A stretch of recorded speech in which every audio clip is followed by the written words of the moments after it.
Hello, dear friends, and welcome to a cozy evening of enchanting tales. As the gentle sounds of our stories wash over you, feel free to unwind and let your imagination wander to magical and peaceful places. We hope you've had a beautiful spring day, and now it's time to relax and prepare for sweet dreams. Remember, relaxation is the key to a restful night. For an ad-free experience, you can join us over on Patreon. Snuggle in and let the adventure begin. Story 3. Story 4. Story 4. Story 5. Story 6. Story 6. Story 7. Story 8. Story 8. Story 9. Story 10. Story 10. In the heart of the ancient woods, nestled between rolling hills and babbling brooks, lay a place known as Whispering Glen. Here the air always carried the gentle scent of pine and wildflowers, and the trees stood like wise old guardians, their leaves rustling secrets to anyone who cared to listen. At the edge of the glen, a small village named Hearthwood hummed with quiet activity, its cobblestone paths winding past cottages with smoke curling from chimneys. But it was in the glen itself where magic seemed to breathe, especially at twilight, when the fireflies emerged like scattered embers and the wind chimes, hung from low branches by kind hands, tinkled softly in the breeze. Sometimes a gentle rain would fall, pattering on leaves like a lullaby, and from the village square, the deep, comforting chime of the old clock tower would echo, marking the hours with a steady, reassuring rhythm. In a cozy cottage at the edge of the glen lived a young girl named Layla, with eyes as bright as the stars she adored, and a heart that listened more than it spoke. Leela spent her evenings wrapped in a woolen blanket on her porch, charting the constellations with a well-loved telescope her grandfather had left her. She knew the sky like the back of her hand, the bold sweep of the Great Bear, the delicate curve of the Swan, and the shy twinkle of the Lost Lamb constellation, which her grandmother had said held stories of kindness and home. But one evening, as the sun dipped below the horizon and the first stars blinked awake, Layla noticed something peculiar. The Lost Lamb constellation, usually a cluster of 7 bright stars, had one missing, a gap where a star named Pip should have been. At first she thought it a trick of the clouds, but night after night, more stars vanished from the sky. Not in a dramatic flash, but quietly, as if they were being gently plucked away. Alongside this, the glen itself began to change. The bluebells that carpeted the forest floor shifted to a soft lavender at dawn, then to a rosy pink by noon, as if painting with emotions. Stranger still, Leela once saw dew droplets on a spiderweb rise upwards towards the leaves, defying gravity, and her sundial seemed to cast shadows that moved backwards for a breath before correcting themselves. The villagers whispered about it over cups of chamomile tea. Old Mr. Bramble, the clockmaker, grumbled that time was playing tricks, while young Finn, who tended the gardens, marveled at the color-changing flowers but worried they might be ill. Yet no one was frightened. Instead, a curious hum filled the air, like the suspense before a favorite story unfolds. Lila, with her keen observation and gentle nature, felt a pull to understand. She believed that every mystery, no matter how strange, held a heart that needed listening to.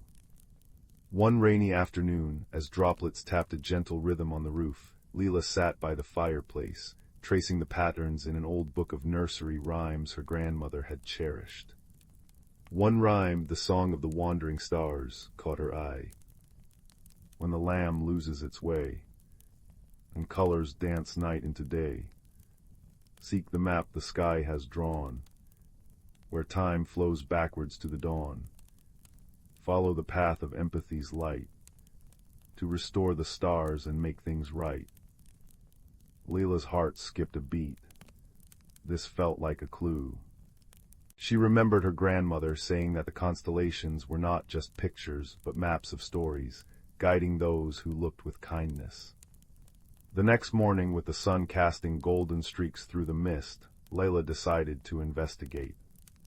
She packed a basket with honey cakes and a thermos of warm cider, slipped on her sturdy boots, and ventured into the glen, her mind set on observation and empathy. Her first stop was the meadow where the flowers changed colors. Finn was there kneeling among the blossoms, his brow furrowed. "Layla, look at this, the violets turned sunrise orange overnight," he said, his voice filled with wonder rather than worry. Layla knelt beside him, noticing how the petals seemed to pulse with a soft light. She observed that the color shifts coincided with the missing stars. When Pip vanished, the flowers had glowed blue, and now, with another star gone, they shimmered green. Perhaps the stars and flowers were connected, speaking a language of light and hue. This felt like a clue, but Leela knew better than to jump to conclusions. It might be a red herring, leading her away from the true answer. As she walked deeper into the woods, the wind chimes sang a melody that seemed to guide her steps. She followed a path lined with ancient oaks, their bark carved with faint symbols that resembled constellations. Leela recalled an old map her grandfather had drawn, tucked away in a drawer, showing the glen as a mirror of the night sky. She hurried home to fetch it, and when she unrolled the parchment, her eyes widened. The map marked special spots, a stargazing hill, a whispering creek, and a hidden grove, each aligned with a constellation.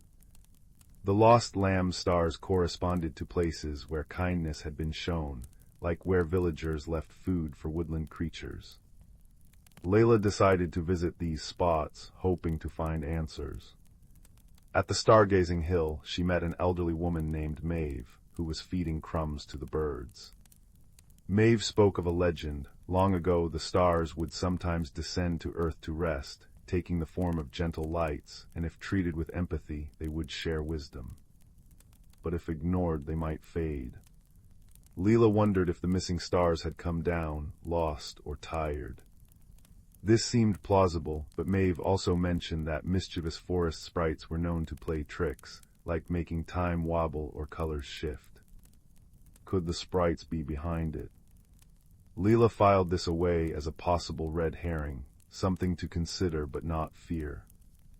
Over the next few days, Layla visited each location on the map. At the Whispering Creek, where the water babbled secrets, she found a patch of flowers that glowed silver, matching a star that had vanished from the Swan constellation. She sat quietly, listening not just with her ears, but with her heart. She heard a faint, sorrowful hum, like a melody missing its notes. Empathy stirred within her. She felt that the stars weren't being stolen, but were hiding or helping something. She left a honey cake by the creek as a gesture of friendship, and the next day, the flower there turned a cheerful yellow, a small, delightful discovery that warmed her spirit. The suspense built through curiosity, not fear. Leela noticed that the backwards flowing time incidents often happened near the old clock tower in the village. Mr. Bramble had mentioned that the tower's mechanism was ancient, sometimes chiming an extra hour or falling silent. Leela wondered if the tower was connected, but when she investigated, she found that the clock was simply aging, needing care, a red herring that led her to organize the villagers to help Mr. Bramble clean and oil the gears. As they worked together, sharing stories and laughter, Leela realized that even false clues could bring joy, strengthening the community bonds. One evening, as the clock tower chimed 7, Layla had a breakthrough. She was on the stargazing hill, comparing her grandfather's map to the sky, when she saw it. The pattern of the missing stars formed a new constellation, one that looked like a tearful eye. Remembering the nursery rhyme's hint, where time flows backwards to the dawn, she thought of the dew rising and the sundial's odd shadow. What if time was flowing backwards not as a trick, but as a way to undo a sadness? Empathy guided her next step. She imagined how a star might feel if it witnessed something sorrowful and wanted to help. Leela shared her thoughts with the villagers at the weekly gathering in the glen, where everyone brought lanterns and sat on mossy logs. Finn spoke of how the color-changing flowers seemed to respond to their moods, blushing pink when children laughed, turning blue when someone was lonely. Old Maeve recalled that in legends, stars could absorb emotions to balance the world. Together they pieced it together. The stars were descending to comfort a part of the glen that held an old grief, perhaps from a lost story or a forgotten kindness. By taking on this sadness, the stars were growing dim, and their absence was causing the peculiar happenings as the glen tried to heal itself. The resolution came on a night of gentle rain, when the community decided to act with collective empathy. Led by Leela, they gathered in the hidden grove marked on the map, a place where the wind chimes hung thickly, their music like a chorus. There they found soft, starlight orbs nestled among the roots, the missing stars indeed taking earthly form. Each orb pulsed with a color that matched the flowers, and when Leela approached with kindness, she felt a whisper of sadness from them. The stars had come to soothe the grove, where long ago a village elder had passed away without a proper farewell, leaving a void. With understanding hearts, the villagers held a quiet ceremony, sharing stories of gratitude and lighting lanterns to guide the stars back home. As they sang a lullaby from the nursery rhyme, the orbs rose slowly, weaving into the sky like pearls on a string. One by one, the stars returned to their constellations, brighter than before, and the flowers settled into a peaceful, steady hue. Time flowed normally again, the dew droplets clinging properly to the grass, and the clock tower chimed in perfect harmony. The mystery solved, the community of Hearthwood felt closer than ever.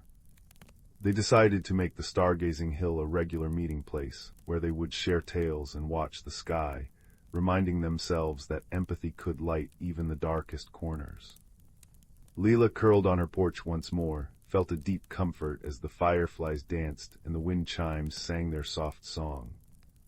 The stars twinkled down as if winking in gratitude, and she knew that in Whispering Glen, every ending was a gentle beginning, wrapped in the cozy blanket of friendship and wonder. Story 11. Story 11. Story 12. Story 12. Story 13. Story 13. Story 14. Story 14. In the heart of the Whispering Glen, where ancient trees stood as silent sentinels, and the air carried the sweet scent of blooming night-blooming jasmine, there lay a village so nestled among the hills that it seemed to be cradled by the very earth itself.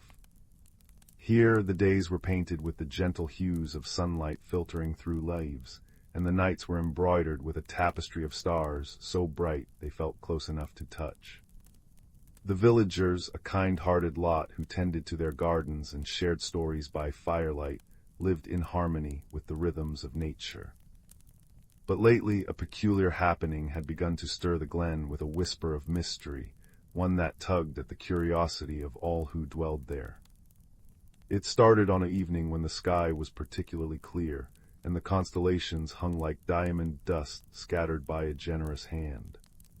Finn, a young soul with eyes that held the wonder of the world and a heart that beat in time with the rustling leaves, was sitting on the porch of his cottage, tracing the familiar patterns above. He knew the stars as old friends, the steadfast North Star, the playful arc of the Little Dipper, and the graceful sweep of Cassiopeia.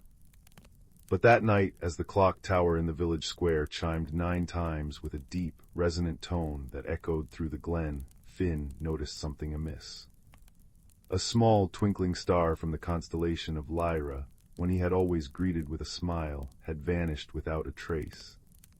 At first he thought it might be a trick of the clouds or the gentle rain that had fallen earlier, leaving the world washed clean and sparkling. But night after night more stars began to disappear, one by one, as if being plucked from the sky by an unseen hand. The villagers spoke of it in hushed tones, not with fear, but with a growing curiosity that hung in the air like the fragrance of damp earth after a shower. Wind chimes, crafted from polished stones and hollow reeds, tinkled softly in the breeze, their melodies mingling with the concerned murmurs. Some said it was the work of a mischievous spirit, while others whispered of old tales where the stars danced away for a season. But Finn, with his keen observation, felt that there was more to it, a puzzle waiting to be solved. Driven by a sense of empathy for his worried neighbors and a deep love for the glen's tranquility, Finn decided to investigate. He began by spending his evenings perched on a moss-covered log near the edge of the village, notebook in hand, sketching the sky and noting each missing star. His method was gentle. He did not rush or alarm anyone, but instead listened to the stories of the elders and the laughter of the children, hoping to find clues in the everyday rhythms of life. One afternoon, as a soft rain began to fall, pattering on the leaves like a lullaby, Finn sought shelter in the village library, a cozy building filled with shelves of weathered books and the scent of old paper. There he met an elderly woman named Maeve, who spent her days mending quilts and humming nursery rhymes passed down through generations. When Finn mentioned the vanishing stars, Maeve's eyes twinkled with memory. "Ah, the stars have their own stories," she said, her voice as warm as embers. "Did you know there's an old rhyme the children sing? It goes, when the clock tower chimes and the rain kisses the ground, the stars play hide-and-seek without a sound. Look to the map where the rivers twine, for secrets sleep in the constellations line." Finn's heart leaped. This felt like a clue woven into the fabric of their culture. He thanked Maeve and hurried to study an ancient map of the Glen that hung on the library wall, faded with age. The map showed the winding paths of the forest, the meeting points of streams, and markings that resembled star patterns. As he traced the lines, he noticed that the rivers indeed twined in a way that mirrored the constellation of Lyra, the very one where the first star had vanished. Could it be that the stars were linked to the land itself? With this insight, Finn ventured into the woodland glen, following the path suggested by the map. The forest was alive with ambient sounds, the distant chime of the clock tower marking the hours, the gentle rustle of leaves, and the occasional drip of rainwater from the branches. He walked for hours, his steps light on the soft moss, until he came upon a clearing where a peculiar sight greeted him. A patch of flowers that changed color with the shifting light, from violet at dawn to silver under the moon. It was a delightful discovery, but Finn sensed it was a red herring, a beautiful distraction, for the flowers, while magical, held no direct link to the stars. Just as he was about to turn back, he heard a soft weeping from behind a thicket of ferns. Pushing aside the leaves, he found a young girl named Piper, who tended to the Glen's beehives. Her face was streaked with tears, and she explained that her favorite beehive, which produced honey that shimmered like starlight, had been disturbed and the bees were restless. Finn, using his empathy, sat with her and listened. Piper revealed that she had seen strange lights in the sky on the nights the stars disappeared, but she feared no one would believe her. This was another clue, but it also felt like a misdirection. The lights might be unrelated, yet Finn made a note of it, promising to help Piper with her bees another day. Returning to the village, Finn shared his findings with the community. The villagers, intrigued, gathered in the square under the soft glow of lanterns. They decided to work together, combining their knowledge. Old maps were unrolled, nursery rhymes were recited, and children drew pictures of the sky. It was then that Finn remembered something Maeve had said about the constellation patterns being tied to the Glen's history. He proposed that they hold a vigil that night, observing the sky from different points along the river twines. As dusk fell, the entire village spread out along the banks of the streams, with Finn leading a group to the highest hill. The air was filled with the soothing sounds of wind chimes and the occasional hoot of an owl. Then, as the clock tower chimed midnight, something miraculous happened. The missing stars began to reappear, not in the sky, but reflected in the still waters of the river junctions, glowing with a soft, ethereal light. Finn realized the truth. The stars weren't vanishing. They were being borrowed by the Glen itself, as part of an ancient celestial event where the water mirrored the heavens, creating a double sky for a brief period each year. The phenomenon was mentioned in an old tale forgotten over time, a way for the land to renew its magic. The resolution brought the community closer than ever. They organized a stargazing festival, celebrating the Glen's hidden wonders. Piper's bees, calmed by the collective joy, produced honey that tasted of moonlight, and Maeve taught the children new rhymes about the stars' playful nature. Finn, through his observation and empathy, had not only solved the mystery, but had reminded everyone of the beauty in working together. As the night deepened, the stars shone brightly once more, and the villagers returned to their cottages, their hearts full. Finn sat on his porch, listening to the gentle rain begin again, and knew that in the whispering glen, every mystery was a thread in the cozy blanket of community, weaving a story that would linger in dreams for generations to come. Story 15. Story 15. Story 16. Story 17. Story 18. Story 19. Story 20. Story 21. Story 22. Story 23. Story 24. Story 25. 26. Story 27. Story 28. Story 29. Story 30. Story 31. Story 32. Story 33. Story 34. Story 35. Story 36. 37. Story 38. Story 39. Story 40. Story 41. Story 42. Story 43. Story 44. Story 45. Story 46.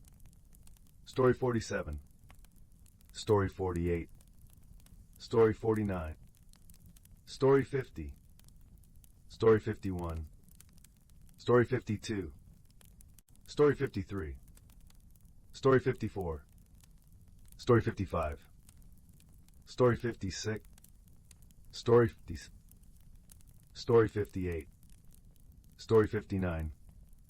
Story 60. 61. Story 62. Story 63. Story 64. Story 65. Story 66. Story 67. Story 68. Story 69. Story 70. Story 71. Story 72. Story 73. Story 74. Story 75. Story 76. Story 77. Story 78. Story 79. Story 80. The soft hum of the emergency pod's engines faded into the twilight as Kip, a lanky human botanist with perpetually dirt-smudged glasses, stumbled onto the mossy surface of an uncharted planet. The air smelled of lavender and ozone, and the sky rippled with curtains of emerald light that made his wrist computer flicker uselessly. He'd been collecting atmospheric samples near their Andromeda belt when his shuttle malfunctioned, and now his only company was the chirping of unseen creatures and the uneasy knowledge that his oxygen reserves would last precisely 72 hours. 3 valleys away, a small amphibious being named Tull pressed all 6 of her suction-cupped hands against the cracked windshield of her own crashed vessel. Her people communicated through bioluminescent patterns that danced across their skin, but the swirling colors beneath her opalescent scales had dimmed to a worried gray. The Gretharians had warned her about solo missions to primitive worlds, yet how could she resist studying the rumpled green planet that local traders called the world where time naps? Now her translation pendant was shattered, her hydration tanks were leaking, and the strange pink sun made her gills itch. Their meeting happened at dawn near a crystalline stream, where Kip was testing edible fungi and Tull was seeking biocompatible water. When the human tripped over a half-buried rock and sent his specimen jar clattering into the shallows, Tull's frilled head emerged from behind a waterfall, her neck spines flaring cobalt blue with alarm. Kip froze, one hand hovering near his rusted multi-tool. Back on Earth, first contact protocols had been a mandatory seminar, but nothing had prepared him for the reality of a 4-foot-tall alien resembling a cross between a seahorse and a living watercolor painting. Hello, Kip ventured, palms raised. Tull blinked her lidless eyes, the patterns on her skin stuttering between cerulean curiosity and sunflower yellow caution. She trilled a series of notes that shimmered in the air like liquid glass, then gestured emphatically at the stream. When Kip didn't respond, she huffed a bubble of iridescent mist and pointed at his spilled jar, then at a cluster of violet mushrooms growing nearby. "You know about fungi." Kip adjusted his glasses, heart racing. Slowly he reached into his pack and withdrew his prized possession, a terraforming manual with pictographic diagrams. The pages fluttered open to an illustration of symbiotic root systems. Tull's scales bloomed peach pink. She waded ashore, water cascading off her translucent robes, and tapped a three-fingered hand against the diagram. With the other 5 limbs, she began sculpting the damp soil into a miniature landscape, her touch making the dirt sparkle faintly. Kip watched in awe as mushrooms sprouted from her sculptures, releasing spores that glowed in time with her skin patterns. Their first misunderstanding came at sunset, as Kip attempted to share his protein rations. Tull recoiled from the offered meal bar, her scales flushing deep indigo, a color Kip would later learn signaled profound disgust. In her haste to retreat, she knocked over their collaborative soil model, destroying hours of work. That night, as twin moons rose, they sat on opposite sides of the stream, Kip nibbling his rejected snack and Tull sulking in a self-made bubble of briny mist. The breakthrough arrived via rainstorm. When fat, warm droplets began pelting the valley, Kip scrambled to waterproof his oxygen recycler, only to notice Tull standing perfectly still, her frills spread wide to catch the downpour. Where water touched her, the gray streaks in her scales revived into peacock hues. Emboldened, Kip placed his water collection tarp beneath her, multiplying the rainfall's effect. Tull's resulting chromatic display, swirls of gratitude in gold and silver, made his chest ache with unexpected joy. Over the next 2 days, their survival dance became a language. Tull taught Kip which lichens could purify air, her 6 hands demonstrating filtration techniques with ballet-like precision. Kip rigged a solar still from his shuttle's wreckage, grinning when Tull used the distilled water to grow an edible coral garden. They developed inside jokes. Tull would mimic the beeping of Kip's failing oxygen sensor, scales flashing crimson alarm, while Kip invented silly names for the planet's odd creatures, fluffle snoots for the fuzzy marsh dwellers, glow rumps for the bioluminescent tree climbers. The crisis struck on the 3rd morning. While exploring a cave system, Kip's foot plunged through what appeared to be solid ground. Tull lunged, gripping his wrist with 3 hands, while anchoring herself to a stalagmite with the others. As the human dangled over a bottomless crevasse, he noticed the cave walls were breathing, pulsing gently like a colossal lung. "Let go," Kip gasped. "You'll fall too." Tull's scales blazed ultramarine determination. With a sound like wind chimes made of ice, she hauled him upward inch by inch, her muscles quivering. When they finally collapsed onto safe ground, Kip's glasses sat crookedly on his nose, revealing tears he'd never admit to. Tull's normally iridescent skin had dulled to the color of weathered stone. That afternoon, as they limped back to camp, Kip noticed Tull's gills flaring irregularly. Her steps left faint scorch marks in the moss. Remembering his botany training, he gathered armfuls of the jelly-like lichen she'd shown him, pressing it against her overheating skin. Tull responded by sculpting an emergency oxygen extractor from clay and glowing spores, her movements sluggish but precise. As the planet's green auroras danced overhead that final night, their inventions hummed in harmony, Tull's bioreactor cleaning the air while Kip's jury-rigged cooling system regulated her temperature. They sat shoulder to frill, passing Kip's sketchbook back and forth. He drew the constellations as seen from Earth. She painted their patterns in bioluminescent algae. When Tull began sketching a star map with trembling fingers, Kip finally understood. Her people navigated by scent trails in the solar winds, and she'd been trying to chart a path home. The rescue came at dawn's first light, though neither expected it to arrive simultaneously. A Grotharian scout ship descended in a whirl of perfumed mist, just as a human salvage cruiser broke through the atmosphere. The companions stood between their respective rescuers, the ground beneath them carpeted with flowers that had bloomed overnight in response to Tull's restored health. Kip pressed the lichen-purified water capsule into Tull's primary hand. "For your next adventure," he said, knowing she couldn't understand the words but hoping she'd catch the meaning. Tull responded by plucking a scale from her wrist, a Grotharian gesture of kinship, and embedding it in the cover of his sketchbook. Where it touched the paper, tiny star maps bloomed like silver ink. Years later, when Kip's students asked about the framed scale in his laboratory, or Tull's crew inquired about the odd Earth book in her navigation suite, neither could fully explain the bond forged in those 3 days.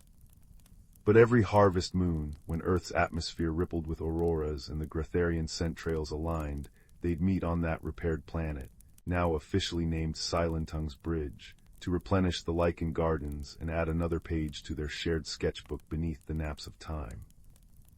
Story 81.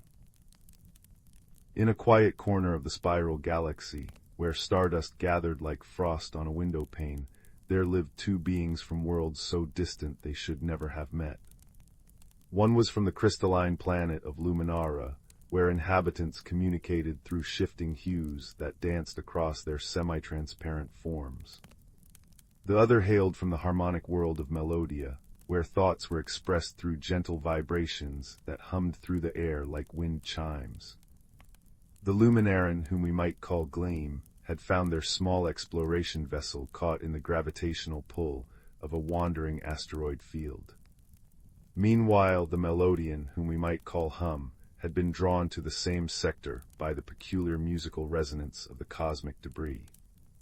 Their ships, one shaped like a floating droplet of mercury, the other like a blossoming metallic flower, drifted silently toward each other until they came to rest side by side on a large, stable asteroid. When they first stepped out onto the asteroid's surface, their forms could not have been more different. Gleams shimmered with anxious silver streaks, their bodies shifting between worry blue and caution yellow. Hum responded with a low, concerned thrum that vibrated through their 6 delicate limbs. Neither could understand the other's language, but both recognized the universal signs of being stranded far from home. The asteroid offered little shelter from the cosmic winds that occasionally whispered through the void, so together they began to build a refuge. Gleam used their natural ability to shape crystalline structures, drawing minerals from the asteroid's core and weaving them into translucent walls. Hum contributed by finding the perfect harmonic frequencies that strengthened the crystals, their vibrations causing the structure to grow in elegant, arching patterns. What emerged was a sanctuary unlike any other in that sector of space, a grotto of living crystal that pulsed with soft inner light, its walls singing faintly with the memory of Hum's harmonies. Through the transparent ceiling, the nebula outside painted everything in hues of violet and gold, while star clusters glittered like scattered diamonds. Their first misunderstandings were many, and often quite amusing. Gleam once turned a brilliant shade of approval green when Hum arranged glowing moss in symmetrical patterns, not realizing that on Melodia, this pattern meant dangerous precipice. Hum responded with a cheerful ascending scale that meant foolish mistake on their world, which Gleam interpreted as musical praise. They spent a full cycle arranging the moss in increasingly elaborate warning patterns before realizing their confusion, their mutual embarrassment expressed in Gleam's flickering pink hues and Hum's wobbling bass notes of laughter. Another time, Hum arranged floating orbs of light in what they considered a comforting constellation, only to learn that on Luminara, this particular formation meant profound sorrow.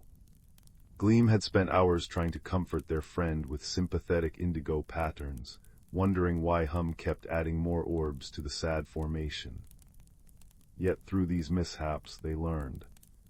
Gleam discovered that when Hum's vibrations settled into a C minor resonance, it meant contentment, not sadness. Hum realized that Gleam's silver sparkles indicated curiosity, not alarm. They developed their own language, a beautiful combination of color and sound that belonged solely to them. Their favorite times were the quiet hours when the asteroid rotated to face the galactic core. They would sit together in their crystalline sanctuary, watching star systems being born in clouds of luminous gas. Gleam would pulse softly in rhythm with the distant light, while Hum would harmonize with the faint electromagnetic songs of passing comets. In those moments, words were unnecessary. Understanding flowed between them like starlight through clear water. One particularly memorable evening, as they watched a binary star system perform its eternal dance, Hum noticed Gleam's light dimming slightly, a sign of homesickness on Luminara. In response, Hum began to vibrate at a frequency that caused the crystals around them to project images of their homeworld's musical forests. Then, remembering how much Gleam loved patterns, Hum arranged floating light particles to mimic the dancing auroras of Luminara. Touched beyond measure, Gleam responded by finding a rare mineral that, when struck, produced the exact harmonic tone of Hum's favorite childhood melody. Together they created something new, a light and sound sculpture that captured the essence of both their worlds, a testament to their friendship. As cycles turned, they learned each other's stories through their shared language. Gleam communicated through cascading colors how their people measured time by the shifting hues of their planet's three suns. Hum responded with vibrational poems about the great chorus that occurred when their world's tidal forces created natural harmonics across the crystal oceans. They discovered that despite coming from different worlds, they shared the same wonder at the universe's beauty, the same curiosity about other life forms, and the same capacity for kindness that needs no translation. When rescue finally came, a Luminaran scout ship following Gleam's energy signature, both friends knew their time together in their crystalline sanctuary was ending. As a farewell gift, they spent one last cycle perfecting their shared language, creating a complete lexicon of color and sound that could bridge their worlds. The scout ship's crew watched in amazement as their missing compatriot communicated with the musical being through complex patterns of light and vibration. Before departing, Gleam and Hum pressed their forms together, crystal against harmonic resonance, in a gesture that needed no translation. Though light years would soon separate them, they had built something more permanent than their crystal sanctuary, a connection that transcended species, language, and space itself. And sometimes, on quiet nights when the cosmic winds were just right, they could still sense each other's presence. Gleam in the particular way starlight refracted through atmosphere, Hum in the specific resonance of solar winds against planetary magnetic fields. For true friendship, they had learned, is not limited by distance or difference. It flows between souls like starlight through the void, connecting all who are willing to listen beyond words, see beyond appearances, and understand with the heart rather than the mind. And in the vast, beautiful darkness of space, such connections shine brightest of all. Story 82. Story 83. Story 84. Story 85. Story 86. Story 87. Story 88. Story 89. Story 90. Story 91. Story 92. Story 93. Story 94. Story 95. In a corner of the galaxy where stardust painted the skies with hues of lavender and gold, there existed a quaint little planet named Luminara. This planet was home to the lumens, gentle beings who glowed softly in the dark, their light a beacon of warmth and kindness. They thrived in harmony, living amidst forests of shimmering crystal trees and lakes that reflected the swirling galaxies above. One evening, as the lumens prepared for their nightly glow gathering, a time when they would sing and share stories, a peculiar event disrupted the gentle rhythm of their lives. A streak of fiery light tore through the velvet sky, crashing into the heart of their tranquil forest. The lumens, curious and concerned, gathered around the smoking crater that had formed amidst the crystal trees. From the crater emerged a creature unlike any they had ever seen. It was a mechanical being, a construct of metal and wires, with eyes that flickered like tiny screens. It was a Arzan, a species known across the cosmos for their technological prowess and analytical minds. Its name was Quarren, and it had crash-landed on Luminara due to a navigation error in its spaceship. The Lumens, despite their initial apprehension, approached Quarren with gentle curiosity. Their leader, a wise elder named Solara, extended a glowing hand in greeting. "Welcome, traveler," she said, her voice as soothing as a lullaby. "You are among friends here." Quarren, though grateful for the hospitality, felt out of place. The Arzan were a solitary species, and the concept of friendship was as foreign to it as the lush, vibrant world it now found itself in. It communicated through a series of beeps and mechanical whirs, which the lumens found both fascinating and perplexing. Despite their differences, Solara invited Quarren to stay and recover. The lumens, in their gentle way, offered their help in repairing its ship. Quarren, though hesitant, accepted, knowing it had little choice but to rely on these strange, glowing beings. Days turned into weeks, and as the lumens worked to help Quarren rebuild its spaceship, they also shared their world with it. They showed Quarren the beauty of Luminara, the way the crystal leaves sang in the wind, the way the moonlight danced upon the lakes. In return, Quarren shared its knowledge of the stars and the stories of its travels through the cosmos. Yet misunderstandings were inevitable. The lumens, who thrived on emotion and intuition, often found Quarren's logical nature perplexing. One day, as they gathered by the lakeside, a young lumen named Lyra expressed her sadness over a wilting crystal tree. Quarren, in its analytical way, suggested cutting it down to make room for new growth. Lyra was taken aback, interpreting Quarren's suggestion as cold and unfeeling. Solara, sensing the tension, gently intervened. "Quarren did not mean to hurt you, Lyra," she soothed. "To the Arzan, logic is their language, just as light is ours. Let us listen with understanding, and we might learn something new." Quarren, realizing its mistake, attempted to explain. "In my world, we seek efficiency and order. I did not understand the emotional bond you share with the trees. I am sorry if I caused you distress." Lyra, with Solara's guidance, began to see beyond Quarren's mechanical exterior. "Perhaps," she said softly, "we can learn from each other. You teach us about the stars, and we will teach you about the heart." As time passed, Quarren began to understand the lumens in ways it never expected. It learned to appreciate the beauty of emotion, the strength and vulnerability. In turn, the lumens adopted some of Quarren's logical insights, finding ways to strengthen their homes and improve their community. Their bond deepened when a sudden storm threatened Luminara. Dark clouds loomed, and fierce winds howled through the crystal trees. The lumens, unaccustomed to such violent weather, were frightened. Quarren, with its knowledge of technology, suggested constructing a temporary shelter using materials from its spaceship. Together, lumens and Arzan worked side by side, their efforts a testament to their growing friendship. Quarren's careful calculations ensured the shelter was strong, while the lumens infused it with their light, creating a space of warmth and safety. As the storm raged outside, they huddled together, sharing stories and laughter, their fears dissipating in the glow of their companionship. Quarren, feeling a strange warmth in its circuits, realized it had found something it never knew it was missing, a sense of belonging. When the storm finally passed, leaving the air crisp and clean, Quarren's ship was finally ready. The lumens gathered to bid farewell, their hearts heavy yet full of gratitude for the lessons learned and the bonds forged.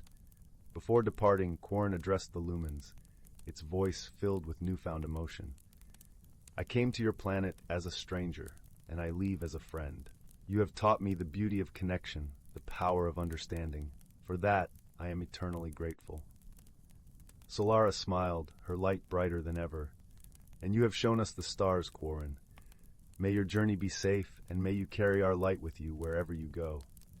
With that, Quarren's ship ascended into the azure skies, its path marked by the shimmering luminescence of its newfound friends. The lumens watched until the ship was but a speck against the vast tapestry of the universe. their hearts aglow with the knowledge that true friendship transcends all boundaries, be they of stars, species, or worlds. And so, in the gentle embrace of Luminara's nights, the lumens continued their glow gatherings with stories of a mechanical being who taught them to see the stars and themselves anew. Story 96. Story 97. Story 98. Story 99. Once upon a time, nestled between lush, rolling hills and the whispering babble of a crystal-clear brook, lay the quaint village of Meadowdown. This little village was known for its charming cobblestone streets, the scent of sweet lavender drifting from cottage gardens, and the gentle chime of bells from the old stone chapel at the village square. But beyond the common sights and sounds, Meadowdown held a secret known only to those who had the heart to discover it. In a small, ivy-clad cottage at the edge of the village lived a young girl named Clara. Clara was a kind-hearted soul, with hair the color of ripe chestnuts and eyes that sparkled like dew-kissed leaves. She was known throughout the village for her gentle nature and unwavering curiosity. Her days were filled with helping her neighbors, tending her garden, and dreaming of adventures beyond the horizon. One crisp autumn morning, as Clara wandered through the golden-hued forest that bordered Meadowdown, she stumbled upon an object unlike any she had seen before. It was a delicate, silver key, its surface intricately etched with swirling patterns that glinted in the dappled sunlight. Intrigued, Clara picked up the key, feeling a gentle warmth spread through her fingers as she held it. As she examined the key, a soft voice broke the gentle rustling of the leaves. "Ah, you have found it," the voice said, seemingly coming from nowhere and everywhere at once. Startled, Clara looked around until her eyes fell upon a small rabbit with fur as white as freshly fallen snow and eyes as blue as the summer sky. This was no ordinary rabbit, for it wore a tiny emerald-green waistcoat and a pair of spectacles perched upon its twitching nose. "Who are you?" Clara asked, her voice filled with wonder rather than fear. "My name is Thistle," the rabbit replied, adjusting his spectacles with a practiced paw. "I am the guardian of the Whispering Woods, and it seems you have found the Key of Whispers." Clara looked at the key in her hand, now understanding its significance. "What does the key unlock?" she asked, her curiosity piqued. Thistle hopped closer, his whiskers twitching with excitement. "The key unlocks the Door of Secrets, a magical portal that reveals the hidden wonders of the forest. But beware, only those with a pure heart and a wise mind can truly benefit from its magic." With Thistle guiding her, Clara embarked on a journey deeper into the forest. The path was lined with towering trees whose branches formed a canopy of vibrant reds and oranges, and the air was filled with the earthy scent of fallen leaves. As they walked, Thistle shared stories of the forest's hidden magic, of creatures that sang to the moon and flowers that bloomed only under starlight. Their journey was not without challenges. At one point, they came upon a wide, rushing stream, its waters too deep and swift to cross easily. Clara paused, thinking deeply. Instead of attempting to force her way across, she noticed the pattern of stepping stones hidden just beneath the surface, revealed only to those who took the time to truly observe. With careful steps, Clara and Thistle made their way across the stream, their trust in each other growing with every challenge they faced. Along the way, they encountered other forest inhabitants who offered their unique wisdom. There was Luna, the wise old owl with feathers like moonlit shadows, who taught Clara the importance of patience and listening to the world around her. And there was Fern, the playful squirrel with a tail like a plume, who showed Clara the joy of laughter and the beauty of small, everyday wonders. Finally, after a journey filled with learning and laughter, they reached the Door of Secrets. It stood nestled between two ancient oak trees, its surface shimmering with a light all its own. Clara hesitated for a moment, feeling the weight of the key in her hand before turning to Thistle. "Are you ready?" he asked, his eyes twinkling with encouragement. Taking a deep breath, Clara nodded and inserted the key into the lock. As she turned it, the door swung open with a gentle creak, revealing a world of breathtaking beauty. A world where the trees whispered secrets of the ages, and the air was filled with a melody only the heart could hear. Clara stepped through, feeling a sense of peace and belonging wash over her, She had embarked on this journey with a heart full of curiosity and returned with a heart full of wisdom and wonder. She realized that the true magic of the key was not in the wonders it revealed, but in the journey itself and the friendships she had forged along the way. As the sun began to set, painting the sky in hues of pink and gold, Clara and Thistle made their way back to Meadowdown. The village welcomed them with open arms, its lights twinkling like stars in the gathering dusk. Clara placed the key in a special place in her garden, knowing its magic would always be there, ready to guide those who were willing to listen and learn. And every evening, as the village settled into the comforting embrace of night, Clara would share stories of her adventures, her voice a gentle melody that lulled the village to sleep. And so in the heart of Meadowdown, where ordinary objects held extraordinary secrets, Clara's story of discovery and wonder was whispered from generation to generation, a reminder that the true magic of life lies not in the destination, but in the journey itself. In the heart of the Whispering Woods, nestled between two gentle hills, lay the village of Moonhaven. It was a place where chimneys puffed curls of vanilla-scented smoke, where cobblestone paths glistened with evening dew, and where the great brass clock tower chimed every hour with a sound like wind chimes dancing in a summer breeze. The villagers were a kindly folk, known for their love of stargazing and their habit of leaving bowls of cream out for the forest sprites. But lately something peculiar had begun to unfold beneath Moonhaven's silver-dusted sky. It started with the stars, or rather, the lack of them. Each night another patch of the heavens would go dark, as if someone had gently blown out a cluster of celestial candles. The villagers would gather on their porches, wrapped in quilts, murmuring in soft, concerned tones as they pointed at the growing emptiness above. Then came the hourglass in the town square, a beautiful, ancient thing filled with sand the color of crushed amethysts. For as long as anyone could remember, the sand had flowed steadily downward. But now it trickled backwards. And if that weren't strange enough, the moon lilies that bloomed only at midnight began changing color, from silvery white to rose pink, then to deep indigo, as if they couldn't quite decide what shade suited the night. No one was afraid exactly. But a quiet puzzlement settled over Moonhaven, as soft and persistent as the gentle rain that often pattered against the window panes after dark. In a small cottage at the edge of the village, with a garden full of sleepy lavender and night-blooming jasmine, lived a young woman named Lyra.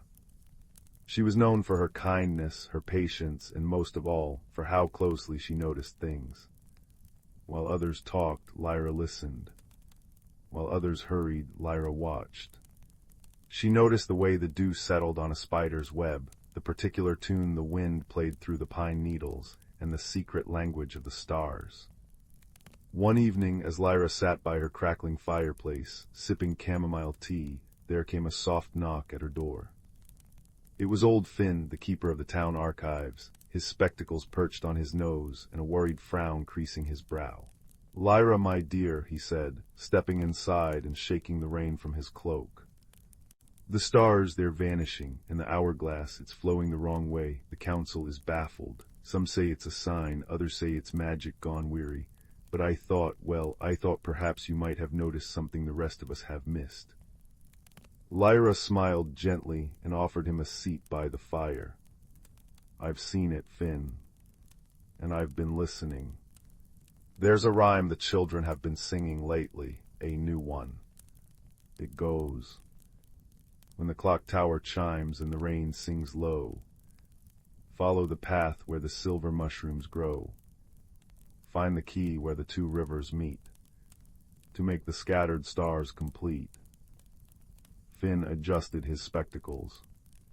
"A children's rhyme, you think it's a clue?" "I think everything is a clue if you listen closely enough," Lyra replied. So it was that Lyra, with Finn trailing curiously behind, set out into the Whispering Woods. The rain had softened to a mist, and the air smelled of wet earth and pine. Fireflies bobbed like tiny lanterns along the path, and in the distance the clock tower chimed 9 times, each note clear and melodic. They soon found a patch of silver mushrooms, glowing faintly in the dim light, forming a winding trail deeper into the forest. As they followed it, Lyra noticed something odd. The mushrooms weren't just growing randomly. They formed patterns, like constellations underfoot. "Look, Finn," she said, pointing. "That cluster there, it mirrors the crown constellation, and over there the swan, but see how some are dimmer than others, as if part of the pattern is fading." Finn nodded slowly, his eyes wide behind his glasses. "Just like the real stars." They walked on, the forest growing denser and more mystical around them. Soon they heard the soft gurgle of water. Two streams crossed up ahead, shimmering under the faint starlight that still remained. And there, nestled between the roots of an ancient willow tree, was a small wooden box carved with star-shaped patterns. "The two rivers meet," Lyra whispered. "This must be the key." But when she opened the box, instead of a key, she found a delicate, yellowed piece of parchment.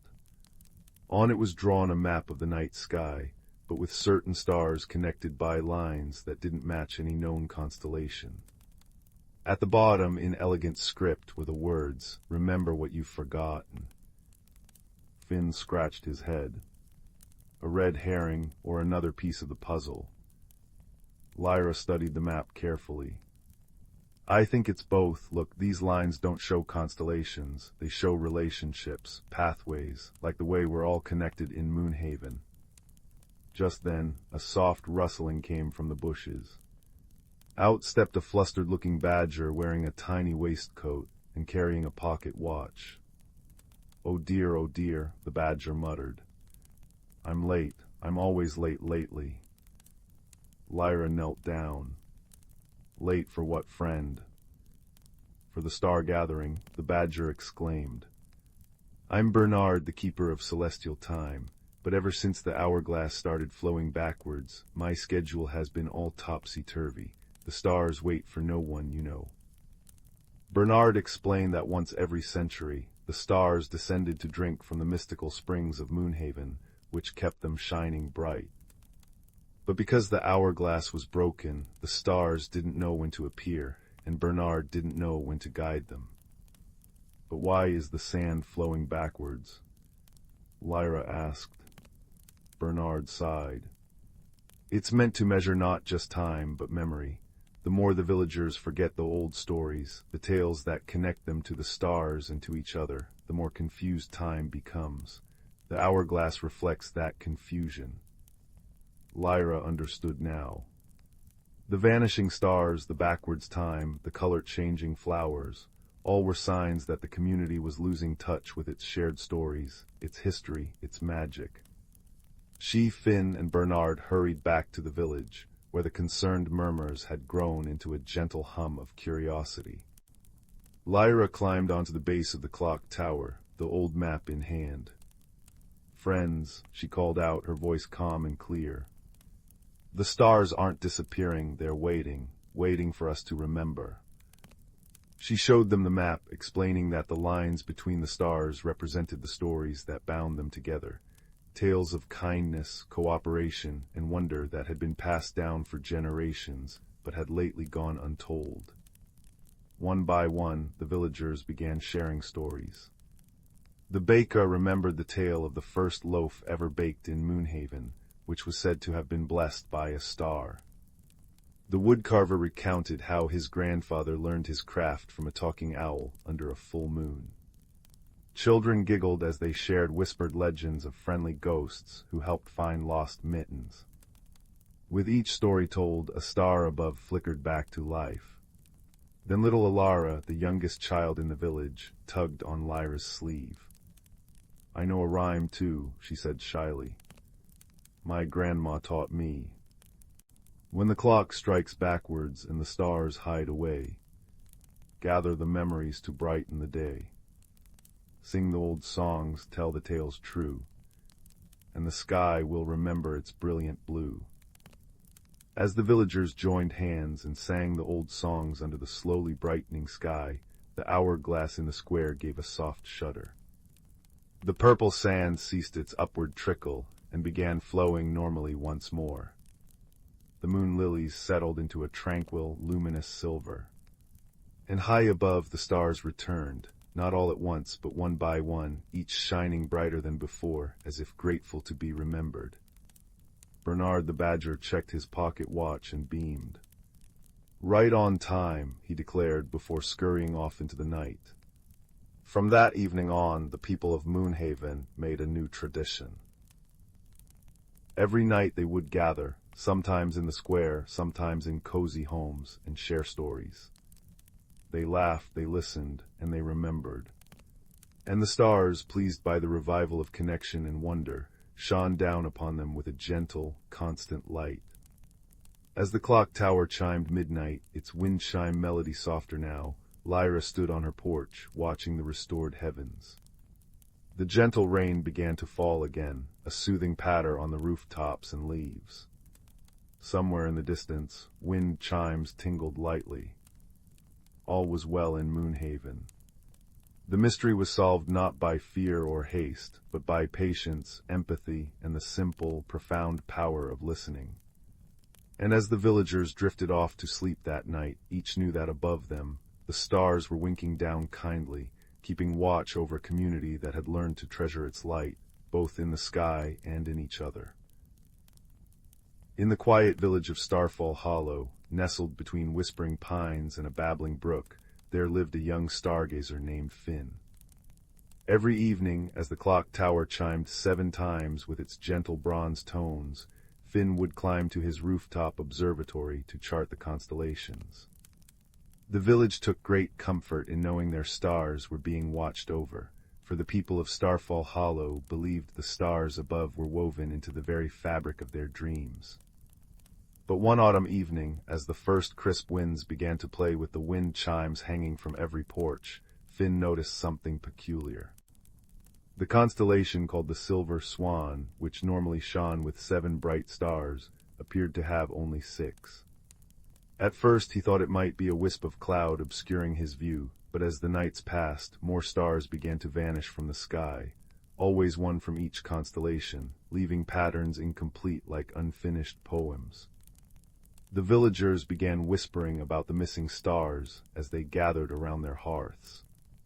Old maps were unfurled, and elders recited nursery rhymes passed down through generations, searching for clues. The most puzzling verse came from a rhyme children sang while skipping stones across the brook.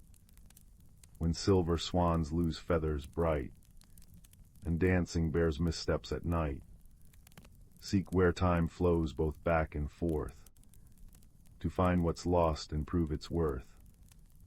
Finn decided to investigate, armed with nothing but his telescope, a warm lantern, and his grandmother's star chart embroidered on cloth. His first thought was to visit the clockmaker, whose magnificent tower clock was rumored to occasionally tick backwards during the harvest moon. But the clockmaker, a kind old man with spectacles perched on his nose, assured Finn that his clock had been keeping perfect time, though he did mention something curious.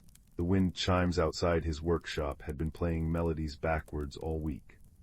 Following this clue, Finn wandered toward the edge of the woodland glen, where the most magnificent wind chimes hung from ancient oak trees. As he walked, a gentle rain began to fall, pattering softly on fallen leaves and creating a soothing rhythm. The wind chimes indeed tinkled in reverse, their usually cheerful notes now sounding like echoes from yesterday. It was there that Finn met a little girl trying to catch raindrops in a cup.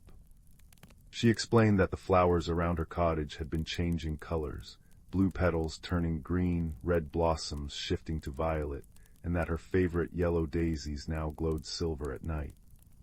Finn wondered if these color changes were connected to the missing stars. He spent the next day visiting each house where strange occurrences had been reported. The baker showed him loaves of bread that rose then sank back into dough. The weaver demonstrated how her threads sometimes unwove themselves. Yet each peculiarity led not to answers but to delightful discoveries. The backwards rising bread made the most delicious toast, and the unweaving threads created beautiful new patterns. Just when Finn began to feel hopeless, he remembered the nursery rhyme's mention of where time flows both back and forth. He realized the answer wasn't in the clock tower or the wind chimes themselves, but in their relationship to each other. Every evening at precisely 7, the clock tower chimed while the wind played the chimes. But recently, the wind had been blowing from the east instead of the west, making the chimes sound backwards. Finn consulted his star charts and discovered something remarkable. The missing stars corresponded exactly to the positions where the village lanterns were brightest each evening. The community had been lighting more lanterns as the nights grew longer, and their collective glow was obscuring the faintest stars from view. The solution wasn't to find something lost, but to see what had been there all along. Finn gathered the villagers in the town square as twilight descended.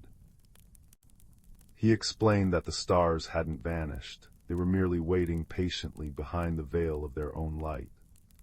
Together they decided to create a new tradition. Each evening they would dim their lanterns for 1 hour and simply watch the stars, appreciating their gentle glow. That night, as the clock chimed 7, and the wind chimes played their proper melody in the western breeze, the villagers watched in wonder as every missing star reappeared in the dark velvet sky. The silver swan glowed with all 7 stars again, and the constellations shone complete and brilliant. From then on, Starfall Hollow became known not just for watching stars, but for understanding them. The peculiar happenings gradually returned to normal. The flowers kept their daytime colors, the bread rose properly, and the threads held their weave. But the villagers had learned to appreciate the magic in everyday mysteries. And as Finn closed his observatory each night, he would smile at the sound of the gentle rain and wind chimes, knowing that sometimes the greatest discoveries come not from searching for what's missing, but from appreciating what has been there all along, waiting patiently for us to see it in a new light. Once upon a time, in a quaint village nestled between rolling emerald hills and a shimmering, winding river, lived a young lad named Finn. With tousled auburn hair and eyes that sparkled like the morning dew, Finn was known throughout the village for his boundless curiosity and gentle heart. Finn often wandered to the edge of the village, where the whispering woods began. These woods were a place of legends, filled with tales of enchantment and wonder. The villagers spoke of it in hushed tones, for it was said to be a realm where the ordinary met the extraordinary. One golden afternoon, as the sun dipped low in the sky and painted the world in hues of amber and rose, Finn felt a tug at his heart, a call to explore the unknown depths of the whispering woods. Clad in his favorite cloak, as soft as the down of a fledgling bird, Finn set off with a sense of excitement bubbling within him. The air was crisp and carried the scent of pine and earth, mingled with a hint of something sweet and unnameable. As he ventured deeper, the trees stretched taller, their leaves whispering secrets to one another. Shafts of sunlight danced through the branches, creating patterns on the forest floor that seemed to guide Finn onward. Before long, Finn came upon a glade bathed in a gentle silvery light. In its center stood a tree unlike any he had ever seen. Its bark shimmered like mother of pearl, and its leaves were delicate as lace, whispering with the softest breeze. At the foot of this magnificent tree, a circle of toadstools formed a perfect ring, each cap a brilliant shade of violet. As Finn marveled at the beauty around him, a soft rustle caught his attention. Out from the underbrush hopped a creature so whimsical it seemed plucked from a dream. It was a rabbit, yet not quite. Its fur sparkled as if dusted with stardust, and its eyes twinkled with an intelligence that belied its small size. "Greetings, young adventurer," the rabbit said in a voice like the tinkling of tiny bells. "I am Thistle, keeper of the Whispering Woods. What brings you to our enchanted glade?" Finn, though surprised, felt a warmth in his heart at Thistle's gentle demeanor. "I seek to explore and learn, dear Thistle," he replied, his voice soft and sincere.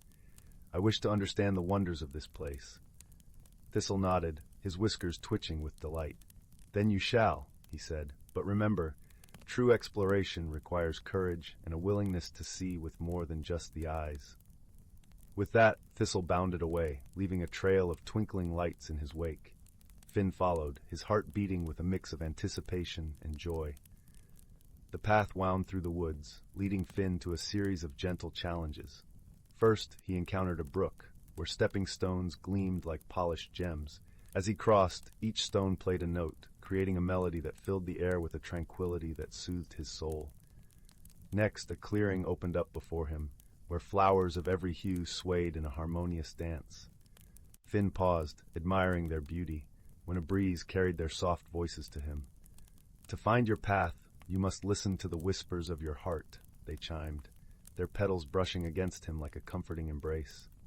Finally, Finn arrived at a misty meadow where the air shimmered with anticipation.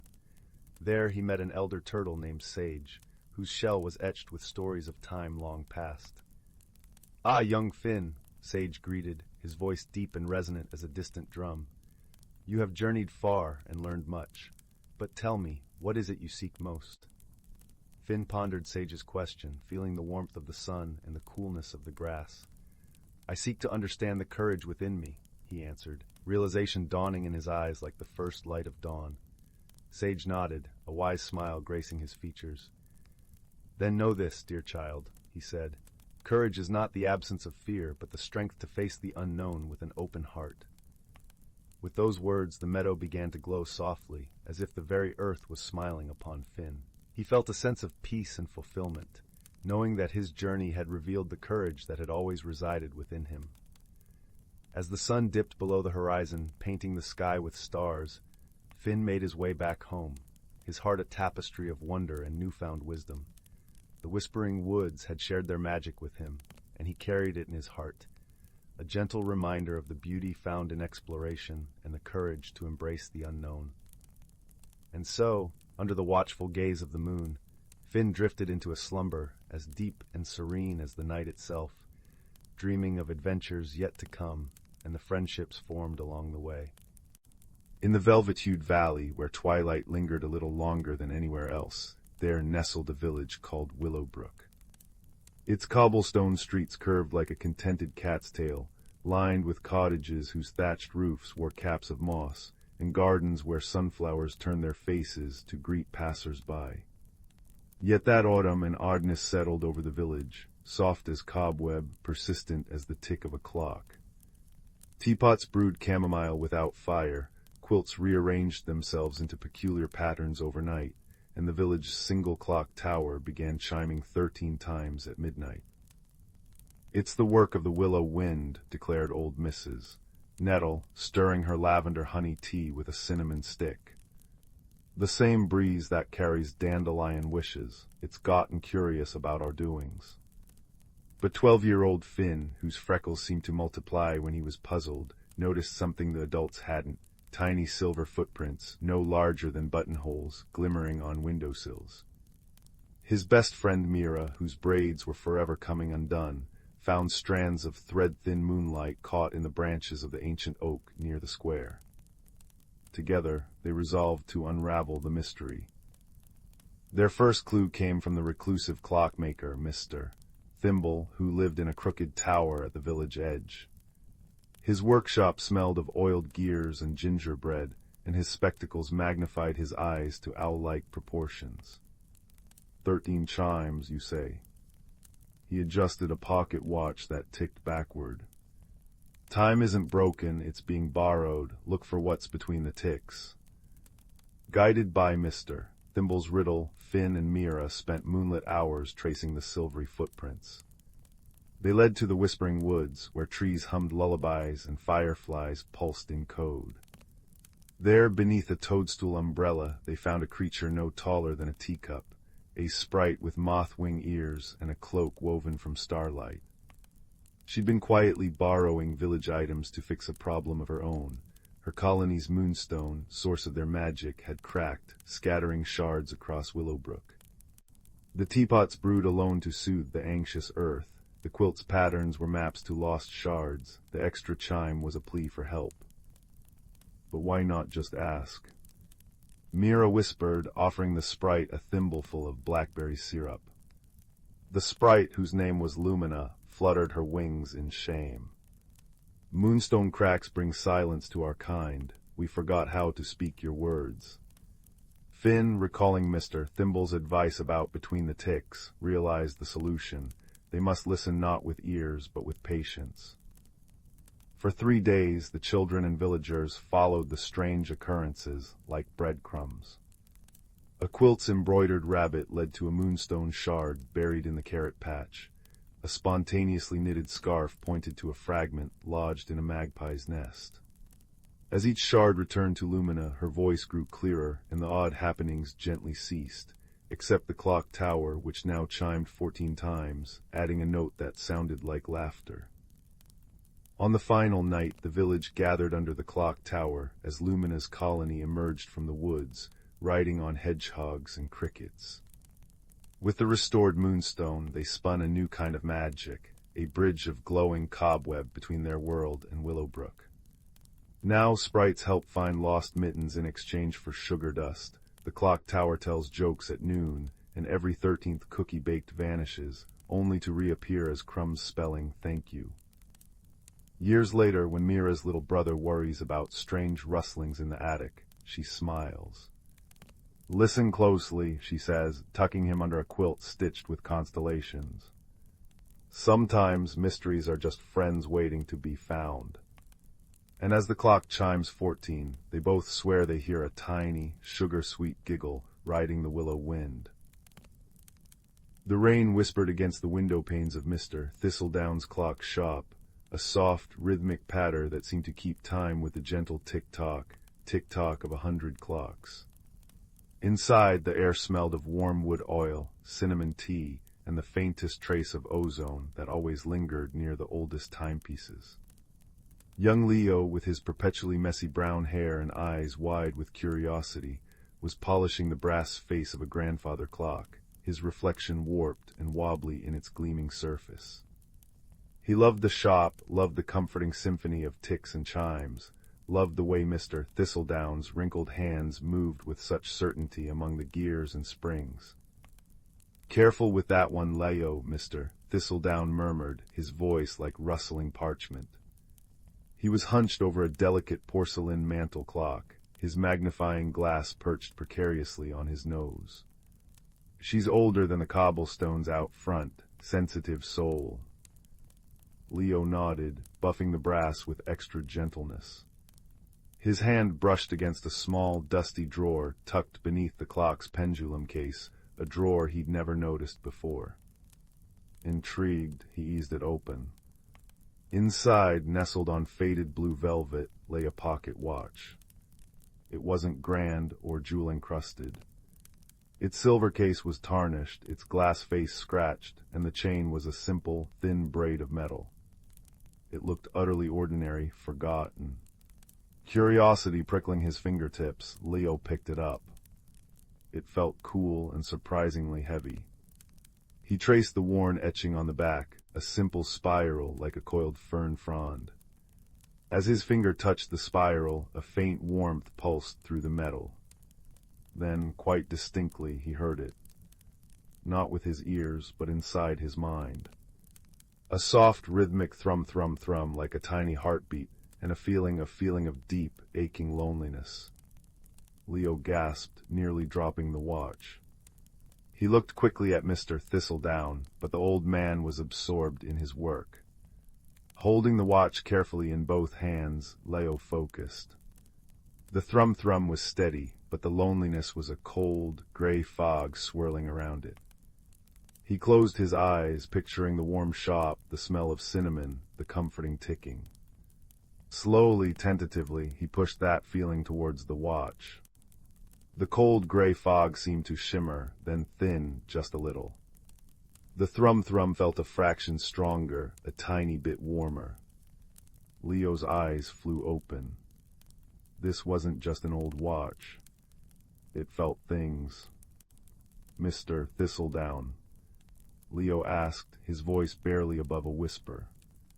"This watch in the drawer, does it belong to anyone?" The old clockmaker looked up, his magnifying glass making one eye enormous. He peered at the watch in Leo's hands. "Ah, the Solace watch, haven't seen that in years, belonged to old Mrs. Hemlock, lived up in Ivy Cottage on Whisper Hill. kind soul, terribly lonely after her husband passed. She brought it in once, said it felt sad. I couldn't find a thing wrong with the mechanism, just needed winding. He sighed. She passed on herself, oh, must be 10 winters ago now. No family left, the watch just stayed. Leo clutched the watch. It wasn't broken. It was lonely. Its owner was gone, and it carried the echo of her sadness. Can I take care of it? He asked impulsively. Mister. Thistledown studied Leo's earnest face. Seems it found its way to you, lad. Keep it safe. Even forgotten things remember. Leo carefully slipped the watch into his pocket. It felt warm against his leg, the thrum-thrum a constant, quiet companion. But the loneliness was still there, a persistent chill. Leo understood loneliness. He'd only recently moved to the village, shy, and finding it hard to make friends. He decided then and there he would help the watch remember something besides sadness. He would find it solace. His journey began simply. He took the watch everywhere. He held it while watching bees drone lazily around fragrant lavender bushes, pushing the feeling of drowsy contentment towards it. He placed it near the bakery oven when Mrs. Butterworth pulled out loaves of golden bread, letting the warm, yeasty smell and the feeling of cozy fullness seep into the metal. He sat with it by the babbling brook, sharing the feeling of cool, clear peace. Each time the cold loneliness retreated a little more, replaced by a warmer, softer glow within the watch's gentle thrum. But it wasn't enough. The core ache remained, a deep-seated longing. Leo needed help. He thought of Barnaby, the grumpy but soft-hearted badger who lived in a burrow beneath the ancient oak at the edge of the village green. Barnaby knew everything that happened in the woods and fields. Leo found him meticulously polishing a collection of shiny pebbles outside his burrow. HMPH, Barnaby grunted, not looking up. What do you want, lad? Interrupt an important rock business. Leo knelt, showing him the watch. It's lonely, Barnaby, really lonely. It belonged to Mrs. Hemlock. I'm trying to help it feel better, but I don't know what it truly needs. Barnaby stopped polishing and peered at the watch, his black nose twitching. Old Hemlock knew her, always left crumbs for the birds, even in deepest snow, heart big as the moon. He tapped a claw thoughtfully on a particularly smooth pebble. Lonely, you say, HMPH. Maybe it needs more than just nice feelings. Maybe it needs connection, to remember her. But how? Leo asked, the watch pulsing softly in his hand. Ask the whisperers, Barnaby said cryptically. Up near Ivy Cottage, they remember everything, those gossips. He pointed a stubby claw towards Whisper Hill. The whisperers, Leo knew, were the ancient wind chimes hanging from the gnarled apple tree in Mrs. Hemlock's overgrown garden. Made of seashells and smooth glass, they were said to catch and hold fragments of sound and feeling from long ago. It was a steep climb up Whisper Hill. Ivy Cottage looked forlorn, its windows dark, its garden a tangle of wildflowers and tall grass. But there, catching the afternoon sun, hung the whisperers. They weren't moving, the air was still. As Leo approached, holding the watch close, a faint, almost imperceptible breeze stirred. The chimes didn't ring, but they hummed. A low, soft vibration filled the air. Suddenly, Leo wasn't just holding the watch, he was inside it. He felt the warm weight of a hand holding it, saw flashes of a sunlit garden bursting with roses, smelled the sharp, clean scent of soap and earth. He heard a woman's soft laugh, warm and kind. He felt a deep contentment, a quiet joy in tending the flowers, in watching the birds, in the simple peace of her cottage. This was Mrs. Hemlock's happiness, her solace. The watch had been a constant companion, a silent witness to her quiet, loving life. Its loneliness wasn't just for itself. It was an echo of her missing presence, the sudden silence where her joy had been. The vision faded. Leo stood blinking in the overgrown garden, the watch warm and pulsing rapidly in his hand. The cold loneliness was still there, but now it was mixed with the warm memory of joy, creating a poignant ache. He understood now. The watch needed to feel useful again. It needed to witness new solace, new moments of quiet joy. It needed to be held, not just carried. Back in the village, Leo found his next helper, Pip, a sparrow with feathers the color of storm clouds and eyes that missed nothing. Pip was fearless and chatty, flitting from rooftop to windowsill. Lonely ticker, eh? Pip chirped, landing on Leo's shoulder and cocking his head at the watch. Seen sadness, needs busy work, needs purpose. He pecked gently at the watch chain. Follow me. Pip led Leo not to grand places, but to small moments. To old Mr. Fenwick sitting on his bench, sharing crusts of bread with the pigeons, a look of serene peace on his wrinkled face. Hold it there. Pip chirped. Leo sat beside Mr. Fenwick, the watch warm in his hand. He pushed the feeling of the old man's quiet contentment towards it. The watch pulsed, absorbing the gentle scene. Pip led him to the baker's daughter, Alara, patiently teaching her little brother how to knead dough, their laughter light and flour dusting their noses. Here, here, Pip insisted. Leo stood nearby, sharing the watch's presence with the feeling of familial warmth and patient teaching. The watch glowed faintly. They went to the edge of the brook where sunlight dappled through leaves onto the water, creating shimmering patterns.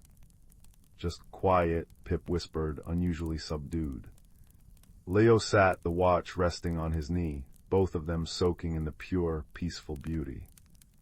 The watch's thrum became deep and steady, like the heartbeat of the earth itself. But the final challenge arose unexpectedly. A fierce storm rolled in one evening, howling winds rattling the shutters of Mr. Thistledown's shop.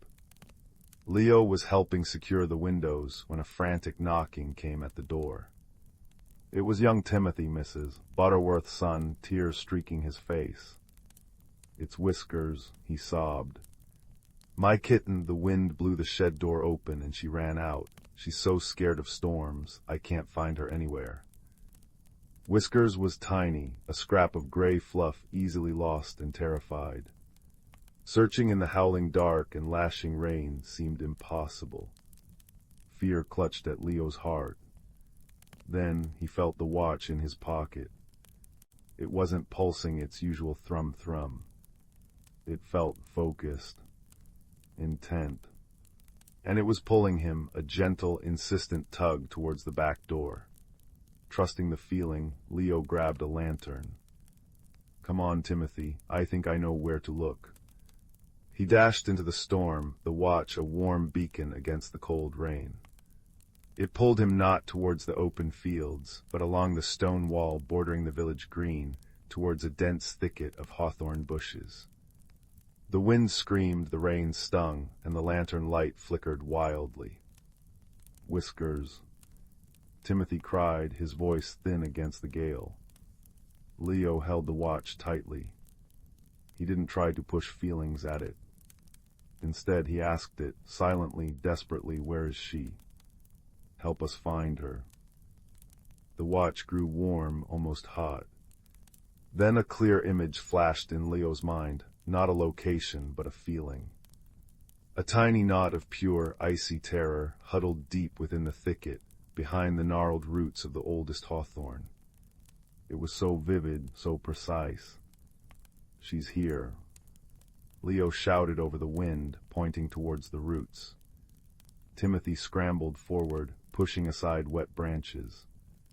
There, shivering violently, eyes wide with terror, was Whiskers. Timothy scooped her up, cradling the soaked, trembling kitten against his chest, murmuring soothing words. The relief that washed over Timothy was palpable, a warm wave of pure love and gratitude that cut through the storm's fury. Leo stood beside him, the rain plastering his hair to his forehead, the watch glowing with a soft, steady light in his hand.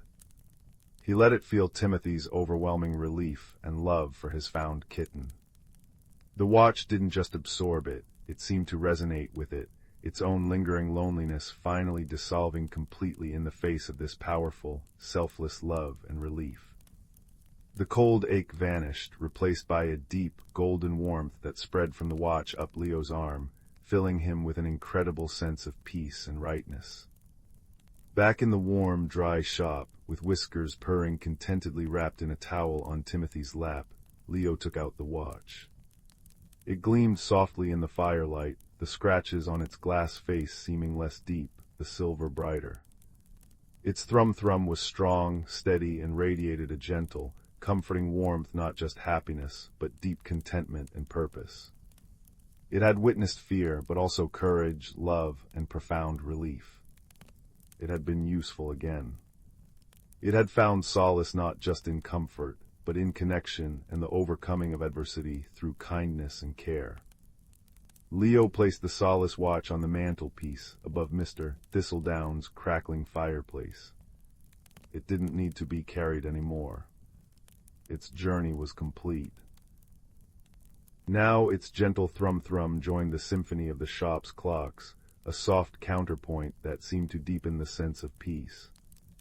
Anyone who sat near the fireplace felt a subtle warmth, a sense of calm, and the unspoken assurance that even in forgotten things, and even after storms, solace could always be found. Leo smiled, watching the firelight dance on the silver. He had learned that magic wasn't always in grand spells, but in quiet empathy, in listening with your heart, and in the extraordinary secrets held within the most ordinary acts of kindness. The watch ticked on, a quiet guardian of comfort, its secret now a shared warmth that filled the cozy shop, promising peaceful dreams to all who listened. Deep in the heart of the whispering woods, where ancient oaks stretched gnarled fingers towards a sky perpetually dappled with twilight, lived a world unseen by hurried human eyes. Here, beneath a canopy woven from centuries of leaves, the boundaries between reality and magic were as thin and shimmering as a spider's web at dawn. Moss, thick and velvety emerald, carpeted the ground, muffling footsteps, and holding the damp, earthy scent of life and decay in perfect balance. Sunlight filtered through the high leaves, fell in shifting golden pools, illuminating dust motes dancing like tiny, joyful spirits. This was the domain of Fern, a young squirrel with fur the color of sun-baked acorns and eyes that held the curiosity of the first spring bud. Fern's home was a cozy hollow high in the grandmother oak, a tree so old its bark resembled a map of forgotten mountains. From her doorway, Fern watched the intricate dance of the hidden folk. Glimmerwing moths, their wings dusted with moonlight, tended luminous night blooms that perfumed the air with vanilla and starlight. Tiny moss beetle, no taller than a pine cone, meticulously repaired dewdrop bridges strung between fern fronds. Old Bramble the badger, his fur striped with silver wisdom, would shuffle along well-worn paths, his low rumble a comforting counterpoint to the high, sweet songs of the sky-blue finches. Everything moved with a rhythm as old as the hills, a rhythm dictated by the turning wheel, the gentle, powerful cycle of seasons, woven with threads of subtle magic. One crisp autumn morning, as the air turned sharp with the scent of fallen leaves and ripe blackberries, Fern noticed something amiss. The crystal brook, a ribbon of water that usually sang with a pure, musical voice and shimmered with an inner light like captured moonlight, seemed dull. Its song was muted, a mere whisper, and its luminous glow had faded to a weary gray. The water plants lining its banks, usually vibrant with underwater rainbows, looked listless. A tremor of unease, cold as the first frost, prickled down Fern's spine. She scampered down the grandmother oak, her paws sinking into the soft moss. "Elder Bark," she called, her voice small against the vastness of the woods. She found the ancient tortoise basking in a rare shaft of sunlight near the brook, his shell etched with patterns like the rings of time itself. His eyes, deep and dark as forest pools, opened slowly. "Little Fern," he rasped, his voice like dry leaves rustling. "Your steps carry worry, what troubles the green heart?" The brook, Elder, Fern said, her whiskers twitching anxiously. It's lost its song, its light is fading, it feels sad. Elder Bark shifted ponderously, his heavy head turning towards the water. He studied it for a long moment, the silence filled only by the diminished gurgle and the distant cry of a hawk. Ah, he sighed, a sound like wind through ancient pines. The turning wheel wobbles, the balance tilts. The crystal brook draws its life from the heart song of the whispering woods itself, from the roots deep in the earth, the sigh of the leaves, the laughter of the rain. When that harmony falters, so does the brook's magic. But why? Fern asked, her bushy tail flicking. What's wrong? The story is old, little one, Elder Bark murmured, his gaze distant. Older than my shell, it is whispered that the brook's light dims when the natural order is strained, when the deep roots thirst too deeply because the rains forget their path, when the leaves fall too soon because the wind grows harsh and restless, when the creatures forget to listen, truly listen, to the woods. He nudged a small, perfectly smooth river stone with his nose.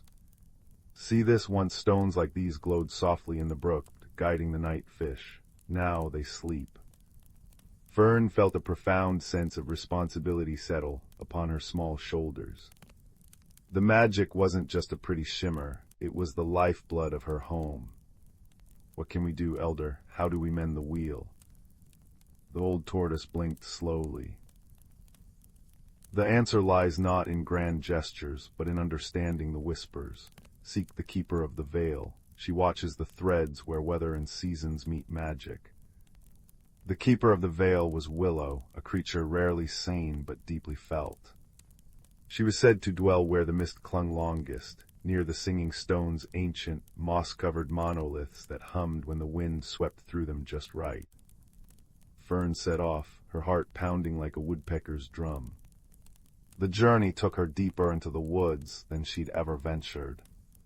She passed through groves where autumn had painted the maples in fiery hues of crimson and gold, the leaves crunching softly underfoot, releasing a scent like spiced apples. She crossed meadows where late-blooming asters held up purple faces to the weakening sun, and butterflies, wings edged in frost, danced their final waltzes. The air grew cooler, damper, carrying the clean, sharp smell of impending rain and the distant ozone tang of magic. Finally, she reached the Valley of Mists. Gray tendrils curled around the bases of colossal ancient firs, their tops lost in the perpetual twilight haze. In the center stood the Singing Stones, 5 towering pillars of gray rock, veined with silver and draped in emerald moss. As Fern approached, a gentle breeze sighed through the valley. It touched the stones, and they began to hum a deep, resonant sound that vibrated in Fern's bones, a sound like the earth itself singing a lullaby. The mist swirled, coalescing near the largest stone. From the shifting vapor emerged a figure both strange and beautiful. Willow was tall and slender, seemingly woven from the mist itself, and the pale green light filtering through the canopy. Her hair flowed like liquid silver, catching the dim light, and her eyes were the shifting color of storm clouds, gray, blue, and sometimes touched with violet. She wore a cloak that seemed spun from spider silk and starlight, shimmering with every movement. She didn't speak aloud, but her voice resonated directly in Fern's mind, soft as falling snow and clear as mountain water. Little guardian, the voice echoed. You feel the discord. You seek the harmony. Images flashed in Fern's mind, parched earth cracking beneath thirsty roots, a nestling shivering under an unnaturally early frost, leaves shriveling before their time. The wheel turns heavy. The deep springs sleep too deeply. The sky forgets its gentle tears. The wind whispers harshly, not softly. The heart song weakens. What can be done? Fern thought back, pouring all her worry and hope into the silent question. Willow extended a hand that seemed made of condensed mist. A single perfect dewdrop balanced on her fingertip, catching the light and refracting it into a tiny rainbow. Harmony is a chorus, not a solo. The magic flows where life flows truly. Listen to the wind's true song. Feel the earth's deep thirst. Remember the old ways. Gather the voices. Rekindle the connection. She gestured towards the singing stones. The stones remember the ancient rains. Let them sing the sky back. Understanding, fragile but bright, blossomed in fern. It wasn't about one grand spell, but about restoring the natural flow, the connection everyone had neglected. She needed to rally the creatures, remind them to truly be with the forest, to listen and respond to its needs. Fern raised back, her small form a blur of russet fur against the autumn tapestry. She found Bramble the badger, diligently turning the soil near his set. Bramble, the earth is thirsty. We must remember to dig the channels towards the deep roots after the rains, like the old stories say. Bramble paused, his dark eyes thoughtful, then gave a gruff nod, immediately starting to clear an old, silted channel leading towards the grandmother oak's roots. She found the sky-blue finches flitting nervously. Finches, the wind whispers harshly, we need your songs, the gentlest ones, to soothe it, to remind it of soft breezes. The finches, understanding the urgency in her chitter, gathered on the highest branches and began to sing not their usual territorial calls, but the soft, fluting melodies used to calm fledglings, a sound like liquid silver pouring through the leaves. She sought the moss people. The deep springs sleep, the stones need singing. The tiny folk, understanding the gravity, swarmed towards the valley of mists, carrying droplets of dew and fragments of luminous lichen. They climbed the singing stones, anointing them with moisture and light, their tiny voices adding a high, sweet counterpoint to the stone's deep hum. Fern herself climbed to the very top of the grandmother oak. She closed her eyes, feeling the rough bark beneath her paws, the cool autumn air ruffling her fur, the faint vibration of the distant singing stones through the ancient wood. She listened, truly listened. She heard the rasp of a beetle under bark, the distant gurgle of the sad brook, the sigh of the wind moving through countless leaves. She poured her own small heart song into the listening, a song of love for the moss, the acorns, the dappled light, the scent of damp earth. A song of hope for the brook's light. All across the whispering woods, the hidden folk focused. The badgers dug, remembering forgotten water paths. The finches sang lullabies to the wind. The moths tended their glowing blooms with extra care, their light a beacon in the gathering dusk. The moss people sang upon the stones. And high in the grandmother oak, Fern listened and sang with her whole being. As dusk deepened, painting the sky in lavender and rose, a change began. The wind, carrying the finches' gentle songs and the scent of turned earth, softened. It no longer snatched leaves harshly, but cradled them as they drifted down. It carried a new scent, the clean, wet promise of rain. High above, the first stars winked into existence. Then it came. Not a storm, but a gentle, soaking rain. Soft, silver threads fell from the darkening sky, kissing the parched earth, pattering on the broad leaves, filling the air with the most beautiful scent petrichor, the breath of the earth sighing in relief. The rain fell upon the singing stones. The deep hum grew louder, richer, resonating through the valley and beyond, vibrating through the roots of the trees, pulsing through the very air. Fern watched, breathless, as the raindrops hit the crystal brook. Where each drop landed, a tiny point of light sparked silver, blue, then gold. The gray dullness dissolved like mist under the sun. The brook began to shimmer, faintly at first, then with growing intensity, its inner light rekindled. Its song returned, no longer a whisper, but a clear, musical chuckle, harmonizing perfectly with the rain's gentle percussion and the stone's deep resonance. The water plants perked up, their colors deepening, tiny underwater lights flickering back to life along their stems. The stones in the brook began to glow with a soft, steady light, guiding the way once more. Downstream, the creatures gathered at the water's edge. Bramble dipped his snout, drinking deeply, a rumble of contentment in his chest. The finches bathed in the shallows, their feathers sparkling with droplets and reflected light.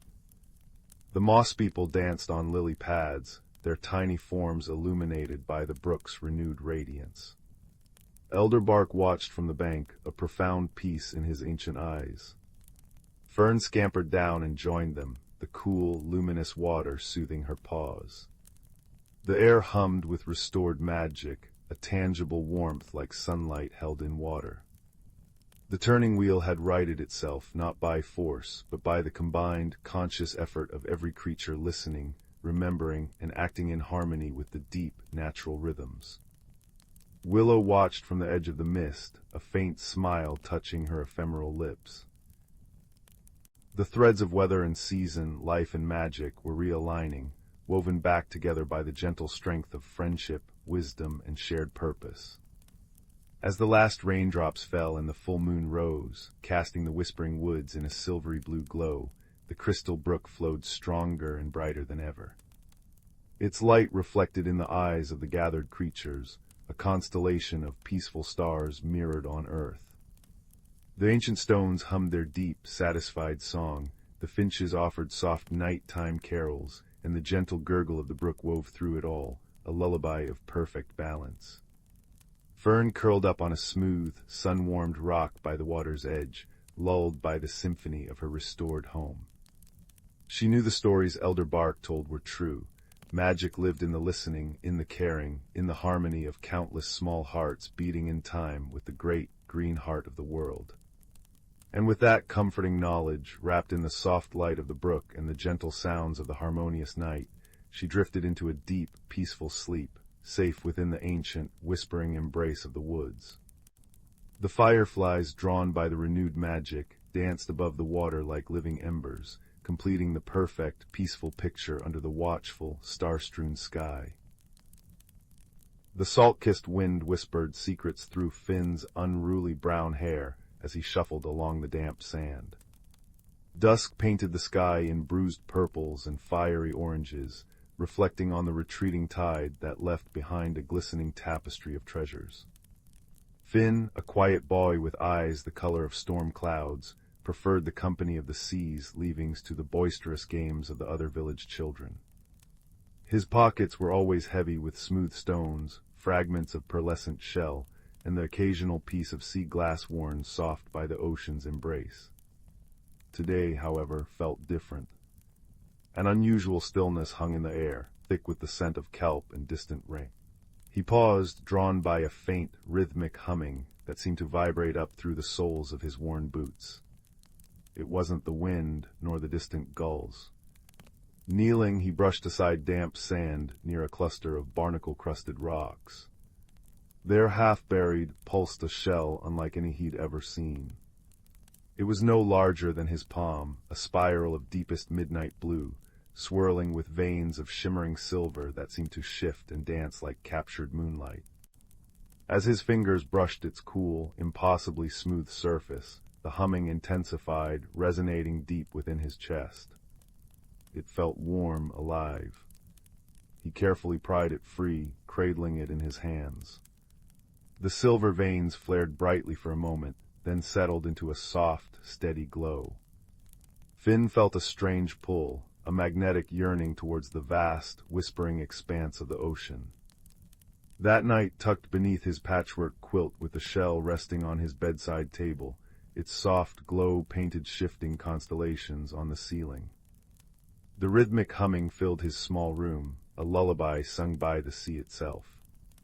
Sleep claimed him, deep and profound. He dreamed not of flying, but of sinking gently into cool, welcoming water. He could breathe easily, the salt tang fresh and clean. Around him the ocean bloomed with impossible colors, corals like frozen fireworks, fish darting like living jewels, forests of kelp swaying in unseen currents. He felt weightless, peaceful, utterly at home. When he awoke at dawn, the dream clung to him like seawater, vivid and real. The shell lay silent and dark on the table. The pull intensified over the next few days. The shell remained inert during daylight hours, but its presence was a constant, quiet hum in the back of Finn's mind. He found himself drawn back to the shore each twilight, the shell tucked safely in his pocket. One evening, as the last sliver of sun dipped below the horizon, painting the waves in molten gold, Finn stood at the water's edge, the shell held tightly. The humming crescendoed, vibrating through his bones. The silver veins blazed with light. Tentatively, heart pounding like a trapped bird, he waded into the cool surf, holding the shell before him. As the water reached his waist, the light from the shell enveloped him in a shimmering bubble. He took a deep breath, closed his eyes, and stepped forward into deeper water. Instead of the expected chill and resistance, he felt only a gentle pressure, like stepping through a curtain of cool silk. He opened his eyes. He was suspended in a world of liquid light. Sunbeams, refracted through the surface far above, painted dancing patterns on the sandy floor below. Schools of tiny, iridescent fish parted around him like a living river. Gigantic ancient sea turtles glided past with slow, deliberate grace. The humming wasn't just in the shell now. It was the ocean itself, the sigh of currents, the crackle of distant reefs, the song of whales echoing from the deep. The shell pulsed warmly in his hand, its light a soft beacon. He was in the meridian depths. He drifted, awestruck, until a gentle bump against his shimmering bubble startled him. A large sea turtle, her shell patterned with intricate swirls of mossy green and gold, peered at him with ancient, intelligent eyes. Her gaze held a deep, calm wisdom. She nudged the bubble again, then turned, swimming slowly towards a towering forest of kelp that swayed like emerald giants. The shell hummed encouragingly. Finn understood. He willed himself to follow, finding that within the bubble he could move with surprising ease, propelled by thought alone. The turtle led him through the kelp forest, where shafts of light pierced the gloom, illuminating fish that looked like shards of stained glass and anemones that pulsed with soft, internal light. They emerged near a cluster of colossal coral structures, forming arches and caverns that pulsed with their own bioluminescent glow. Creatures Finn had only seen in faded book illustrations darted amongst the formations. Seahorses like tiny, armored knights, octopuses changing color like living rainbows, and schools of fish that moved as one glittering entity. The turtle guided him towards a vast, open amphitheater formed by coral, its floor covered in smooth, multicolored pebbles.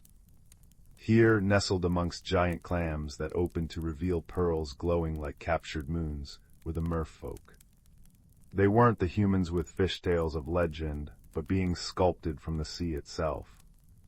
Their skin shimmered with scales in every conceivable hue, deep abyssal blues, vibrant reef oranges, pearly whites.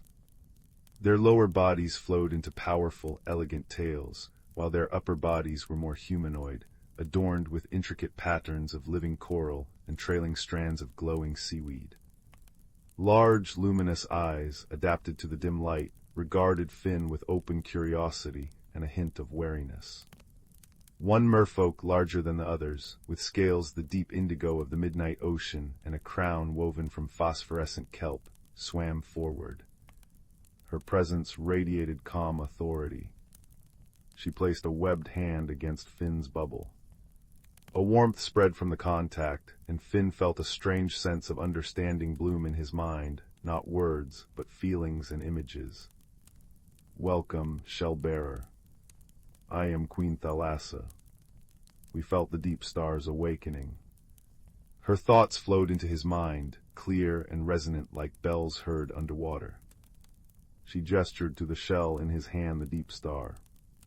Finn, overwhelmed, tried to project his own jumble of thoughts. I found it on the shore. It brought me here. It's beautiful. Thalassa smiled, a gentle ripple of light across her face. The deep star chooses its keeper. It has slept for many tides. Its return signals a need. She projected an image, a section of the vibrant coral reef Finn had seen earlier, but now gray, brittle, lifeless. A creeping shadow seemed to cling to it. The gloom spreads. It silences the songs, dims the lights. We know not its source, only that it weakens the meridian depths. Finn felt a pang of sorrow for the dying coral. Can I help? The question formed instinctively, fueled by the deep star's warm pulse against his palm and the profound peace he felt in this hidden world. The queen's luminous eyes held his. The deep star sensed a kindred spirit, one who listens to the quiet things. Perhaps your eyes, unused to our depths, can see what ours cannot. But the gloom is perilous. You would need a guide. She turned her gaze towards the large sea turtle who had brought Finn. Cora has watched over these reefs longer than memory. She will swim with you. Cora nudged Finn's bubble gently with her beak, her ancient eyes conveying steadfastness. Finn felt a surge of determination mixed with trepidation. He was just a quiet boy who collected shells. How could he help save an entire hidden world? But the image of the dying coral, the fading light, and the deep star's unwavering warmth in his hand steeled his resolve. He nodded. I'll try. Their journey began the next tide cycle. Guided by Cora's steady presence and the deep star's soft light, Finn ventured deeper into the meridian depths towards the afflicted area. The vibrancy gradually faded. The water grew colder, the light dimmer. Fish were scarce, and those they saw moved sluggishly. The coral structures, once bursting with color and life, stood like skeletal ghosts, coated in a slimy, dark gray film that seemed to absorb the gloom. The constant, soothing hum of the ocean was replaced by an unsettling silence, broken only by the mournful creak of dying coral. Cora swam close, projecting images of the reef as it once was, teeming with life. Finn concentrated, trying to see beyond the decay. He noticed things the merfolk, accustomed to the reef's normal rhythms, might overlook. Strange, faintly glowing tendrils, almost invisible against the gray slime, snaked from the dying coral towards cracks in the seabed below. They pulsed with a sickly, greenish light. He pointed them out to Cora, projecting the image. The turtle's eyes widened slightly. She nudged him towards a particularly large fissure, hidden beneath an overhang of dead coral. The fissure exhaled a plume of unnaturally cold water. The gloom seemed thickest here, clinging like tar. As Finn peered closer, the deep star in his hand flared brighter, its silver veins blazing. The light cut through the murk, revealing the source of the tendrils. Nestled deep within the fissure was a cluster of dark, spiny urchins, unlike any Finn had ever seen. They were the size of his head, their spines oozing the viscous gray slime. The sickly green light pulsed from within their bodies. They weren't feeding on the coral, they were poisoning it, draining its life and light, spreading the gloom. The stone-sick urchins, Cora projected, a deep sorrow in her mental voice. Thought lost to the deep trenches. Their poison brings silence and cold. Finn felt a chill that wasn't from the water. How do we stop them? He remembered something his grandmother, a healer in the village, once said about ailments. Sometimes the strongest poison needs the gentlest cure. Cora projected an image of a specific luminous plant, a kelp with fronds that glowed a soft, healing blue. Moonlace. Its light purifies. But it grows only in the sunken gardens, guarded by the razorback clams. They snap shut at the slightest tremor. The sunken gardens lay on the far side of the gloom-ridden reef. Getting there meant navigating treacherous currents and the suffocating silence. Cora led the way, her powerful flippers moving with silent grace. Finn concentrated, using the deep star's light to illuminate safe paths through fields of sharp, dead coral and around hidden crevices where more stone-sick urchins lurked. The silence pressed in, heavy and unnerving. Once a massive razorback clam, disturbed by their passage, snapped its jagged shell shut with a sound like thunder, mere inches from Finn's bubble. He gasped, heart hammering, but Cora nudged him onwards, her calm presence a steady anchor. Reaching the sunken gardens was like stepping into a forgotten dream. Here, untouched by the gloom, giant anemones bloomed like underwater flowers in neon hues. Fish shimmered like scattered gems, and growing in sheltered grottos were clusters of moonlace. Its long, ribbon-like fronds emitted a soft, ethereal blue light that seemed to hum with gentle energy. But true to Cora's warning, each cluster grew within the reach of enormous razorback clams, their shells partially open like hungry jaws, revealing pearlescent interiors and sensitive, frilled edges. They feel vibrations, Cora cautioned. One wrong move. Finn watched the clams. He noticed tiny, glowing shrimp cleaning their shells, moving with exquisite slowness and care. The clams remained open for them. Gentleness, Finn thought, remembering his grandmother's words. Not force. He projected the image of the cleaning shrimp to Cora, then an idea formed. He needed to move like the shrimp, slowly, deliberately, radiating calm. Holding the deep star close, he focused all his will on projecting a feeling of peace, of harmless intent, just as the shell seemed to radiate warmth and safety. He imagined himself not as an intruder, but as part of the gentle rhythm of the garden. Slowly, inch by painstaking inch, he drifted towards a cluster of moonlace, keeping his movements fluid and minimal. He felt the deep star amplify his intent, its light softening, becoming less a beacon and more like the dappled sunlight filtering through the surface. Cora watched utterly still, her ancient eyes filled with hope. A large razorback clam loomed beside the moonlace. Its frilled mantle rippled, sensing his presence. Finn held his breath, pouring every ounce of calm he possessed through the deep star. The clam's shell tensed slightly, then relaxed. It remained open. Heart pounding with quiet triumph, Finn carefully reached out and gently harvested several fronds of the glowing moonlace. They felt cool and resilient in his hand, pulsing with soft blue light. He retreated as slowly as he had approached. Back at the poisoned fissure, the task was even more delicate. They had to get close enough to the stone-sick urchins without triggering a defensive spray of their toxic slime. Finn again relied on the deep star, projecting feelings of calm and harmlessness, while Cora used her immense patience and knowledge of currents to position them. Finn held a frond of moonlace towards one of the urchins. As the soft blue light touched the oozing gray spines, a remarkable thing happened. The sickly green glow within the urchin flickered. The gray slime seemed to recoil, sizzling faintly as the moonlace's light washed over it. Slowly, agonizingly slowly, the darkness receded from the spines, replaced by their natural, dull purple.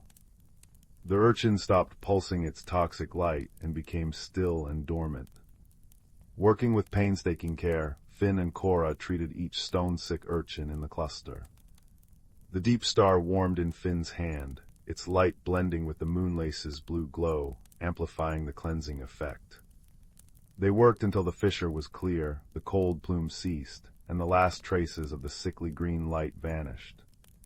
Exhaustion washed over Finn, deep and profound, but it was mixed with a soaring sense of accomplishment. They returned to the coral amphitheater. Queen Thalassa and her people awaited them anxiously.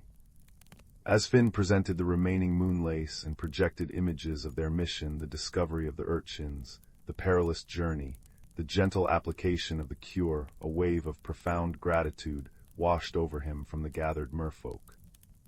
Their luminous eyes shone with renewed hope. Work began immediately. Guided by Finn's descriptions and Cora's wisdom, teams of merfolk carefully harvested more moonlace, using Finn's method of stillness and projected calm, and applied its light to the afflicted areas of the reef. Where the gloom had been thickest, the moonlace's gentle blue glow spread, pushing back the gray slime. Color began to seep back into the bleached coral, first faint pastels, then vibrant reds, oranges, and yellows. Tiny polyps tentatively extended their delicate arms. Fish, drawn by the returning life, darted back into the recovering areas. The oppressive silence lifted, replaced by the tentative clicks, pops, and chirps of returning reef life, gradually swelling back into the familiar, comforting hum of the meridian depths. Finn watched, tears mingling with the seawater inside his bubble. He had helped heal this wondrous place. The quiet boy who listened to shells had found his voice in stillness and observation. His bond with Cora, forged in shared purpose and silent understanding, felt deeper than any surface friendship. The queen approached, placing a webbed hand against his bubble once more. Her gratitude flowed into him, warm and profound. The deep star chose wisely, Finn. You saw with new eyes and acted with a gentle heart. You have reminded us that true strength often lies not in force, but in quiet understanding and the courage to act with kindness. The meridian depths will remember the shell-bearer. The time came for Finn to return. The deep star pulsed softly, its journey complete for now. Queen Thalassa presented him with a small, woven pouch made of iridescent seaweed, containing a single, perfect pearl that glowed with its own soft, inner light, a token of their gratitude and a reminder of the light within the depths. Cora nudged him gently one last time, her ancient eyes conveying a farewell that needed no words. Holding the deep star, Finn swam towards the surface, guided by the fading light above. He breached the waves just as the first stars began to prick the twilight sky. He stood on the familiar shore, dripping, the shell cool in his hand, the glowing pearl pouch tucked safely in his pocket. The world above seemed both the same and utterly changed. The rustle of the wind in the dune grass, the cry of a distant gull, the sigh of the waves, they all held a deeper resonance, a secret melody he now understood. Back in his small room, the deep star sat on his bedside table, dark and silent once more. But Finn knew its secret.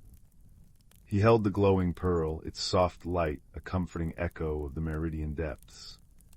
He was no longer just the quiet boy who collected shells. He was the shell-bearer, the boy who had befriended an ancient turtle, helped heal a hidden world, and learned that the greatest magic often lies in listening, observing, and acting with gentle courage. He knew the deep star would sleep, but its connection, like his bond with Cora and the memory of the shimmering depths, would remain, a warm, secret light within him.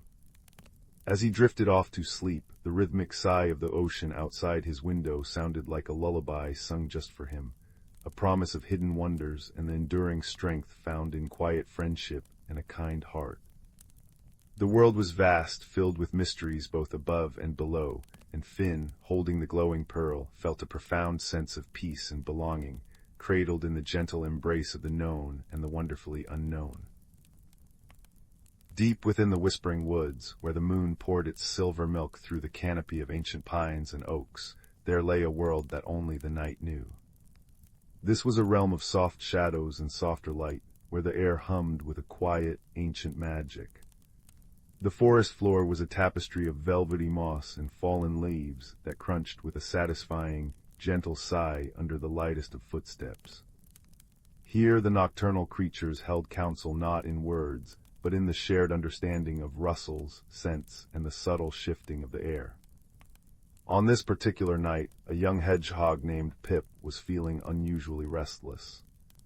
His cozy nest of dried ferns and thistledown felt too small, his thoughts too loud. A peculiar stirring in his heart, a gentle tug, pulled him from his burrow and into the cool, starlit air. Above, the constellations spun their slow, glittering dance, and the forest seemed to breathe around him, a great, slumbering giant with a heartbeat of rustling leaves. Pip trundled along a familiar path, his tiny claws making faint clicking sounds on the smooth, moss-covered stones that lined the way. To his left, a brook babbled secrets over polished pebbles, its voice a constant, soothing murmur. He paused, dipping his snout into the cold, clear water, and listened. The water didn't just babble, it spoke. It told of mountain snows melting, of journeys through dark earth and sun-dappled meadows, of carrying wishes from the high peaks to the sleepy valleys below. It was a language of movement and memory, and Pip understood it in the way one understands a lullaby, not with the mind, but with the soul. Further he wandered, drawn by the soft, ethereal glow ahead. He entered a starlit clearing where the magic of the forest gathered in visible wonder. Here bioluminescent fungi clung to fallen logs like scattered constellations of their own, pulsing with a gentle, greenish light. Fireflies drifted lazily, their golden flashes weaving patterns in the air like living embroidery. Even the leaves of the silver willow trees at the clearing's edge seemed to drink the moonlight and glow from within, their pale undersides shimmering with every sigh of the wind. It was here that Pip saw her, the great oak, eldest of the forest. She was not merely a tree, she was a monument of time itself. Her bark was deeply grooved with the stories of centuries, and her branches reached toward the stars as if in quiet conversation with them. Nestled in a comfortable hollow where two great roots embraced the earth was Seraphina, the elder owl. Her feathers were the color of twilight and wisdom, and her large, knowing eyes held the patience of the moon. She was preening a feather softly, the sound a faint, rhythmic whisper that blended with the night symphony. "You are awake when you should be dreaming, little Pip," Seraphina said, her voice a low, melodic hoot that vibrated through the stillness like the lowest note of a wooden flute. It was not a scolding, but an observation filled with gentle curiosity. Pip approached, his restlessness making him shuffle his feet. "I couldn't sleep, Elder. There's a humming in the earth, a feeling, as if the forest is holding its breath." Seraphina's eyes gleamed. "Ah, you feel it too. That is the turning. The season is preparing to shift its weight." She shifted slightly, and the wind chose that moment to stir the leaves above, creating a sound like 1,000 soft voices whispering in unison, the secret language of the trees. They spoke of deep roots drinking from hidden streams, of sunlight stored in broad leaves, of the gentle ache of change as autumn approached. "The trees are sharing their memories," Seraphina explained softly. "They remember the warmth of summer sun and are preparing to let go, to rest. It is not an ending, little one. It is a necessary breath out before the next breath in." As if on cue, a gentle rain began to fall, not a storm, but a blessing of droplets that pattered softly on the leaves above, on the moss below, on Pip's own spiny back. The sound was a natural ASMR, a cascade of tiny percussion that layered over the babble of the brook and the whisper of the wind. Each drop that landed on the glowing mushrooms made them shimmer more brightly, and the scent of petrichor, the earthy perfume of rain on dry soil, rose up to fill the clearing. "Watch the stones," Seraphina murmured. Pip looked down. The rain had darkened the mossy stones around the great oak, and now, as the water traced their contours, they began to gleam with a faint, internal light.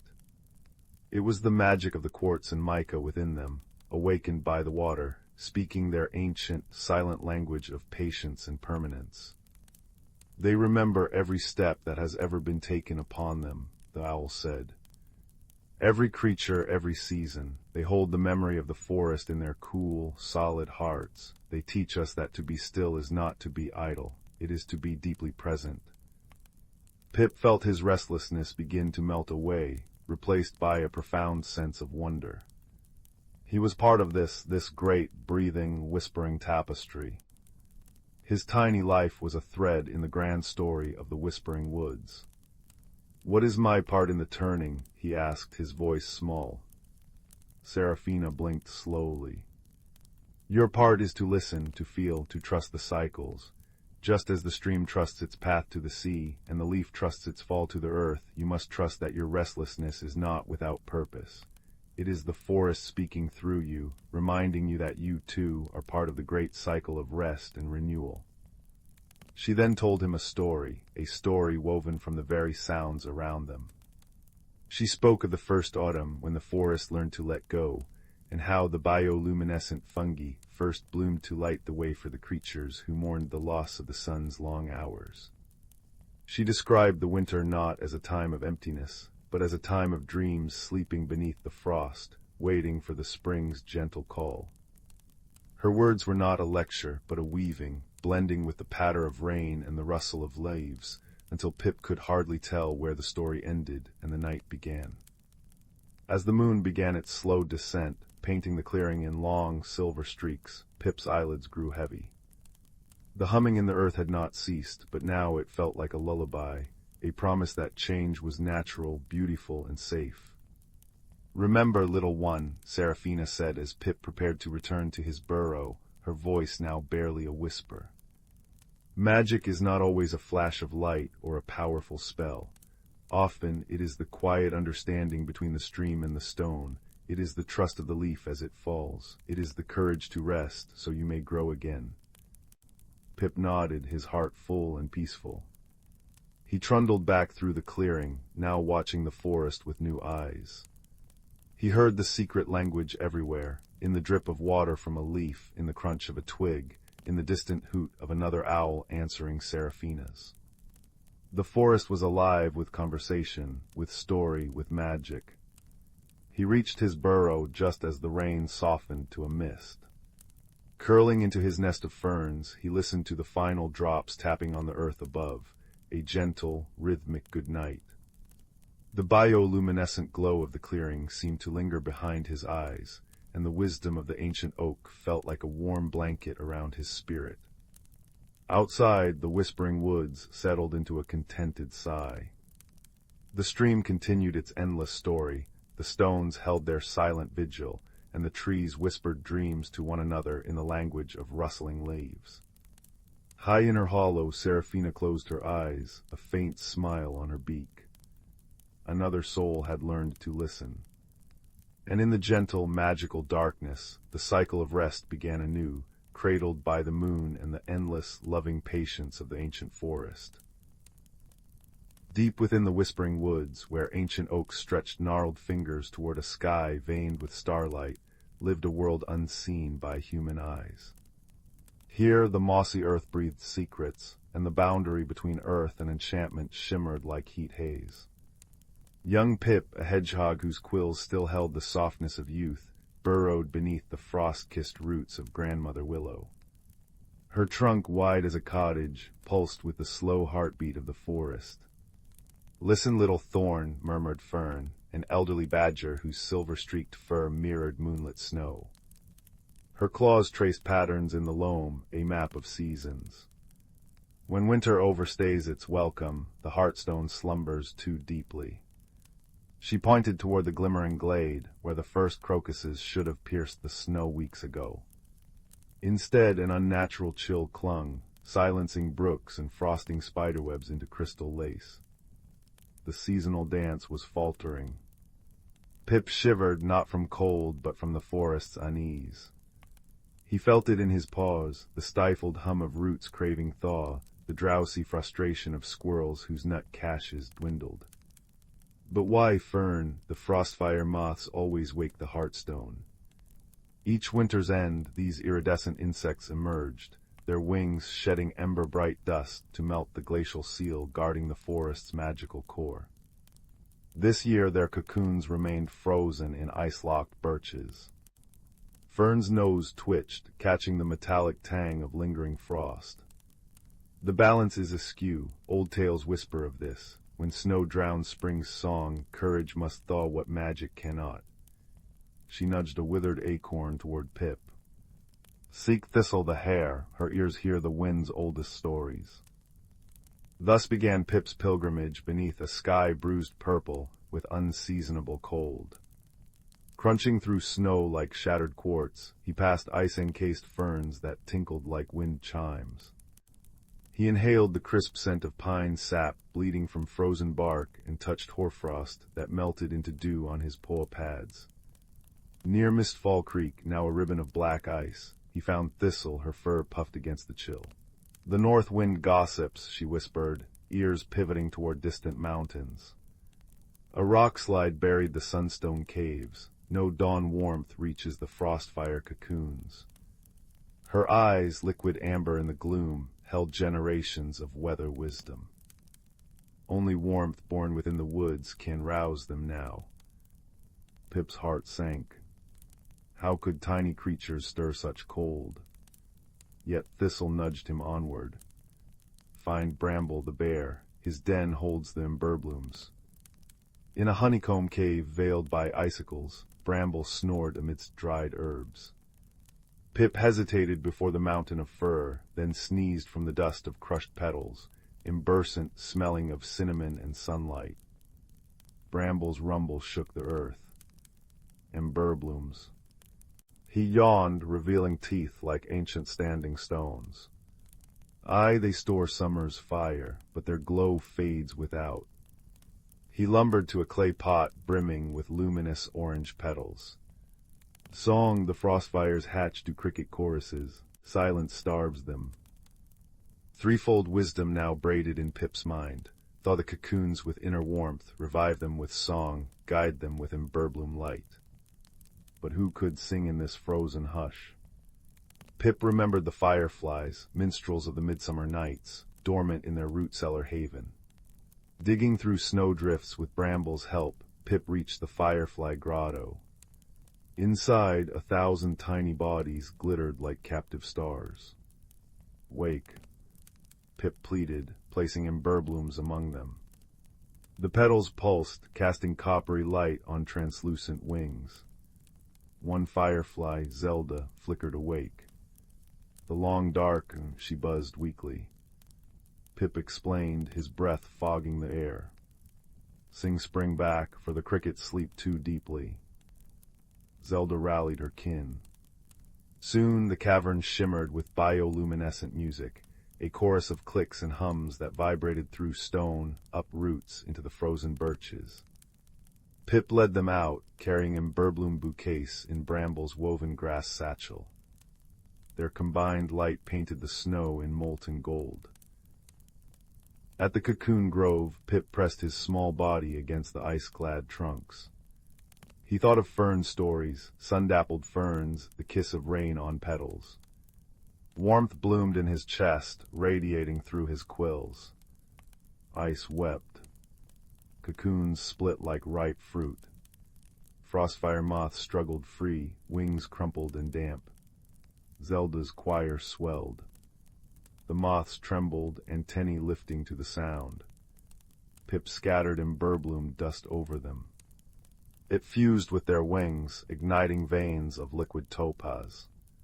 With a collective sigh, they took flight, a constellation ascending toward the Heartstone glade.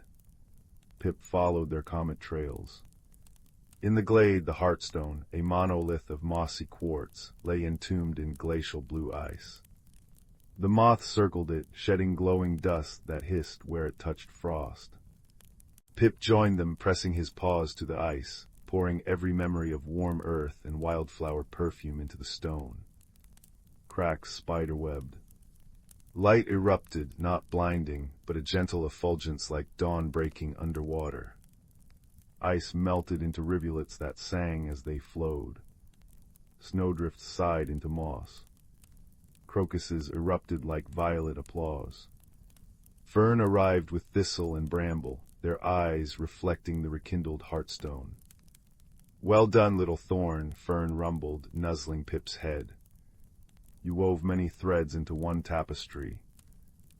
As spring unfurled, crickets chirping, brooks babbling, leaves unfurling like shy green hands, the creatures gathered beneath Grandmother Willow.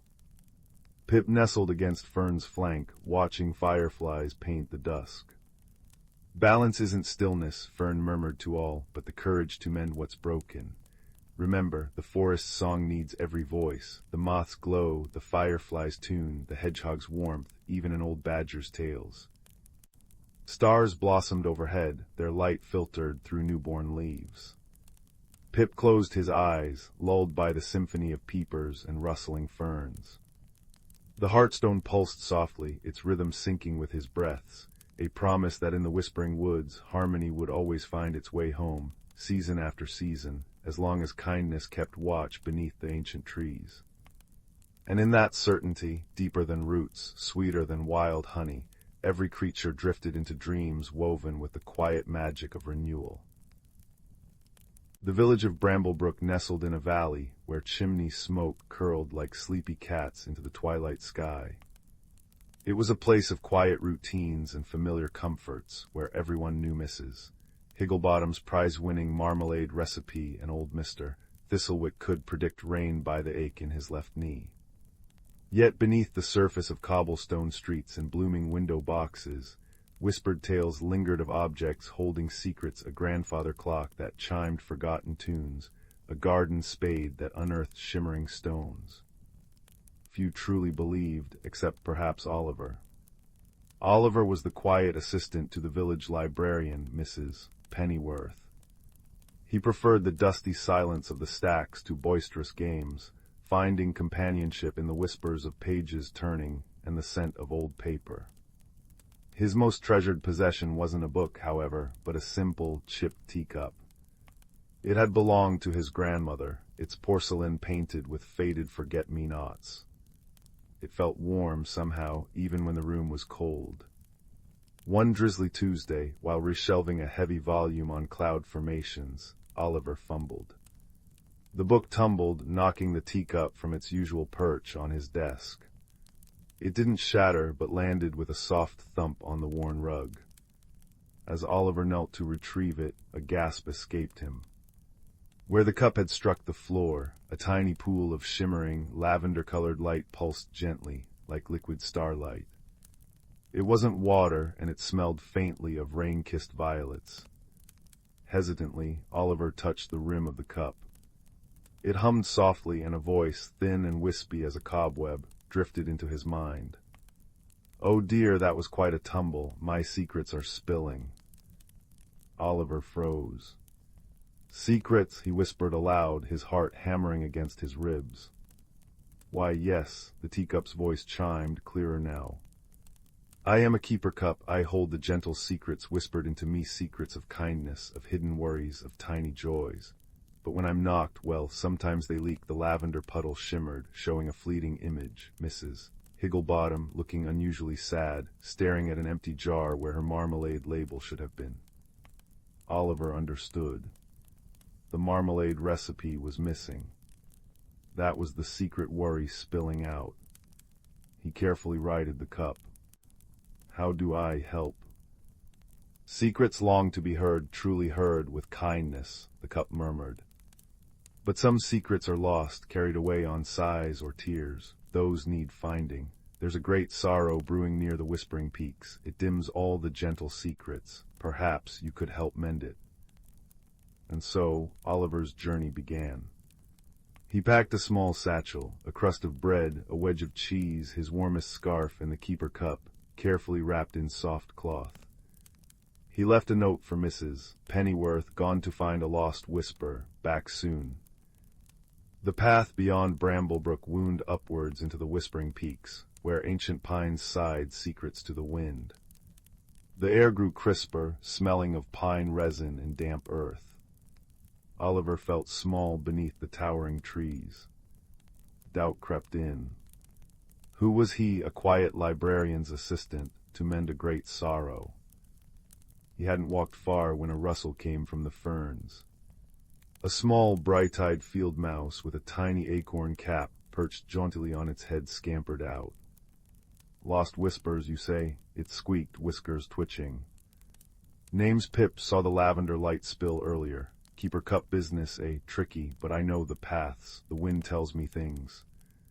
Pip, pragmatic and quick, became Oliver's first guide, darting ahead, pointing out treacherous routes and hidden springs.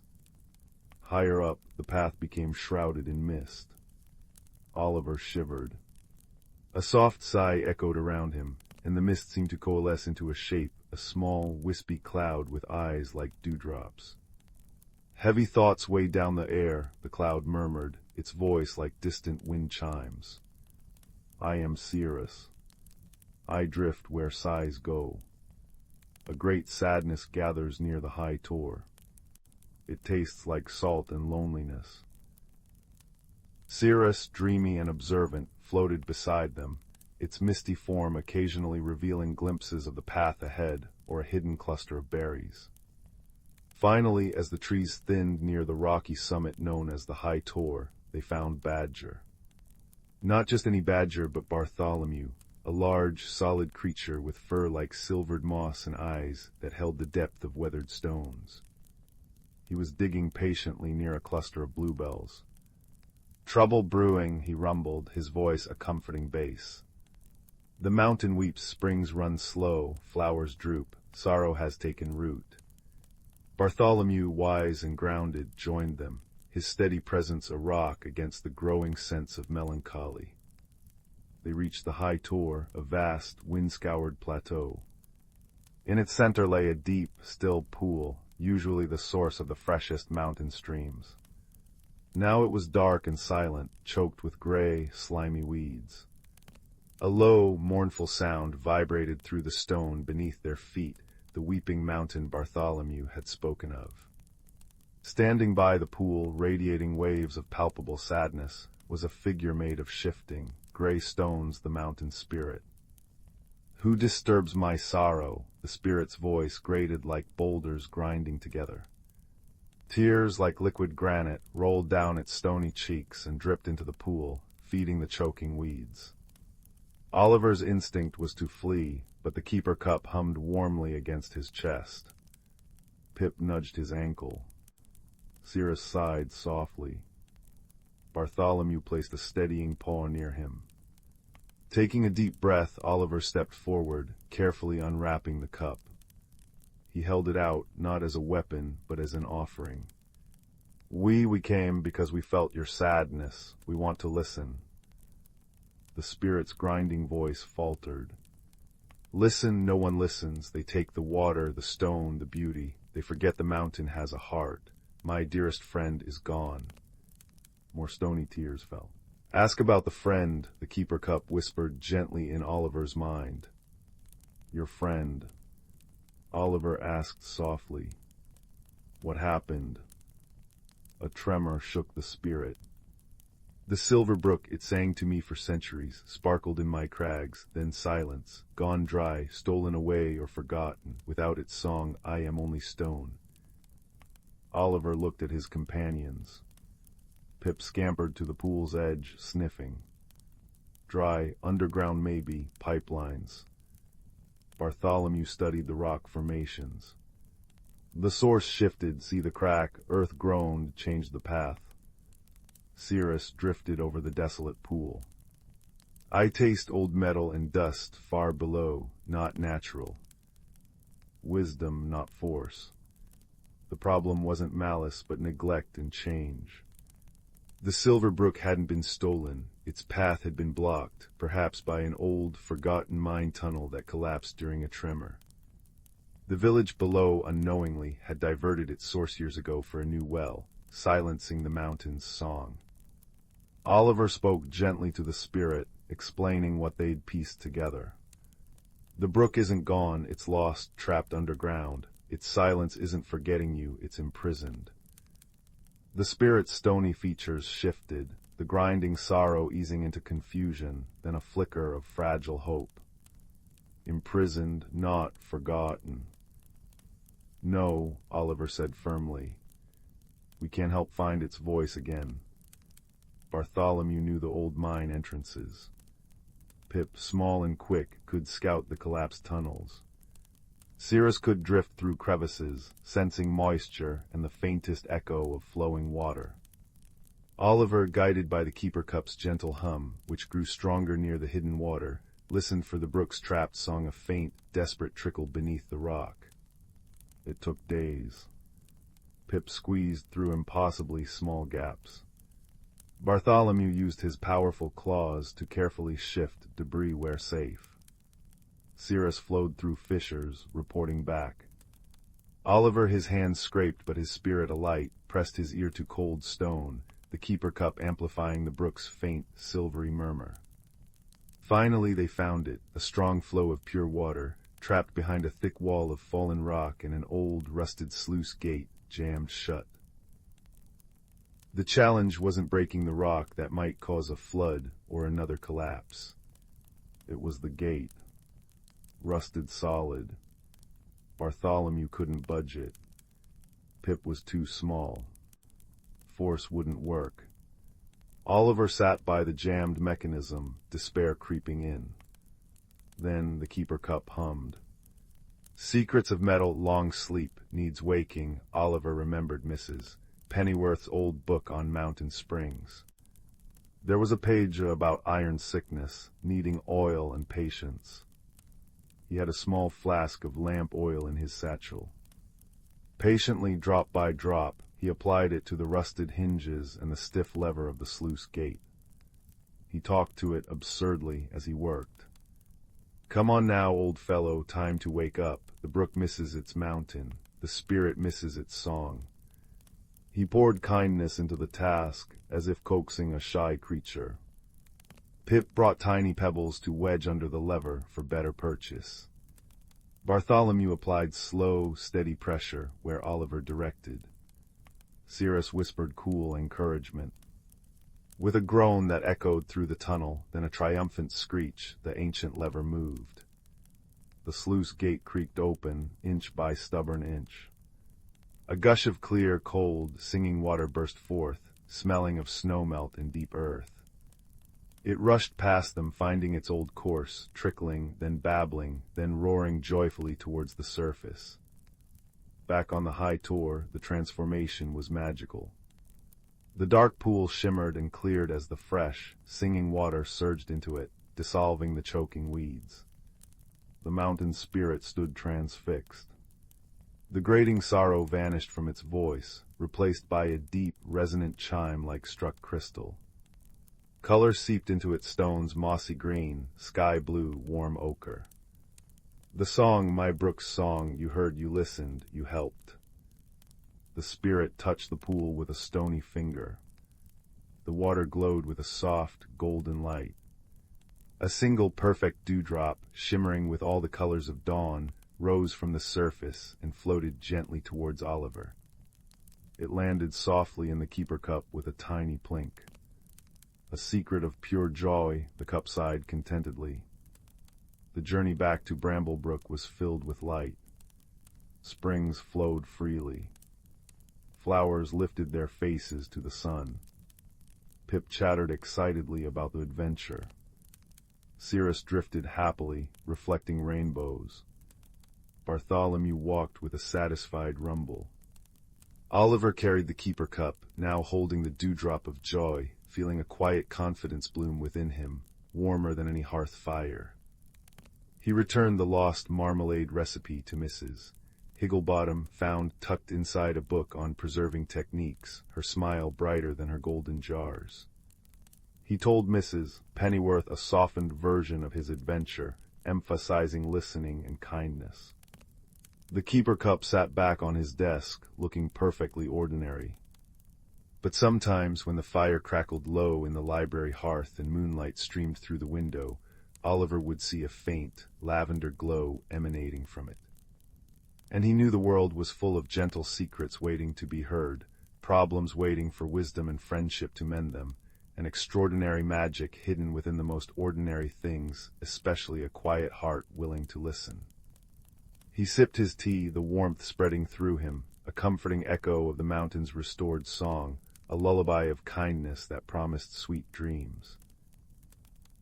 In a quiet village nestled between rolling hills and whispering pines, there lived a young girl named Anya who often felt as though she carried a small, cold space inside her chest. While other children laughed and played in the sun-dappled meadows, Anya would often wander alone, her footsteps quiet as falling leaves, her eyes always searching for something she could not name. One evening, as the autumn air grew crisp and the sky turned the color of bruised plums, Anya sat by her window watching the first stars appear. A peculiar restlessness stirred within her, a feeling like a moth fluttering against glass. She slipped from her house and followed a path she had never taken before, one that led away from the warm glow of cottage windows and into the embrace of the ancient forest that bordered the village. The trees stood like silent guardians, their branches weaving patterns against the deepening blue of the sky. Anya walked until the village sounds faded completely, replaced by the soft crunch of leaves beneath her feet and the occasional hoot of an owl beginning its nightly watch. Just as the darkness became nearly complete, she noticed something extraordinary, a faint, pulsing glow coming from between the roots of a great oak tree. Kneeling, she discovered a plant unlike any she had ever seen. Its leaves were velvety soft and dark as midnight, but from its center bloomed a flower that seemed woven from captured starlight. Each petal shimmered with a gentle, rhythmic pulse, casting soft patterns of light upon the surrounding moss. As Anya reached out hesitantly, the flower's glow brightened slightly, as if in recognition. "Hello, little one," she whispered, her breath forming silvery clouds in the cool air. Carefully, so carefully, she cupped the blossom in her hands. To her astonishment, it detached easily from its stem, resting in her palm like a living ember. Its light pulsed warmly against her skin, and as she held it, the peculiar coldness in her chest began to fade, replaced by a sensation not unlike sipping hot tea on a winter's morning. With the glowing flower cradled in her hands, Anya noticed something else, a path she was certain hadn't been there moments before. It was bordered by mushrooms that gave off their own soft bioluminescence, creating a winding trail deeper into the forest. The starflower in her hands pulsed a little brighter, as if encouraging her forward. And so her journey began. The path led her through parts of the forest that felt both familiar and utterly strange. Ancient trees stood with bark that seemed to shift and change in the flower's light, sometimes appearing as ordinary oak and maple, other times looking like silver-barked sentinels from a forgotten age. The air smelled of damp earth, pine resin, and something else, something like cinnamon and old parchment. After walking for what felt like both moments and hours, Anya emerged into a clearing where the moonlight fell in silvery pools. At the center stood a creature that made her catch her breath, a great fox with fur the color of autumn leaves and eyes that held the wisdom of centuries. Between its paws rested a small, intricately carved box that seemed to be made of polished moonstone. "You found the star nettle," the fox said, its voice like the rustling of leaves. "Few can even see it, let alone have it respond to their touch." Anya, though startled, found she wasn't afraid. "What is it?" she asked, her voice barely above a whisper. "It is a key," the fox replied, "and a guide. It responds to those who carry emptiness within them, not because they are lacking, but because they have space for wonder." The fox nudged the moonstone box forward. "This contains something that has been lost for many turnings of the seasons. The star nettle has chosen you to help return it." Anya opened the box to find a single, perfect feather that shimmered with all the colors of the aurora. As she lifted it, the feather seemed to weigh nothing at all, yet she could feel its importance humming in the air around them. "The forest of whispers is fading," the fox explained sadly. "The memory of magic is slipping away like sand through fingers.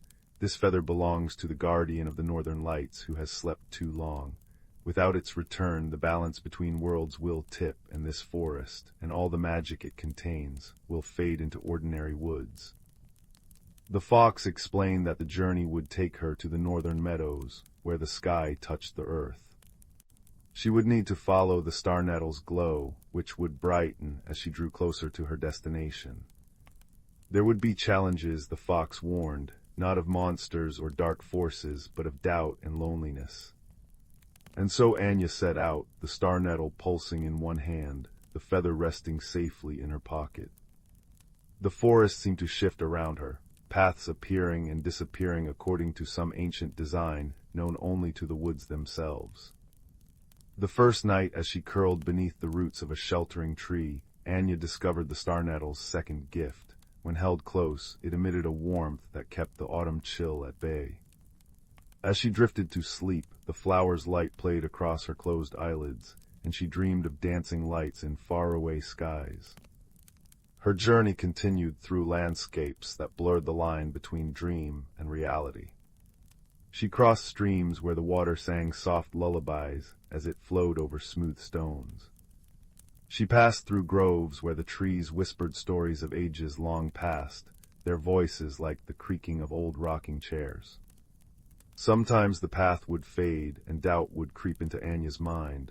What was she doing, a child alone in an enchanted forest? But then the star nettle would pulse reassuringly, and a new path would reveal itself, marked by glowing mushrooms or fireflies that danced in deliberate patterns. After 3 days of travel, Anya came to a place where the forest grew quiet, too quiet. The usual rustlings and chirpings had faded away, leaving only the sound of her own breathing. Before her stretched a bridge made of woven vines and ancient wood, arching over a ravine so deep she couldn't see the bottom. The bridge looked fragile, swaying gently in the breeze. The star nettle's glow dimmed slightly. Anya's heart beat faster. She thought of turning back, of finding another way around. But as she peered into the gloom of the ravine, she realized there was no other path.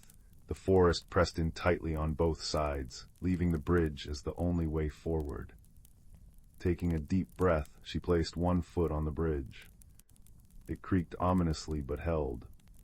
Step by careful step, she made her way across, her hands gripping the vine railings tightly. Halfway across, a wind rose up from the ravine, causing the bridge to sway more violently. The star nettle slipped from her nervous fingers, tumbling down into the darkness below. No, Anya cried, her voice small against the vastness. For a moment she stood frozen, her heart aching with loss. The warmth that had comforted her was gone, and the familiar coldness began to creep back into her chest. Tears welled in her eyes as she realized she had failed. Without the star nettle, how would she find her way? How would she complete her task? But then she remembered the feather in her pocket. She took it out, and though it gave no light, holding it made her feel slightly better.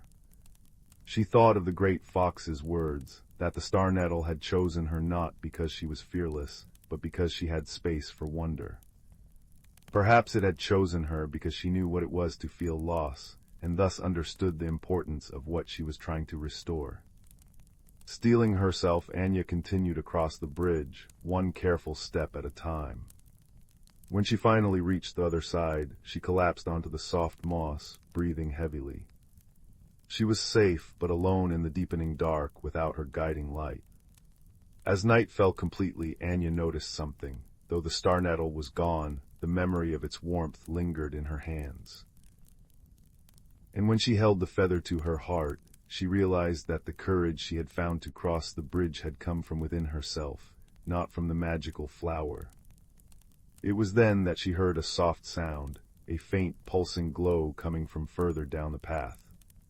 Hurrying forward, she found the star nettle resting gently on a bed of moss, completely unharmed.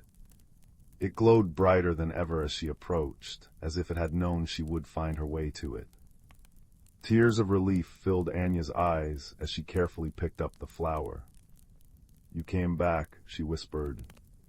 The star nettle pulsed warmly in response, and Anya understood. The magic wasn't just in the flower. It was in her connection to it, in her willingness to continue even when afraid. Days turned into weeks as Anya journeyed northward. The air grew colder, and the first snowflakes began to dance in the air. The forest changed around her, the trees becoming slender white birches that stood like bones against the gray sky. The star nettle's glow grew stronger with each passing day, its light reflecting off the frost that coated every surface. One evening, as the northern lights began to shimmer overhead like curtains of emerald and violet, Anya emerged from the forest into a wide meadow blanketed in snow. At the far end stood a magnificent creature, a great bird with feathers that shimmered with the same otherworldly light as the aurora above. But the bird stood motionless, its eyes closed, as if trapped in an enchanted sleep. This was the guardian. Anya approached slowly, the star nettle glowing so brightly now that it cast no shadow. She could feel the feather in her pocket humming in recognition. As she drew near, she saw that the guardian looked weary, even in sleep. Its magnificent plumage seemed dimmed, and its breathing was shallow. Remembering the moonstone box, Anya took out the feather. The moment it left her pocket, it floated upward as if caught by an invisible breeze, then gently drifted down to rejoin the guardian's plumage. Where it settled, a soft light spread through the bird's feathers, like warmth returning to cold hands. The guardian's eyes fluttered open, eyes that contained entire galaxies within their depths. It regarded Anya with ancient knowing, then bowed its great head in gratitude. "Thank you, child of the mortal world," its voice echoed in her mind, gentle as falling snow. "The forgetting had almost taken me completely." As the guardian stretched its wings, the northern lights above flared into brilliant life, dancing with renewed energy. Colors Anya had never seen before, impossible colors that existed only in dreams, swirled across the sky. The very air seemed to sparkle with renewed magic. "The balance is restored," the guardian said. "Because of your courage, the forest of whispers will remember itself. The magic will flow again." Anya felt the cold space inside her chest fill completely, not with magic, but with a deep sense of peace and connection. She had found what she hadn't known she was searching for. The journey home was different. The forest seemed brighter, more alive. Trees she passed seemed to lean slightly toward her, as if in gratitude. Animals she had never seen before, creatures of light and shadow, peeked out from behind trees before disappearing again. The star nettle's glow gradually dimmed as they neared the village, its job complete. When she reached the great oak where she had first found the flower, it pulsed one last time before floating from her hands and reattaching itself to its stem. The glow faded until it was just an ordinary-looking plant once more, though Anya knew the magic was still there, waiting for the next person who needed to find it. The great fox was waiting for her at the forest's edge. "You have done what few could," it said, its autumn-colored fur blending with the falling leaves. "The forest remembers you now. Whenever you need its comfort, it will welcome you." Anya returned to her village as the first true snow began to fall, blanketing the world in soft white. She slipped back into her house and into her bed without waking anyone. As she drifted to sleep, she could still see the northern lights dancing behind her closed eyelids. The next morning and in the days that followed, Anya seemed changed to those who knew her. The quiet sadness that had often clouded her eyes was gone, replaced by a quiet knowing. She still enjoyed her solitary walks in the woods, but now she moved with purpose, as if sharing secrets with the trees. On clear winter nights, when the northern lights were particularly bright, Anya would sometimes slip away to the forest's edge. There she would often see a flash of autumn-colored fur or hear a voice like rustling leaves, and she would know that the magic she had helped save was thriving. And sometimes, when she placed her hand against the bark of certain ancient trees, she could feel a faint, familiar warmth pulsing within, the memory of magic and of a journey that had transformed not just a forest, but a young girl who had discovered that the greatest magic often lies not in extraordinary things, but in the ordinary courage to care for them. As the years passed, Anya became the village storyteller, sharing tales of enchanted forests and northern lights with wide-eyed children. She never spoke of her own journey, but sometimes, when telling particularly magical stories, her hands would cradle an invisible warmth, and those listening would feel an unexplained sense of peace settle over them. On the night she became a grandmother for the first time, as she held her newborn grandchild by the fireplace, Anya noticed a familiar pulsing glow coming from the window. Outside, nestled in the snow, was the star nettle, glowing gently, as if to welcome the new life into a world that still held magic for those who knew how to look for it. And as the baby's eyes fluttered closed in sleep, Anya began to whisper a story of enchanted forests and gentle foxes, of bridges that required courage to cross, and of lights that danced in faraway skies. Her voice wove a tapestry of warmth and wonder that wrapped around the sleeping child like a blanket, ensuring that the magic would continue, passed down through stories and through hearts brave enough to believe in them. Outside, the northern lights danced in celebration, their colors reflected in the falling snow, while deep in the forest, a great fox smiled beneath the ancient trees, knowing that the magic was safe for another generation. And somewhere between waking and dreaming, a star nettle pulsed gently, waiting for the next heart that needed its light. Title: The Whisper of the Willow. In a quaint village nestled between rolling hills and the edge of a vast, whispering forest, lived a gentle young girl named Leora. Her days were filled with the hum of bees in the meadow, the scent of wildflowers on the breeze, and the comforting embrace of her grandmother's stories by nightfall. Leora's world was one of serene beauty, yet she harbored a yearning for something more, a spark of magic to ignite her heart's deepest dreams. The village was surrounded by legends of the enchanted forest, a place where the old trees told tales to those who would listen, and the streams sang lullabies to the moon. But the heart of these stories was the ancient Willow of Whispers, a tree said to hold the power to reveal one's true path in life.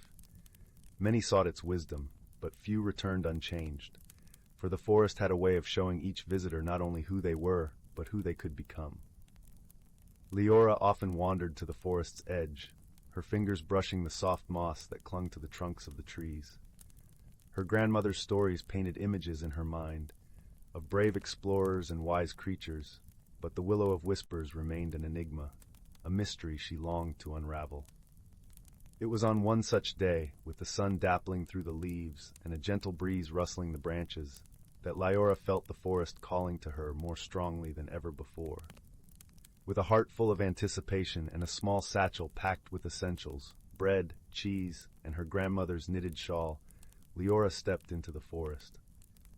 The air was cool and filled with the earthy scent of pine and damp earth. As she ventured deeper, the trees seemed to lean closer, their boughs whispering secrets that only the forest knew. Leora felt a tingling at the back of her neck, a sensation both thrilling and comforting, as if the forest was welcoming her into its embrace. As the path wound deeper into the forest, Leora met a curious friend, a small, bright-eyed squirrel named Pip. His fur was a tawny gold, and he chittered merrily as he bounded from branch to branch beside her. "Where are you headed, young traveler?" Pip asked, his voice a soft, musical note in the forest's symphony. Leora smiled, her heart lightened by the squirrel's friendly demeanor. "I'm seeking the Willow of Whispers," she replied, her eyes alight with determination. Pip twitched his whiskers thoughtfully. "Ah, the willow," he said, nodding. "Many have sought its wisdom, but it is not easily found. The forest has a way of testing those who desire its secrets." "I am ready," Leora declared, her voice steady with resolve. "I believe the willow will guide me." With Pip scampering alongside her, Leora continued her journey. The forest was a tapestry of colors and sounds, each step revealing new wonders. Birds sang sweetly in the canopy above, their songs weaving through the leaves like a gentle lullaby. The sunlight danced across the forest floor, painting patterns of light and shadow that seemed to shift with every breath of wind. As they walked, Pip told Leora tales of the forest's inhabitants. A wise old owl who knew the stars by heart, a family of foxes who danced under the moon, and a mischievous sprite who played tricks on unwary travelers. Leora listened with delight, her imagination painting vivid pictures of these magical creatures. Yet, as the day wore on, the path grew more tangled and overgrown. Vines draped like curtains across their way, and the underbrush thickened, whispering against Leora's legs as she pushed forward. The air grew cooler, and the forest seemed to hold its breath, waiting. "Do not be discouraged," Pip chirped, sensing her unease. "Every journey worth taking has its trials." Leora nodded, brushing aside a strand of ivy. Her determination was unwavering, her heart guided by the stories her grandmother had woven, a tapestry of courage, kindness, and the endless potential within. At last, as the sun began to dip below the horizon, casting the forest in hues of gold and amber, they arrived at a clearing. In its center stood the Willow of Whispers, its trunk wide and gnarled with age, its branches sweeping gracefully to the ground like a curtain of leaves. The air around the tree shimmered softly, as if infused with magic. Leora approached the willow with reverence, her steps slow and deliberate, She felt the weight of the forest silence, a sacred hush that enveloped the clearing. Pip perched on a nearby rock, watching with bright, curious eyes. With a deep breath, Leora reached out to touch the willow's bark, her fingers brushing against its rough, ancient surface. As her hand made contact, a gentle warmth spread through her, and she closed her eyes, allowing the magic to wash over her. In the stillness, Leora heard the whisper of the willow, a soft, melodic voice that seemed to come from the very heart of the tree. It spoke not in words, but in feelings and images, a tapestry of memories and dreams. She saw herself as she was, a young girl filled with wonder and longing. But she also saw glimpses of what could be, a future shaped by choices and courage, by kindness and discovery. The willow showed her paths that twisted and turned, each leading to a different version of herself. As the visions faded, Leora opened her eyes, her heart brimming with understanding. The willow had not given her clear answers, but it had shown her the possibilities, the power of choice, and the strength within her to forge her own path. Pip hopped to her side, his eyes gleaming with approval. "You have the heart of a true adventurer," he said, his voice full of warmth. Leora smiled, her heart light with newfound clarity. "I see now," she said softly. "The journey is as important as the destination. It's not just about finding answers, but about discovering who you are along the way." With the willow's wisdom nestled in her heart, Leora and Pip began their journey back through the forest. The path seemed brighter now, the forest's secrets a little less mysterious. As they walked, Leora felt a deep sense of peace, knowing that she was not alone, that the forest, with its whispers and wonders, would always be there to guide her. As they emerged from the trees, the village lay before them, bathed in the soft glow of dusk. The familiar sense of home wrapped around Leora like a comforting embrace, and she knew that she was forever changed by her journey. Her grandmother greeted her with a knowing smile, her eyes twinkling with the wisdom of 1,000 stories. Leora embraced her, feeling the warmth of love and belonging. That night, as she lay beneath the stars, Leora closed her eyes and listened to the forest's lullaby, her heart full of gratitude and dreams yet to be realized. The willow of whispers had shown her the way, but it was her journey to walk, her story to write. And so, with the gentle rustle of leaves and the soft murmur of the night, Leora drifted into a peaceful sleep, her dreams filled with the magic of the forest and the endless possibilities of tomorrow. In the quiet village of Starfall Hollow, nestled between whispering pines and a babbling brook, the nights were usually filled with the soft glow of starlight filtering through lace-curtained windows. The villagers measured time not by clocks, but by the gentle chime of the ancient clock tower that stood at the center of town, its brass bells singing on the hour with a sound like silver spoons tapping crystal glasses. Wind chimes hanging from every porch played soft melodies with the evening breeze, and lately a gentle rain had been falling each night, its patter on cobblestones and tin roofs composing a lullaby for the entire village. But something peculiar had begun happening in Starfall Hollow. Each morning the villagers noticed another star had vanished from the night sky. Not faded or hidden behind clouds, but truly gone, leaving behind empty patches of darkness where familiar constellations had twinkled for generations. The missing stars left no trace, only a growing sense of wonder mixed with concern, for the people of Starfall Hollow believed the stars watched over them, their gentle light keeping dreams sweet and troubles small. Among the concerned villagers was a young stargazer named Finn, who spent his evenings perched on the roof of his cottage, sketchbook in hand, mapping the heavens. Finn noticed the disappearances first, the absence of little Viga one night, then Sweet Altair the next. He wasn't frightened, but deeply curious. His kind heart worried less for himself and more for the stars themselves. Where could they have gone? And why? Finn decided he would solve the mystery, not with loud proclamations or frantic searches, but with quiet observation and empathy, tools he valued far more than flashlights or loud noises. He began by visiting the oldest places in the village, listening more than speaking. His first clue came from little Alara, the baker's daughter, who sang a nursery rhyme her grandmother had taught her. When the clock tower chimes thrice, The stars roll out like sugar spice. Follow the path where rainbows weep, to where the starling secrets keep. Most dismissed it as childish fancy, but Finn wrote it down carefully in his sketchbook. He noticed the clock tower had indeed been chiming 3 times at midnight lately, though it should only chime once. And the rainbows. Every evening as the gentle rain met the setting sun, tiny rainbows arched over the meadow brook, but they wept, their colors dripping into the water like melted candy. Finn's next clue came from an old map tucked inside a book of fairy tales in the village library.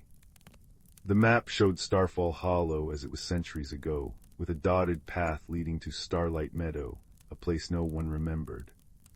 The librarian, a wise woman with spectacles perched on her nose, murmured that the meadow was probably just a legend.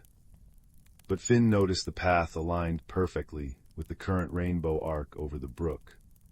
He decided to follow the path one evening, just as the clock tower chimed thrice and the rain began to fall. The rain wasn't cold or harsh, it was warm and sweet-smelling, like honey and lavender. As he walked, Finn noticed other peculiarities. Flowers along the path changed color with each raindrop, from blue to violet to silver, and time seemed to flow backward in small ways. A dropped leaf floated up to rejoin its branch. His own footprints vanished behind him as if erased. These might have been red herrings to frighten someone, but to Finn, they were delightful discoveries. He understood now that the backward-flowing time and color-changing flowers weren't threats, they were clues. The stars weren't being stolen, they were being called. But by whom? Or what? His empathy guided him next. Instead of rushing forward, he sat on a mossy stone and listened. He heard the wind chimes of the village blending with the rustle of leaves. He heard the gentle rain and the distant brook. And then very softly he heard a faint, sorrowful humming. Following the sound, Finn arrived at Starlight Meadow, a place carpeted in silver clover and dotted with luminescent flowers. And there in the center sat a small glowing creature with wings like spun starlight. It was a starling, but not like any bird Finn had ever seen. This one shimmered with the same light as the missing stars, and tears like liquid diamonds fell from its eyes into a small pool at its feet. Finn approached slowly, his steps quiet on the damp grass. "Hello," he said softly. "I'm Finn, are you sad?" The starling looked up, its eyes like tiny galaxies. "I am lonely," it replied, its voice like the ringing of distant bells. "Every year when the autumn rains come, I weep for my family far away in the constellation of Lyra. My tears call the stars down to keep me company, but they cannot stay long, and returning home makes them dimmer each time." Finn sat beside the starling, not too close, giving it space. "The villagers miss the stars," he said gently. "They worry about them, but more than that, I think they'd want to help you if they knew." The starling blinked. "Help me, but how? My family is too far for any human to reach." "Perhaps not through distance," Finn said thoughtfully, "but through friendship." He remembered the nursery rhyme, where the starling's secrets keep. The secret wasn't a place, it was loneliness. That night, Finn returned to the village and gathered everyone in the square. He didn't accuse or alarm, he explained, his voice calm and warm as fireplace glow. He told them about the lonely starling, the backward-flowing time, the weeping rainbows. And he asked for their help. The next evening, as the clock tower chimed thrice and the gentle rain began, the entire village walked the path to Starlight Meadow. They brought with them not tools or weapons, but gifts. The baker brought star-shaped shortbread cookies. The weaver brought a blanket embroidered with constellations. The children brought handmade wind chimes that sounded like laughter. They gathered around the starling, not crowding, but forming a wide, kind circle. One by one, they offered their gifts and their company. The starling, initially shy, soon began to glow brighter, its tears slowing, then stopping altogether. And as the villagers sang an old lullaby together, the same one that had been passed down for generations, the missing stars began to reappear in the sky, brighter than ever before.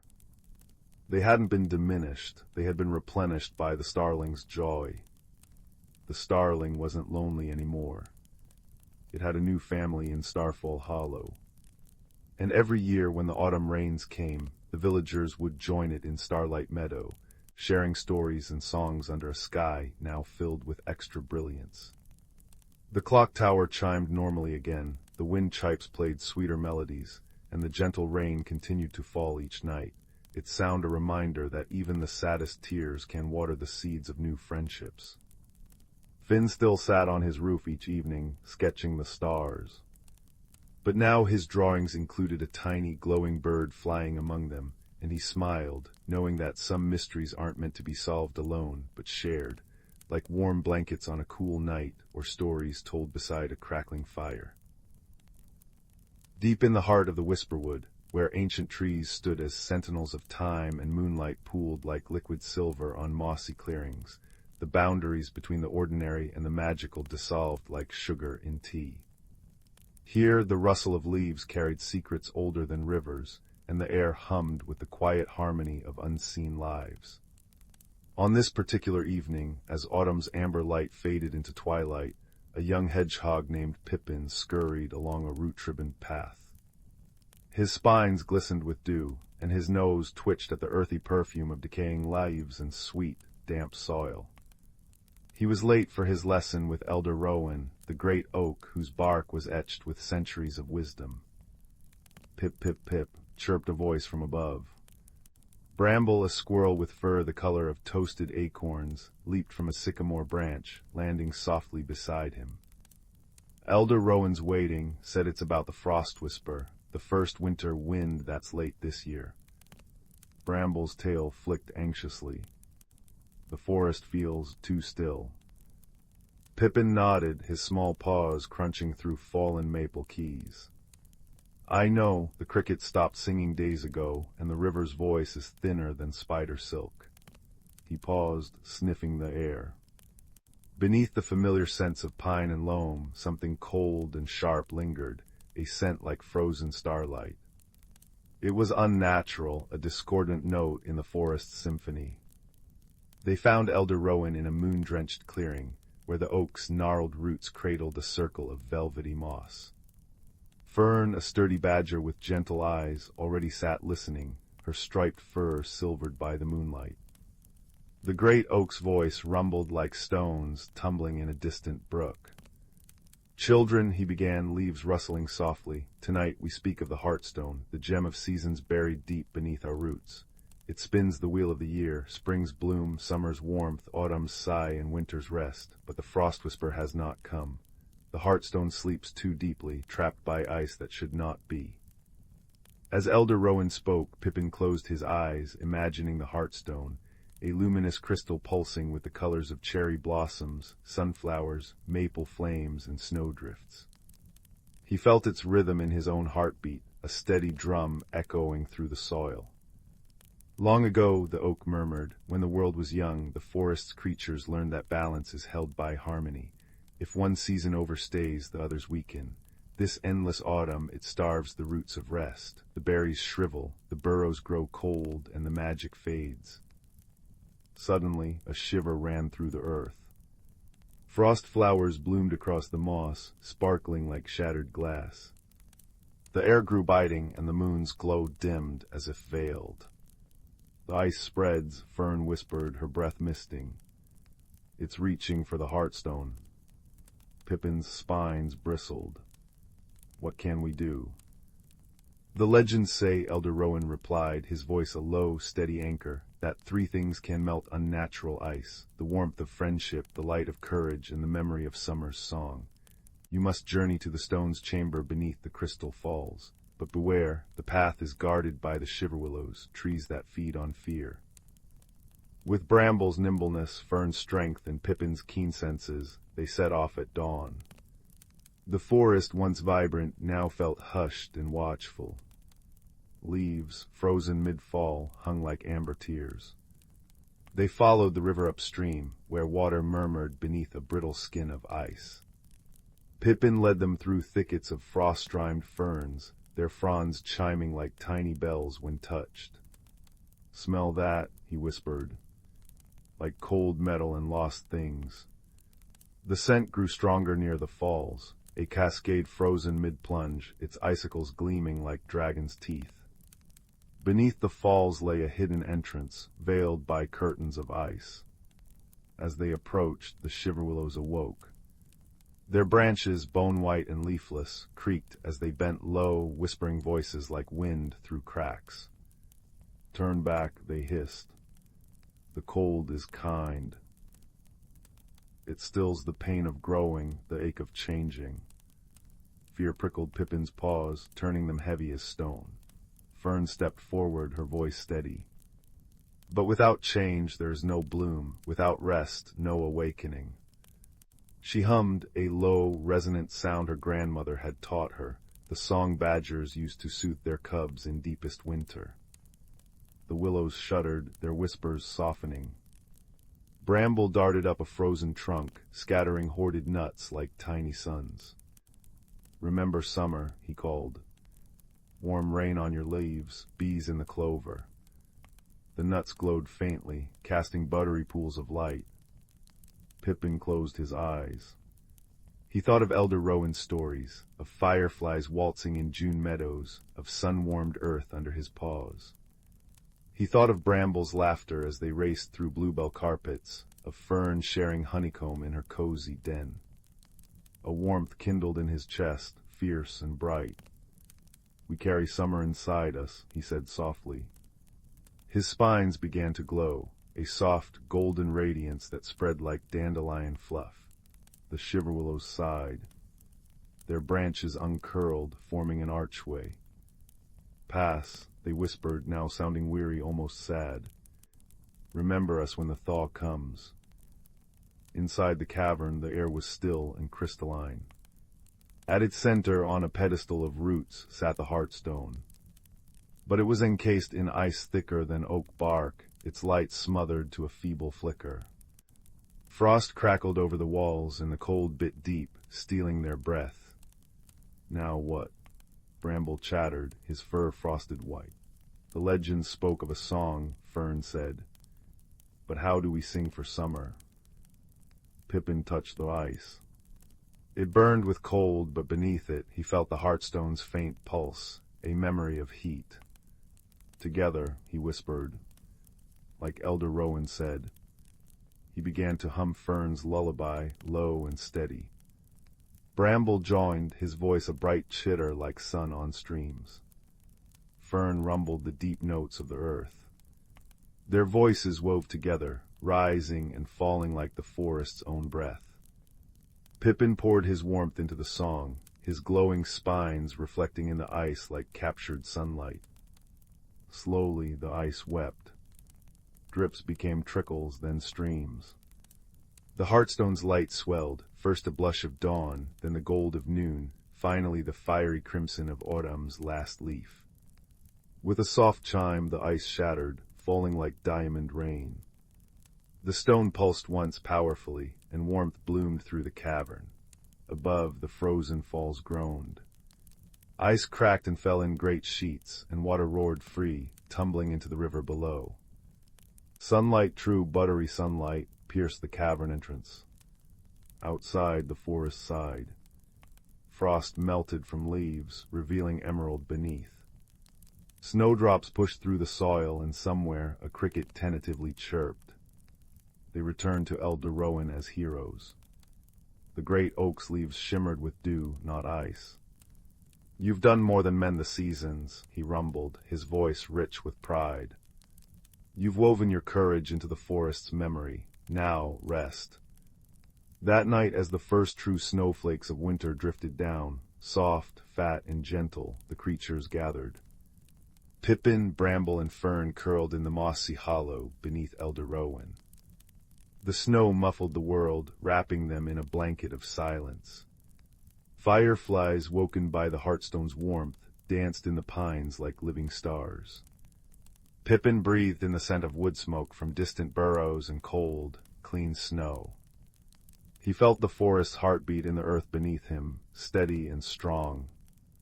Balance is not stillness, Elder Rowan murmured, his branches creaking contentedly. It is the dance of giving and receiving, of waking and sleeping. Remember this when seasons change, little ones. Carry summer in your hearts, and winter will always be kind. As sleep claimed them, the frost whisper finally sighed through the trees, a soft, lullaby wind carrying the promise of spring in its chill. And in the heart of the whisperwood, where magic and reality embraced, all was warm, all was safe, and all was deeply, peacefully well. Silas tended his moonpetal garden with trembling fingers. Each morning he checked the exact height of the silvery blooms, the precise angle of their glowing faces towards the east, the moisture level of the deep violet soil. Change was Silas's quiet dread. It whispered in the shifting wind and lurked in unexpected clouds. He preferred the gentle predictability of his walled garden, where everything stayed exactly as he nurtured it to be. Beyond the weathered stone walls, the whispering woods pulsed with wild magic and untamed growth, a thought that tightened Silas's chest. One crisp autumn morning, Silas found his prized moon petals drooping. Their usual radiant silver glow had dimmed to a dull pewter, and the soft chime they made at dawn was silent. Panic fluttered in his throat like a trapped moth. He checked the soil, the sunlight, the alignment of the protective crystals. Everything was exactly as it should be. Yet the plants were fading, their magic waning. The fear of losing them, the fear of this unwanted change, felt like a cold stone in his stomach. His friend Bryn, whose cottage nestled at the very edge of the whispering woods, found him staring helplessly at the wilting flowers. Bryn's hair was perpetually tangled with leaves, and her eyes held the deep green wisdom of the forest. "They feel your fear, Silas," she said softly, her voice like rustling parchment. "Moonpetals thrive on gentle acceptance, not rigid control. They sense the storm inside you." "But I haven't changed anything," Silas protested, his voice tight. "Everything is perfect." Bryn knelt, brushing a fingertip against a drooping petal. It shivered faintly. "Perhaps perfect isn't what they need anymore. Perhaps they need to change, and you need to let them. The woods might hold an answer. The Heartstone Glade is stirring." The Heartstone Glade. Silas had heard whispers of it, a place deep within the whispering woods, where the oldest magic pooled, reflecting the inner state of those who entered. Legend said it could show your true self in its crystalline waters. The thought of venturing so deep into the unknown, where paths shifted and shadows danced, filled him with icy dread. Yet the sight of his beloved moon petals, their light flickering like a dying candle, pushed him. He couldn't lose them. With a deep, shuddering breath, he agreed. Bryn led the way, her steps sure and silent on the mossy path. Silas followed, his heart pounding against his ribs like a trapped bird. The air in the woods smelled rich and ancient damp earth, decaying leaves, and the sweet tang of unseen berries. Sunlight dappled through the canopy in shifting patterns, illuminating vibrant emerald ferns and clusters of luminous blue mushrooms. Every rustle, every creak of a branch felt amplified. Silas flinched when a squirrel chattered overhead, scattering acorns. "Breathe, Silas," Bryn murmured, pausing by a stream where water chuckled over smooth, gray stones. The woods sense tension, they respond to openness. She dipped her hand into the cool water, and tiny, phosphorescent fish darted around her fingers, leaving trails of soft light. See, no harm, only curiosity. As they walked deeper, the path became less defined. Silas stumbled over a hidden root, catching himself on the rough bark of an ancient oak. He felt a gentle thrum beneath his palm, a slow, steady pulse that echoed the beat of his own heart, calming him slightly. He looked up. High in the branches, a figure made of woven twigs and autumn leaves watched him with eyes like polished amber. Glen, the forest guardian, rarely seen but always present. You carry winter in your spring, Glen's voice whispered, not from the figure but from the rustling leaves all around. The garden fears the wild, yet the wild nourishes the garden. Let the walls down, little caretaker. Let the light find its new shape. Silas shivered, the words resonating deep within his fear. Was his own rigidity, his terror of change, what was truly harming the moon petals? Was he the walls stifling their light? Finally, they reached the Heartstone glade. It was a small clearing bathed in ethereal light that seemed to emanate from the very air. In its center lay a pool of water so clear it was almost invisible, reflecting the vibrant canopy above like a perfect mirror. Ringing the pool were smooth, milky white stones that pulsed with a soft, internal light. The air hummed with a deep, resonant energy, peaceful yet profoundly alive. Look into the waters, Silas, Bryn said, her voice barely a breath. See what the Heartstone shows you. Trembling, Silas stepped to the edge of the pool. He saw his own reflection first, pale face etched with worry lines, eyes wide with apprehension. But as he focused, the image shimmered. He saw his walled garden, but the walls were impossibly high, thick with thorns, casting deep shadows over the moon petals within. He saw himself frantically measuring, pruning, trying to force the plants into unchanging forms, while their light dimmed under his anxious touch. The reflection shifted again, showing the whispering woods vibrant, chaotic, teeming with life in constant, beautiful flux. Vines embraced trees, flowers bloomed in unexpected bursts of color, streams changed course, and everything felt interconnected, pulsing with healthy, dynamic magic. He saw the fear in his own mirrored eyes, fear of the wildness, fear of losing control, fear of becoming something different. Tears welled in Silas's eyes, blurring the vision. The truth was undeniable. His fear wasn't protecting the garden, it was suffocating it.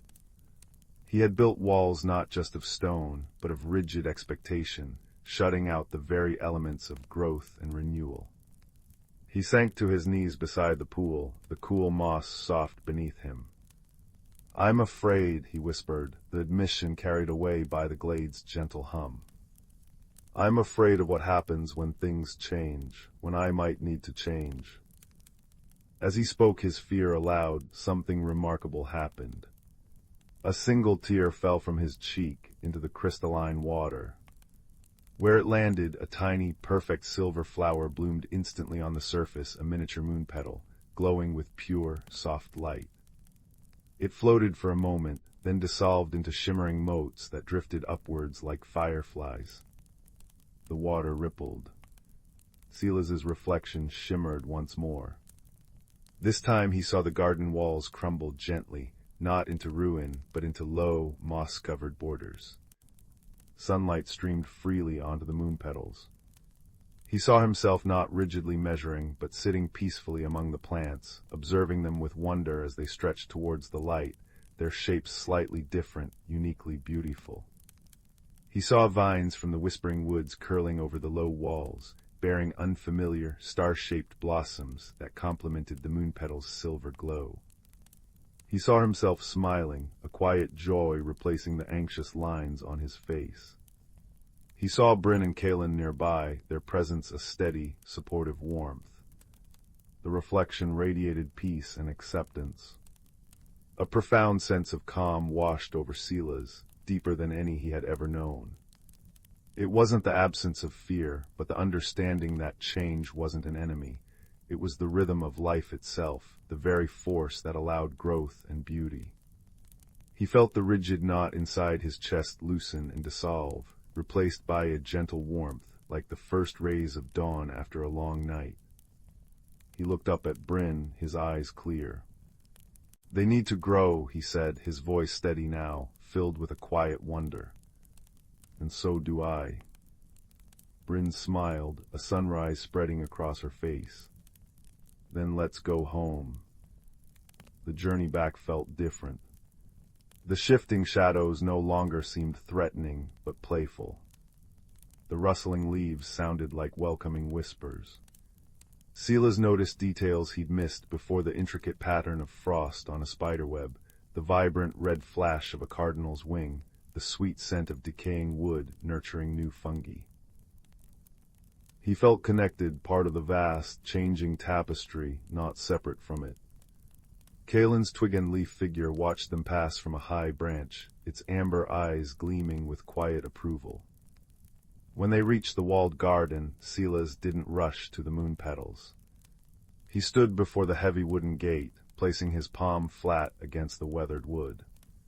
He closed his eyes, remembering the vision in the heartstone glade.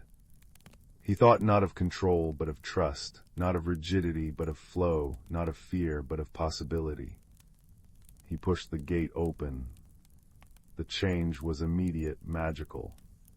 As Silas stepped inside, a gentle wave of silver light pulsed from the center of the garden, washing over the drooping moon petals. They shuddered, then slowly, gracefully, lifted their faces. Their glow intensified, not back to its old state, but into a richer, deeper silver, shimmering with hints of blue and violet. New buds swelled on stems that had seemed barren, unfurling into larger, more intricate blooms that chimed softly, a melody more complex and beautiful than before. The air hummed with their renewed magic, smelling like cool moonlight and fresh rain. Silas didn't measure. He walked slowly among them, feeling the cool, velvety petals brush his fingertips, listening to their gentle song. He saw that some stems leaned slightly, others curved uniquely, each bloom a distinct expression of moon-petal beauty. He noticed tendrils of Bryn's wild honeysuckle, which she'd planted long ago outside the wall, now finding tiny cracks in the stone and curling inward, their golden flowers adding warm counterpoints to the silver light. It wasn't the sterile perfection he'd clung to. It was vibrant, diverse, harmonious chaos. It was alive. He spent the afternoon simply being with his garden. He watered with a light touch, not a strict measure. He hummed along with the moon petals' chime. He welcomed the buzzing bees drawn to the honeysuckle. He felt a profound sense of peace settle over him, deeper than the quiet of routine. It was the peace of acceptance, of trusting the process of growth, both in his garden and within himself. That evening Bryn joined him, carrying 2 steaming mugs of spiced cider that smelled of cinnamon and cloves. They sat on a low stone bench Silas hadn't used in years, watching as the moon petals' glow intensified under the twilight sky, casting dancing silver shadows on the mossy ground. The low walls, now softened by vines and moss, felt welcoming, not confining. "They're more beautiful than ever," Bryn observed, her voice warm. Silas sipped the sweet, warm cider, feeling its comforting heat spread through him. "They needed to change," he said softly, watching a particularly large bloom slowly rotate to follow the rising moon. "And I needed to learn that change isn't loss, it's transformation. It's how we grow into who we're meant to be. Like the garden needed the wildness, I needed to let go of the walls I built." He looked at Bryn, his eyes reflecting the moon petals' gentle light. "Thank you for showing me the way." Bryn simply smiled and nudged his shoulder gently. Above them, in the branches of the old oak just outside the garden, Kalen's amber eyes glowed softly, a silent guardian witnessing the quiet, magical bloom of courage and acceptance. The air was filled with the soft chime of moon petals, the hum of night insects, the comforting crackle of Bryn's small fire pit nearby, and the deep, peaceful sigh of the forest beyond the walls. Silas leaned back, breathing in the cool, fragrant air, no longer afraid of the changing seasons, the shifting winds, or the wild magic that flowed through everything. He had discovered the greatest magic of all, the courage to grow, held safe in the gentle embrace of friendship and the enduring beauty of a world forever renewing itself. The moon rose higher, bathing the transformed garden and the quiet watchers in its serene, silver light, a perfect lullaby for a heart finally at peace. In the heart of the whispering woods, nestled between ancient oaks and silver-barked birches, lay the village of Elderwood Hollow. Here, cobblestone streets wound like ribbons between cottages with thatched roofs, each window glowing with the warm light of lanterns. Wind chimes made of seashells and polished stones sang soft melodies in the evening breeze, and the gentle patter of rain on leaves was as familiar as a lullaby. At the center of the village stood a great clock tower, its chimes marking the hours with a deep, resonant tone that seemed to hug the village in a blanket of time. The people of Elderwood Hollow were a gentle folk, known for their kindness and their love of stories. They tended glowing gardens where flowers hummed when the moon rose and trees that shed leaves like falling stars. But lately something peculiar had begun to happen, something that set the village whispering behind closed doors. Every night, just as the clock tower struck 10, a single star would vanish from the sky. It began subtly. Old Finn, who loved to stargaze from his rocking chair on the porch, was the first to notice. "The swan is missing a wing tip," he murmured one evening, pointing a gnarled finger at the heavens. Then young Alara, who spent her evenings sketching constellations on parchment, realized the crown had lost its central jewel. Night after night, another star winked out, leaving behind a tiny void in the tapestry of the night. The village was not frightened, but deeply intrigued. Where were the stars going? And why? In a cozy cottage at the edge of the village, where the scent of cinnamon and baking bread always lingered, lived a young baker named Rowan. Rowan had a way of noticing things others overlooked, the way honey drizzled just so on a scone, or how the morning dew clung to spiderwebs like tiny diamonds. She was known for her empathy, often leaving baskets of warm muffins on the doorsteps of those who seemed sad or lonely. One evening, as Rowan was closing her bakery, she overheard two children singing an old nursery rhyme near the clock tower. "When the clock strikes 10, hold your breath and count again, for a star may slip from the sky so deep, where the silver river does not sleep. Find the map the moonbeams keep, and mind the guardian who does not weep." Rowan paused, her flower-dusted hands stilling. She had heard the rhyme before, sung by generations of village children, but never thought much of it. Now, with the stars disappearing exactly at 10 o'clock, the words seemed to shimmer with hidden meaning. That night, as the clock tower began its deep, resonant count to 10, Rowan stepped into her garden and watched the sky. True to the rhyme, as the final chime faded into the night, a tiny star from the constellation of the Lyre flickered and vanished. A soft sigh seemed to ripple through the woods. Determined to solve the mystery, Rowan decided to seek the map the moonbeams keep. She recalled an old tale about a pool in the heart of the woods where moonbeams gathered on windless nights, painting liquid silver on the water's surface. Perhaps there a clue could be found. The next evening, armed with a lantern and a basket of gingerbread cookies, for courage and for sharing, Rowan ventured into the whispering woods. The trees seemed to lean in, their leaves rustling secrets. Fireflies blinked like earthbound stars, and the distant sound of the silver river, which flowed backward every full moon, hummed a gentle tune.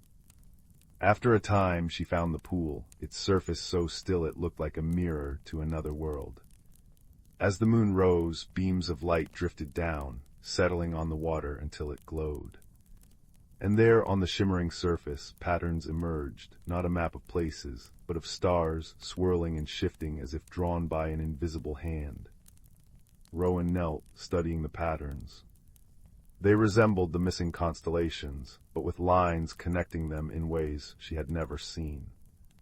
In the center of the pool, the stars formed a shape like a key. As she reached out, her fingertips barely brushing the water, the image dissolved, and the moonbeams scattered.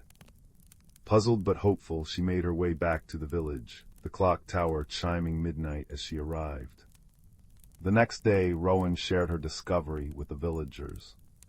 Some were skeptical, others were eager to help. Old Finn suggested the pattern might relate to the clock tower's ancient design, which was rumored to have been built with celestial alignments in mind. A young painter named Kale thought the key shape might represent the old iron key that unlocked the tower's topmost room, a place no one had entered in decades. This seemed a promising light, and soon the whole village was abuzz with theories. But when Rowan and Kale climbed the tower stairs and unlocked the dusty room, they found not answers, but a delightful red herring. Hundreds of tiny, star-shaped cookies, made from a forgotten recipe, hidden away by a long-ago baker who believed they brought sweet dreams. The village celebrated with a spontaneous tea party, sharing the rediscovered treats and laughing at the unexpected turn. Yet the stars continued to disappear. Rowan, though disappointed, did not lose heart. She returned to the nursery rhyme, pondering the line, "Mind the guardian who does not weep." Who or what was the guardian? And why did it not weep? That evening, as rain began to fall, a soft, whispering rain that tapped on roofs like gentle fingers, Rowan noticed something odd. Near the edge of the village, where the silver river curved close to the woods, stood an ancient stone statue of an owl. It was known as the guardian of the Glen, and moss clung to its weathered features. Village legend said it had been carved to protect Elderwood Hollow from sorrow, and thus it never wept, even in the rain. Rowan approached the statue, her lantern casting a warm circle of light. There, tucked into a crevice beneath the owl's wing, she found a small, rolled parchment.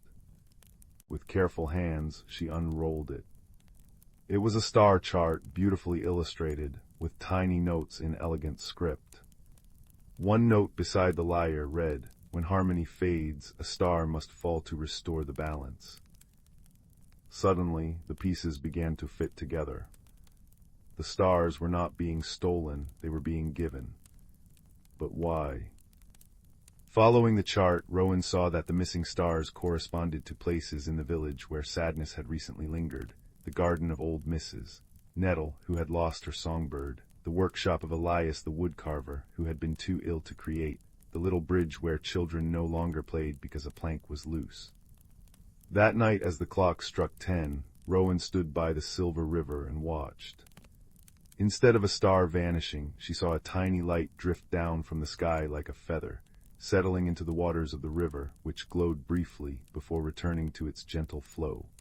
She understood then.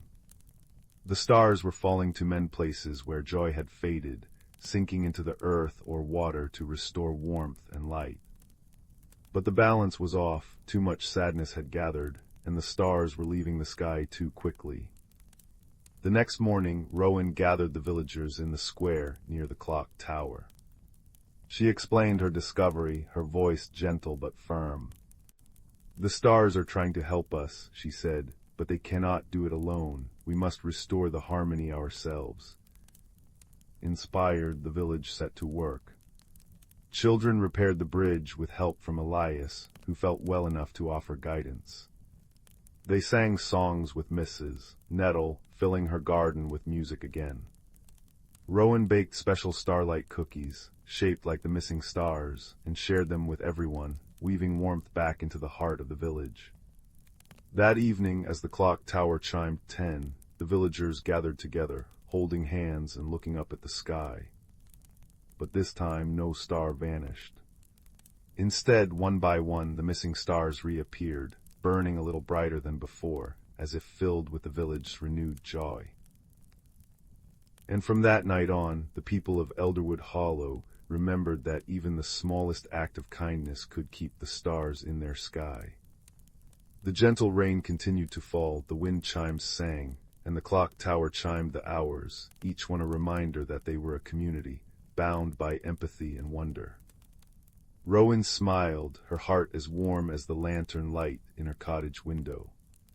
And as she drifted to sleep that night, the constellations shone down, bright and whole, weaving dreams of harmony and hope for all who lay beneath them. In the quiet village of Meadowshire, where cobblestone lanes wound like sleepy serpents between thatched cottages, lived a boy named Silas. His world was one of ordinary wonders, the scent of baking bread drifting from Mrs. Bramble's oven, the way sunlight turned the mill pond into liquid gold each dawn. Yet Silas often felt a quiet longing, as if the world held secrets just beyond his reach. That longing led him to the dusty attic of his grandmother's cottage one misty afternoon, where he discovered an old wooden music box tucked beneath a quilt of faded stars. Its surface was carved with spiraling patterns that seemed to shift like smoke when touched, and when Silas wound its tiny key, it played no melody at all. Instead, it released a soft, shimmering light that painted pictures in the air, memories not his own. The first vision showed a locket shaped like a teardrop, lost deep within the whispering woods on the edge of the village. Silas recognized it at once. It belonged to his grandmother, who'd spoken of it with wistful sighs, calling it her heart's compass. The music box hummed, and Silas understood this was no ordinary trinket. It could reveal the hidden stories of lost things, but only if he followed where it led. With the box cradled in his hands, its light pulsing like a gentle heartbeat, Silas stepped into the woods. Shadows draped the path like velvet curtains, and the air smelled of damp moss and secrets. His journey began with uncertainty, but soon helpers emerged from the greenery. First came Thistle, a badger with fur like twilight and eyes that held the patience of ancient stones. He moved with a slow, deliberate grace, teaching Silas to read the language of roots and rivulets. Every bend in the path has a tale, Thistle rumbled, his voice a soothing rasp. Listen with your feet, not just your ears. Next fluttered Pip, a sparrow with feathers the color of storm clouds and a habit of reciting rhymes. Left at the crooked oak, right where the ferns sigh low, she'd chirp, her wings tracing maps in the dappled light. Last was Bramble, a hedgehog whose quills glittered with dewdrops and whose laughter was a soft, rustling sound. She carried a tiny satchel of courage, a thimble-sized cup of honeysuckle nectar that warmed the spirit when sipped. Together they ventured deeper, guided by the music box's glow. It showed them fragments of the locket's past, grandmother as a girl, laughing as she hung it from a branch while chasing fireflies, the day a storm swept it into a burbling creek. The woods grew stranger, trees whispered in riddles, and streams flowed uphill. Silas's heart ached with every step, not from weariness, but from the weight of the stories he carried. He realized this was no mere quest for an object. It was a journey into the tender, tangled heart of memory itself. The challenge arose when they reached the Grove of Echoes, a clearing where the air shimmered like heat haze. There the locket lay cradled in the roots of an ancient willow, but guarding it was the keeper of whispers, a being woven from starlight and sorrow, with eyes like frozen ponds. She had no form, only a voice that echoed with 1,000 lost sighs. "Take this locket," she murmured, "and you steal a piece of someone's soul. Memories are not trinkets to be reclaimed." Silas felt fear tighten his throat. Thistle nudged his hand. "Wisdom, little traveler," the badger whispered. "Not force." Pip landed on Silas's shoulder, humming a rhyme about letting go. Bramble pressed the honeysuckle cup into his palm, its sweetness a balm. Silas closed his eyes, recalling the music box's visions, not just the locket's loss, but the joy it once held. He understood then what the keeper truly guarded, not the object, but the right of memories to breathe, to change, to be more than frozen moments. "Memories aren't meant to be kept locked away," Silas said softly, his voice steady as a stream. "They're like seeds. If you hold them too tight, they never grow. My grandmother's sorrow isn't in losing this locket, it's in forgetting how it felt to laugh when it swung from that branch." He held up the music box, its light swirled, showing the keeper her own memories, of being a sapling kissed by rain, of sheltering fledglings, of seasons turning without regret. "Sometimes," Silas added, "letting go is how we keep things alive." The keeper's form softened, melting into a shower of silver mist that rained down like tears. Where it touched the earth, forget-me-nots bloomed in a blue circle around the willow. "You carry old wisdom in young bones," the keeper sighed, her voice now warm as hearth smoke. "Take the locket, but leave a memory in its place. Silas placed his hand on the willow's bark. He thought of this journey, thistle's steady presence, Pip's guiding rhymes, bramble's brave giggle. The tree absorbed it, its leaves shivering with contentment. The locket slipped into Silas's palm, cool and light. The return to Meadowshire was lit by a buttery sunset. Grandmother's eyes welled when Silas pressed the locket into her hands, but he quickly opened the music box. Its light wove a new vision, not the past, but the present, the four friends walking home, the willow grove blooming behind them, the village glowing ahead like a promise. "The memory isn't in the locket, Grandma," Silas whispered. "It's in us, and now we have a new one to share." That night, as crickets sang outside and the cottage breathed with the scent of chamomile tea, Silas wound the music box one last time. Its light danced across the ceiling, painting not just lost things but found joys, the gleam in grandmother's eyes, the badger's wise nod from the garden fence, the sparrow's evening song. And as Silas drifted to sleep, he knew the greatest magic wasn't in objects or visions. It was in the quiet courage to listen, the warmth of companions, and the gentle truth that some journeys don't end, they bloom inside you forever. Deep in the whisperwood, where ancient oaks wore cloaks of moss thicker than winter quilts and sunlight dappled the forest floor like scattered gold coins, lived creatures unseen by hurried human eyes. Here the air hummed with a quiet magic, older than the stones in the creek bed. It was a place where the boundaries between the world and something more were as thin and shimmering as a spider's web kissed by dawn dew. Among the gnarled roots of a grandfather oak named Old Man Thistle lived a community of mosskin. Small folk barely taller than a buttercup, they wore tunics woven from spider silk dyed with crushed berries and lichen. Their leader was a gentle elder named Birch, his face as lined and wise as the bark of his home tree.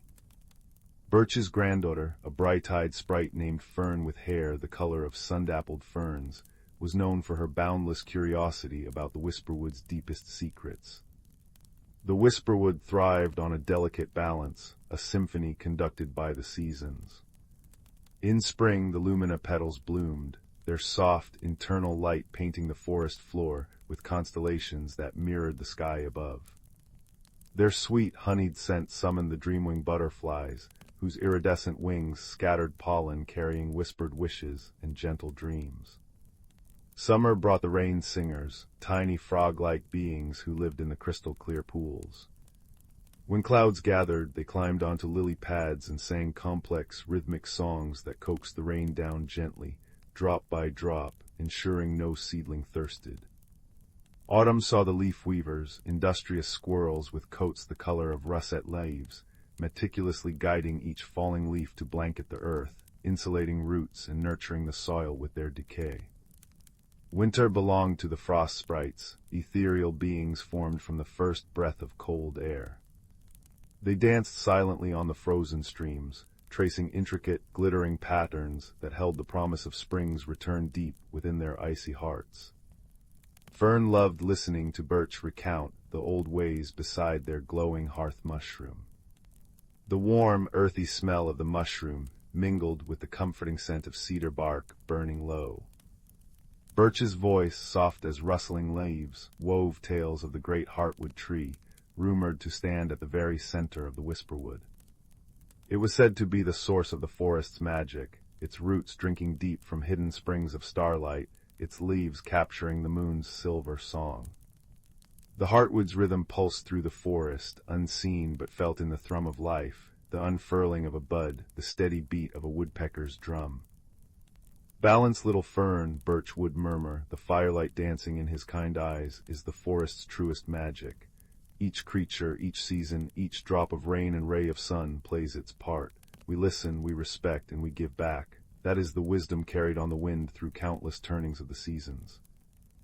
One unusually crisp autumn morning, Fern felt a strange unease prickling beneath her skin, like static before a storm, but without the storm's promise. The air, usually crisp and scented with ripe nuts and damp earth, felt thin, brittle. The lumina petals, usually fading gently as autumn deepened, seemed to dim prematurely, their soft glow flickering weakly.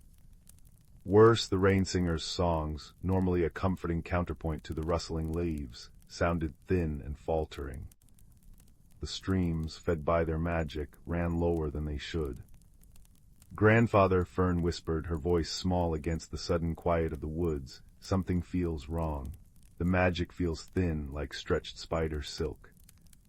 Birch's face, usually serene, creased with deep concern. He closed his eyes, placing a gnarled hand on the trunk of Old Man Thistle. Fern watched as a faint tremor ran through his fingers. "You feel truly, child," he murmured, his voice heavy. "The rhythm, the heartwood song, it's fading. The balance is shifting." A ripple of worry spread through the Moskin community. The leaf weavers reported finding patches of earth where leaves crumbled to lifeless dust instead of nourishing the soil. The dreamwing butterflies fluttered listlessly, their colors muted. Even the frost sprites glimpsed early near the shaded creek banks seemed less substantial, their icy patterns melting too quickly. Birch gathered the Moskin elders under the vast canopy of a weeping willow, its long fronds brushing the moss like gentle fingers. The air was cool, carrying the scent of damp earth and decaying leaves, a scent that now held an undercurrent of anxiety. "The heartwood weakens," Birch announced, his voice carrying a weight that silenced the rustling fronds. "The ancient pact, the flow of magic that binds us all, is faltering. We must discover why." Fern stepped forward, her small frame trembling but her voice surprisingly steady. "I'll go, Grandfather, to the great heartwood. I can follow the old paths, the ones you told me about." Her heart hammered against her ribs, but the image of the dimming lumina petals and the rain singer's strained songs spurred her on. Birch looked at his granddaughter, seeing not just the child, but the spark of the forest's future. He nodded slowly. "The journey is long and the paths are guarded by the forest's oldest memories. Go with the wisdom of the wind, little Fern. Listen to the whispers of the trees, the guidance of the stones. Seek the keeper." Equipped with a pouch of nourishing seed cakes, sweet with wild blueberries, a cloak spun from shimmering moth wings for warmth, and a tiny lantern crafted from a hollowed firefly abdomen that glowed with a soft, steady light, Fern set out. The deeper she ventured into the whisper wood, the stronger the sense of imbalance grew. The air tasted stale. The usual chorus of bird song was replaced by an unsettling silence, broken only by the dry rattle of leaves. The scent of healthy decay was overpowered by a faint, acrid tang, like metal left in the rain. She crossed a meadow where lumina petals lay scattered, their light extinguished like fallen stars. The sight filled her with a profound sadness. Guided by Birch's teachings, Fern listened intently. She pressed her ear to the cool, damp bark of an ancient yew tree. A deep, sorrowful groan vibrated through the wood, speaking of choked roots and poisoned soil deeper within the forest. A cluster of smooth river stones, warmed by a rare patch of sunlight, hummed a warning of tainted water seeping from the direction of the distant mountains. A family of badgers, their faces etched with worry, spoke of strange, bitter smells carried on the wind from the north, where human settlements edged the forest.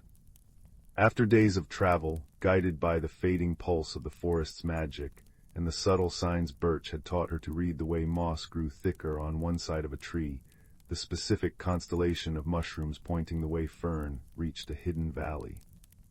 It was shielded by towering, impossibly old sequoias whose bark felt like warm, living stone beneath her tiny hand.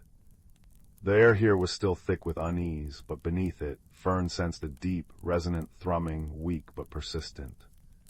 It was the heartbeat of the heartwood. In the center of the valley stood the great heartwood tree.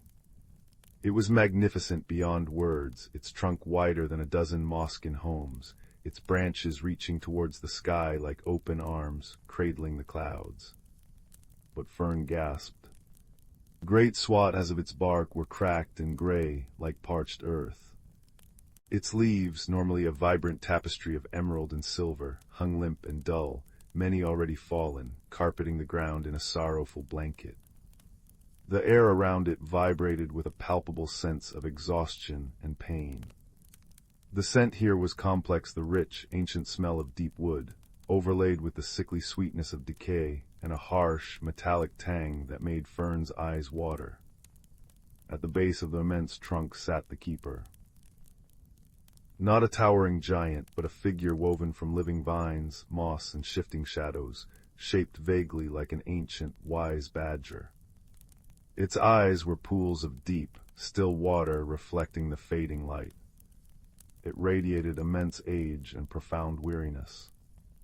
Little listener, the keeper's voice was the sound of wind sighing through deep canyons, low and resonant, echoing slightly in the quiet valley. You feel the fading song, you have journeyed far. Fern bowed low, her heart pounding. Keeper, the whisperwood is ill. The lumina dims, the rain singers falter, the balance breaks. We felt the heartwood's pain. What harms it? The keeper shifted, vines rustling like dry parchment. Its watery eyes seemed to gaze far beyond Fern. The harmony is frayed. From the north, beyond the stone-teeth mountains, comes a slow sickness. Humans dig deep, seeking bright stones that burn. They poison the earth's blood, the water that feeds my roots. They cut the ancient sentinels whose roots spoke to mine, whose leaves sang with the wind. The connection weakens, the magic starves. A deep sigh, like stones grinding together, escaped it. The old ways are forgotten, the pact of respect fades. Fern felt a chill deeper than winter's touch. But what can we do? We are so small, and the sickness comes from so far away. The keeper's form seemed to gather the fading light. Small you are, but connected. The heartwood's strength lies not just in itself, but in the web of life it sustains and which sustains it. The pact is not broken, only strained. The magic sleeps, it does not die. It needs remembrance. It needs the song. The song. Fern asked, hope flickering like her tiny lantern. The heart song, the keeper murmured. The song of belonging, of gratitude, of connection, sung not by one but by all. Sung with pure intent, it resonates with the heartwood's core, reminding it of the life that depends on its rhythm, strengthening the frayed threads. It is the oldest magic, passed down since the first leaf unfurled. Your elder knows the seed of it. Fern remembered. Birch on quiet evenings would hum a simple, wordless melody, a tune that felt like roots sinking into cool earth, like sunlight warming moss. He called it the forest's lullaby. But how can all sing? Fern wondered, looking at the vast, suffering tree. The creatures are scattered, frightened. The song starts small, the keeper whispered, its voice growing fainter, its form seeming to blend more with the shadows at the heartwood's base. Like a single raindrop finding the stream, it needs a conductor, a focus of pure heart. Carry the seed back, plant it with belief. Let the forest remember its own voice. Go now, little listener. Time flows like the tainted stream. Fern didn't hesitate. She turned and ran, the image of the dying heartwood burning in her mind, the keeper's words echoing, remembrance. The song. All. The journey back felt longer, the forest's distress more acute. The metallic tang seemed stronger, the silence heavier. When she finally stumbled into the Moskin hollow beneath Old Man Thistle, weary and coated in forest dust, Birch was waiting. The worry on his face deepened as he saw her expression, but also a flicker of hope.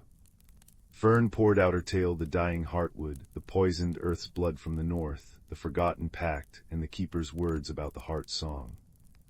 A heavy silence fell over the gathered Moskin, the only sound the crackle of the hearth mushroom and the sigh of the wind through Thistle's branches, carrying the scent of distant decay. The heart song. Birch breathed, his eyes distant. I remember the tune passed from my grandmother's grandmother, but it is a whisper, Fern. How can a whisper reach the heartwood now? The keeper said it needs to start small, Fern insisted, her voice firm despite her exhaustion. But it needs to grow. It needs all of us. And it needs belief. We need to remind the forest who it is, what it means to be connected. Birch looked at his granddaughter, then at the worried faces of his people. He saw the dimming light of their own hearth mushroom. He saw the resolve in Fern's eyes, mirroring the determination he'd carried in his youth. He nodded slowly, a spark rekindling in his own gaze. Then we begin, here now, we sing the seed. Gathered under the protective boughs of Old Man Thistle, as the first true snowflakes of winter began to drift down like frozen whispers, the mosskin formed a circle. Birch closed his eyes, took a deep breath of the cold, pine-scented air, and began to hum. It was the simple, ancient melody, the forest's lullaby. It started soft, hesitant, a fragile thread of sound in the vast, troubled woods. Fern joined in, pouring all her love for the whisperwood, all her hope, all her belief in the keeper's words into the notes. Her clear voice wove around Birch's deeper hum. One by one, the other mosskin added their voices, timidly at first, then stronger. The song wasn't loud, but it was pure. It spoke of cool moss underfoot, the scent of rain on hot earth, the taste of wild strawberries, the comforting darkness of a tree hollow, the joyful dance of fireflies on a summer night. It was a song of home, of belonging, of gratitude for the sheltering branches and the nourishing soil. As they sang, something remarkable happened. The hearth mushrooms glow brightened, casting warmer, steadier light. The falling snowflakes seemed to dance gently to the rhythm. A family of field mice, drawn by the sound, peeked from their burrow, their tiny eyes wide. A weary robin huddled on a branch, puffed out its chest, and added a tentative, sweet trill to the melody. Word traveled, carried by the wind, by the chattering squirrels, by the silent flight of an owl. Fern, guided by the mosskin elders, journeyed to the rain singers' pools. She hummed the melody to them. Their large, luminous eyes blinked, and then one brave singer climbed onto a half-frozen lily pad. Its song, usually reserved for rain, now wove the mosskin's melody into its own complex rhythms, creating a new, hopeful harmony that rippled across the water. The sound carried far. Fern visited the leaf weavers in their autumn-gilded dens. She sang the heart song's core. The squirrels, initially skeptical, found the tune settling into their busy hearts. As they worked, guiding leaves to the earth, they began to hum it, a steady, grounding rhythm that vibrated through the soil. The decaying leaves seemed to settle with more purpose, releasing their nutrients with a sigh of contentment. She sought out the frost sprites near the icy streams. Communicating through feelings and gentle touches on their shimmering forms, Fern shared the song's essence, warmth not of fire, but of connection. The sprites, embodiments of quiet winter, began to trace their frost patterns in time with the melody, their icy spirals holding the promise of the song within their delicate structures. The mosskin sang every dusk and dawn under Old Man Thistle. The rain singers added their watery harmonies from their pools. The leaf weavers hummed as they worked. The frost sprites danced their silent symphony. Birds picked up the tune, weaving it into their calls. Even the wind seemed to catch the melody, sighing it through the branches. It started as scattered notes across the vast whisperwood, like the first stars appearing at twilight.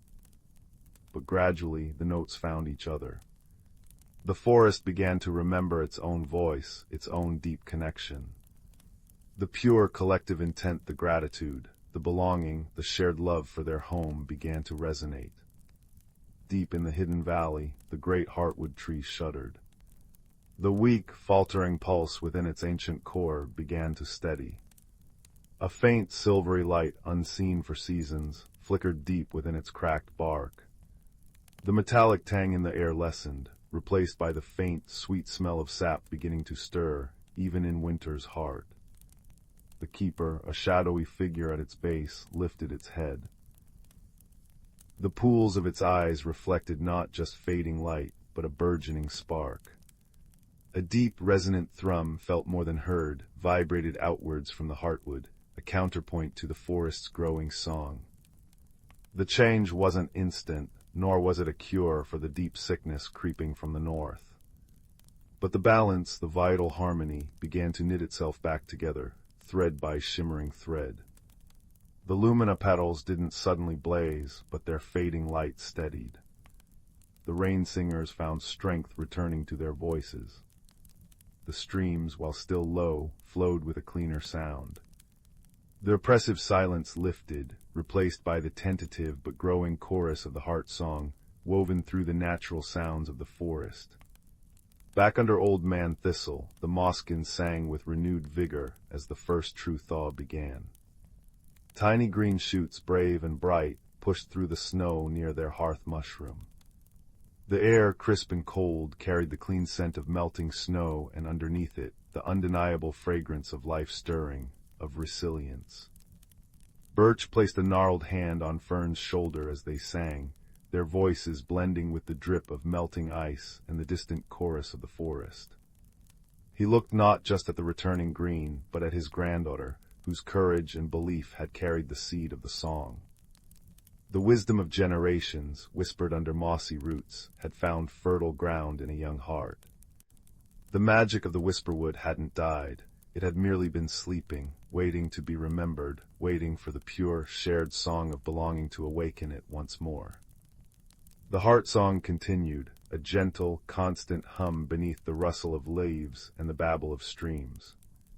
It was a lullaby for the forest itself, a reminder of the deep, unbreakable connection binding root to rock, creature to tree, season to season.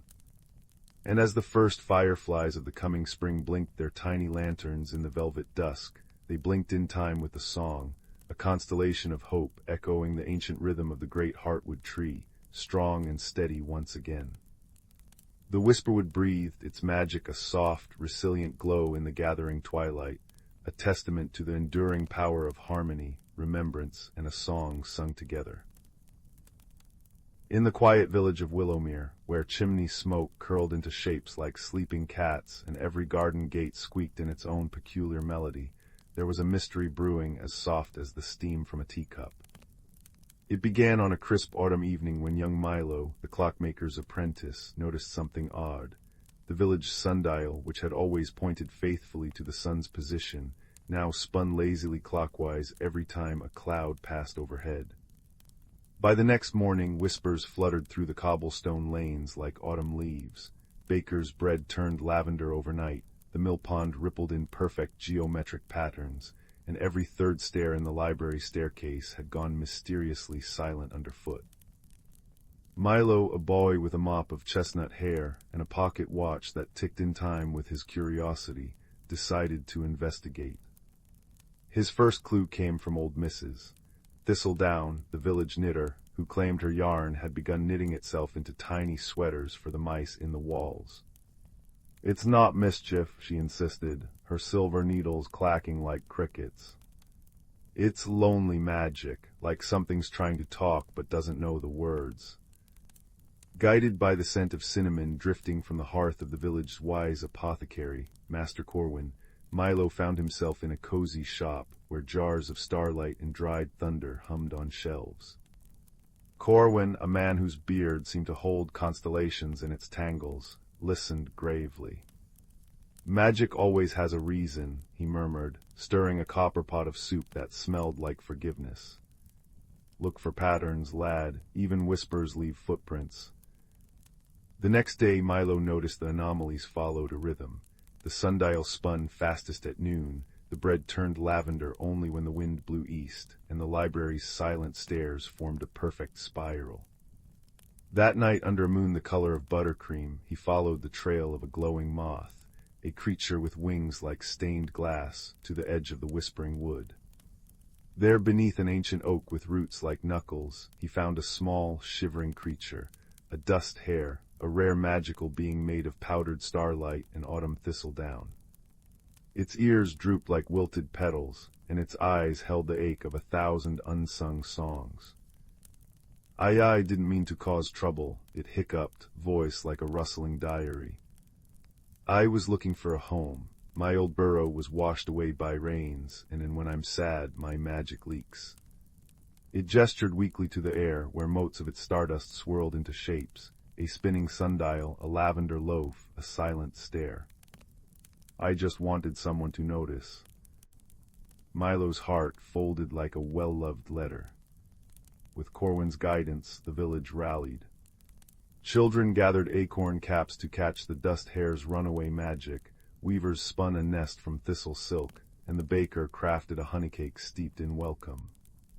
On the night of the harvest moon, the dust hare, now named Pippin, burrowed into its new home beneath the oak, its magic settling into gentle hums that made the sundial chime at noon and the library stairs sing lullabies. Years later, travelers would remark on Willowmere's enchantments, clocks that ticked in haiku, bread that tasted like cherished memories, and stairs that carried tired feet like a mother's arms. But the villagers simply smiled, sipping cider by firesides, and said, "The best magic isn't in the wonders you see, it's in the listening." And in the heart of the whispering wood, under an oak tree that glowed softly on lonely nights, a little creature who'd once been lost sighed contentedly, its stardust weaving dreams for every soul who'd learned to hear the world's quietest, kindest whispers. Once upon a time, in a cozy village nestled among rolling hills, there lived a young doe named Willow. She was a gentle creature with a soft brown coat and eyes that shone like amber in the sunlight. Willow loved the comfort of her daily routines, nibbling on sweet clover in the meadow, resting in the dappled shade of the ancient oak, and listening to the soothing melodies of the woodland birds. Yet lately, Willow couldn't shake a restless feeling stirring within her. She watched as her friends shed their winter coats, their new fur glistening with renewed vibrancy. But Willow's coat remained dull and threadbare, clinging to her like an itchy reminder that change was afoot, whether she was ready or not. One crisp morning, Willow wandered to the forest's edge where she often found solace among the ferns and wildflowers. There she met an old friend, a wizened tortoise named Sage, who moved with great care and contemplation. "You seem troubled, little one," Sage said, her voice as gentle as the rustling leaves. Willow confided her fears about the impending change. "I feel stuck, like this tattered coat is weighing me down. I'm afraid if I let it go, I'll lose a part of myself forever." Sage smiled knowingly. The cycle of rebirth can be daunting, but it's nature's way of helping us grow. Think of the butterfly emerging from its chrysalis. A wondrous transformation takes immense courage. As if on cue, a shimmering light danced through the trees, catching Willow's eye. It was a radiant sprite named Glow, one of the forest's fabled guardians. "Don't fret, dear Willow," Glow chimed, her ethereal voice like a tinkling brook. "Every ending is a new beginning in disguise." With a wave of her tiny hand, Glow conjured a glittering pool of water before them. Images began to swirl across its surface, a kaleidoscope of vibrant colors representing the stages of growth and renewal. Willow was transfixed, seeing reflections of her own journey mirrored in nature's eternal rhythm. Glow gestured toward the water. "You'll know when you're ready to embrace the change within you. Trust in the magic that guides all living things." Heartened by her friend's wisdom, Willow realized her fears were rooted in resistance to the unknown. As the days passed, she moved through the transition with newfound grace, allowing her tattered coat to shed naturally. Beneath the weathered exterior, a lustrous new coat emerged, its rich chestnut hues shimmering like sunlight on autumn leaves. Willow felt lighter, revitalized, as if she were seeing the world through fresh, wondering eyes. From that day on, she greeted each season as a wondrous teacher, honoring the continual cycle of transformation as the greatest magic of all. For in surrendering to change, Willow discovered her truest self, resilient, radiant, and beautifully renewed. In the quiet village of Glimmerbrook, nestled between whispering pines and a silver stream river, there existed a peculiar sort of magic. Not the loud, flashy kind that shoots sparks or turns pumpkins into carriages, but a gentle, humming magic that lived in the dew on spiderwebs and the scent of rain-soaked earth. The village clock tower chimed every hour with a sound like crystal bells. Wind chimes made of seashells tinkled from every porch, and most nights the sky above Glimmerbrook shimmered with more stars than anywhere else in the world. That is, until one Tuesday evening, when young Finn noticed something odd. Finn was a boy with curious eyes and a habit of noticing things others overlooked. The way ants marched in precise formations, the secret messages in the rings of tree stumps, the slight hum the river made just before dawn. That night, as he lay on his woolen blanket in the backyard, tracing the familiar shapes of constellations, he saw it. The Little Dipper was missing its handle. Not clouded over. Not faded. Simply gone. The next morning, the whole village was abuzz. Old maps were pulled from dusty drawers, and nursery rhymes were recited with new urgency. Mrs. Willow, who ran the tea shop, remembered a verse her grandmother used to sing. When the dipper loses its light, seek the place where day meets night, where silver flows and memories bloom. Find the key to end the gloom. It must be the old sundial in the meadow, declared Mayor Thistle, adjusting his spectacles. Where day meets night, that's dawn or dusk, and silver flows, the river runs nearby. So at twilight the whole village trooped down to the sundial, lanterns in hand. But as the sun dipped below the hills, they noticed something else peculiar. The shadow on the sundial was moving backward. Murmurs rustled through the crowd like autumn leaves. Time itself seemed to be flowing in reverse. Clocks in pockets tick-tocked erratically, and the village bell tower chimed 7 times, then 6, then 5. But Finn stood quietly watching. He noticed that the flowers around the sundial, moon petals which usually glowed silver at night, were shifting through colors, blue, then violet, then a soft rosy pink. And he saw that the backward-moving shadow pointed not toward the river, but toward the ancient oak tree at the edge of the woods, where a single forgotten wind chime hung, singing a lonely tune. Maybe, Finn said softly, the silver that flows isn't the river. Maybe it's the sound of the chimes. Some villagers shrugged and followed the mayor back toward town, convinced the sundial was a red herring. But Finn stayed, listening as the wind played its melody on the seashell chimes. He remembered another rhyme once sung to children at bedtime. Listen close when chimes take flight. They guard the dreams we dream at night. Each note a star, each star a sigh, beneath the watchful, loving sky. As the last note faded, Finn noticed something glimmering at the base of the oak tree, a tiny, star-shaped key half buried in the moss. He picked it up, and as he did, the moon petals around him settled into a steady, gentle silver once more. But the stars were still missing. The following day brought another mystery, the village's famous rainbow roses, flowers that naturally displayed all the colors of the spectrum, had all turned the same shade of deep indigo. And the town's clocks were now striking the same hour over and over. It's the work of the shadow sneaker, whispered the baker's son, referring to a mythical creature from local folklore said to tangle thoughts and hide things for fun. But Finn didn't think so.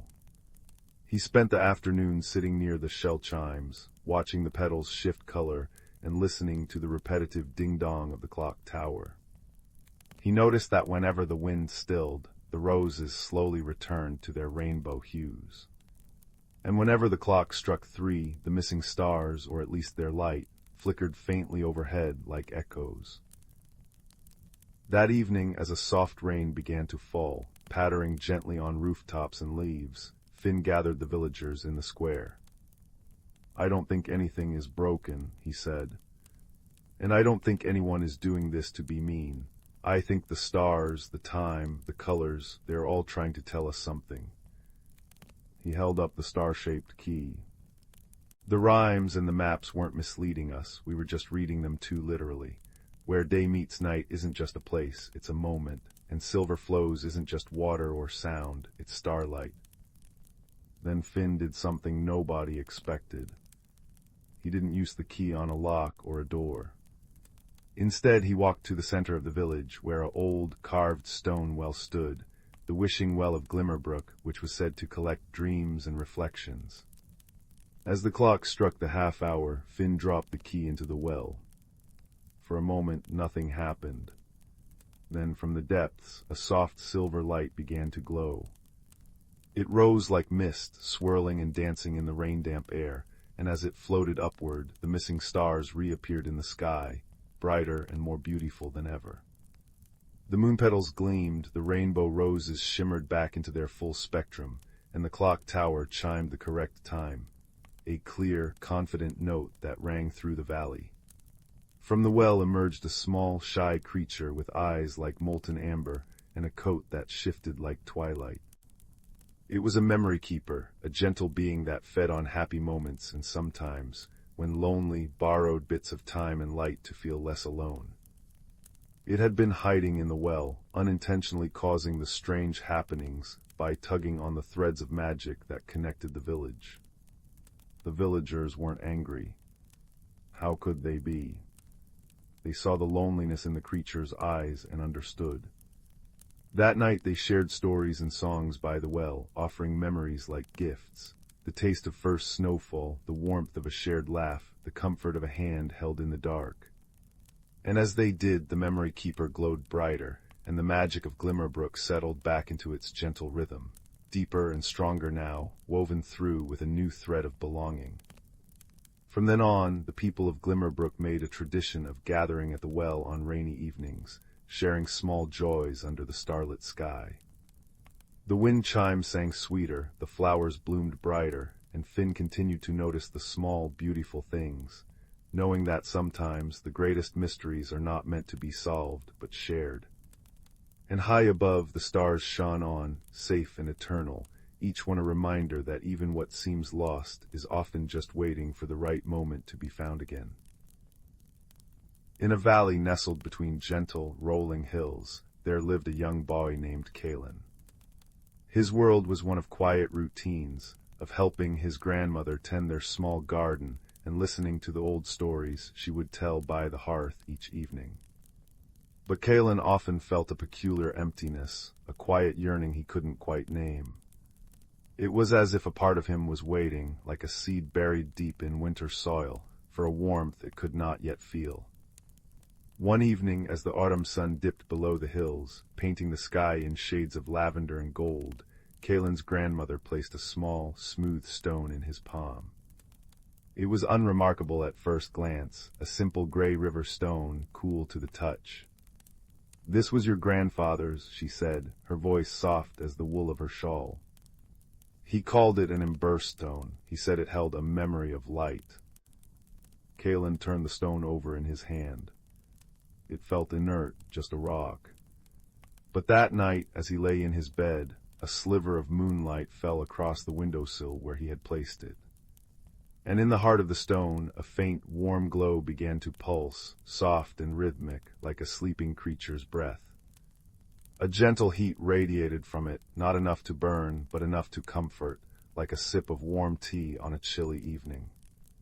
He fell asleep watching its gentle thrum, and for the first time in a long while, his dreams were not of searching, but of a soft, golden light. The next morning the stone was cold and gray once more. But the memory of its glow stayed with Glen, a quiet ember in his mind. He began to carry the stone with him, tucked safely in his pocket. Days turned into weeks, and the stone remained dormant, a silent companion.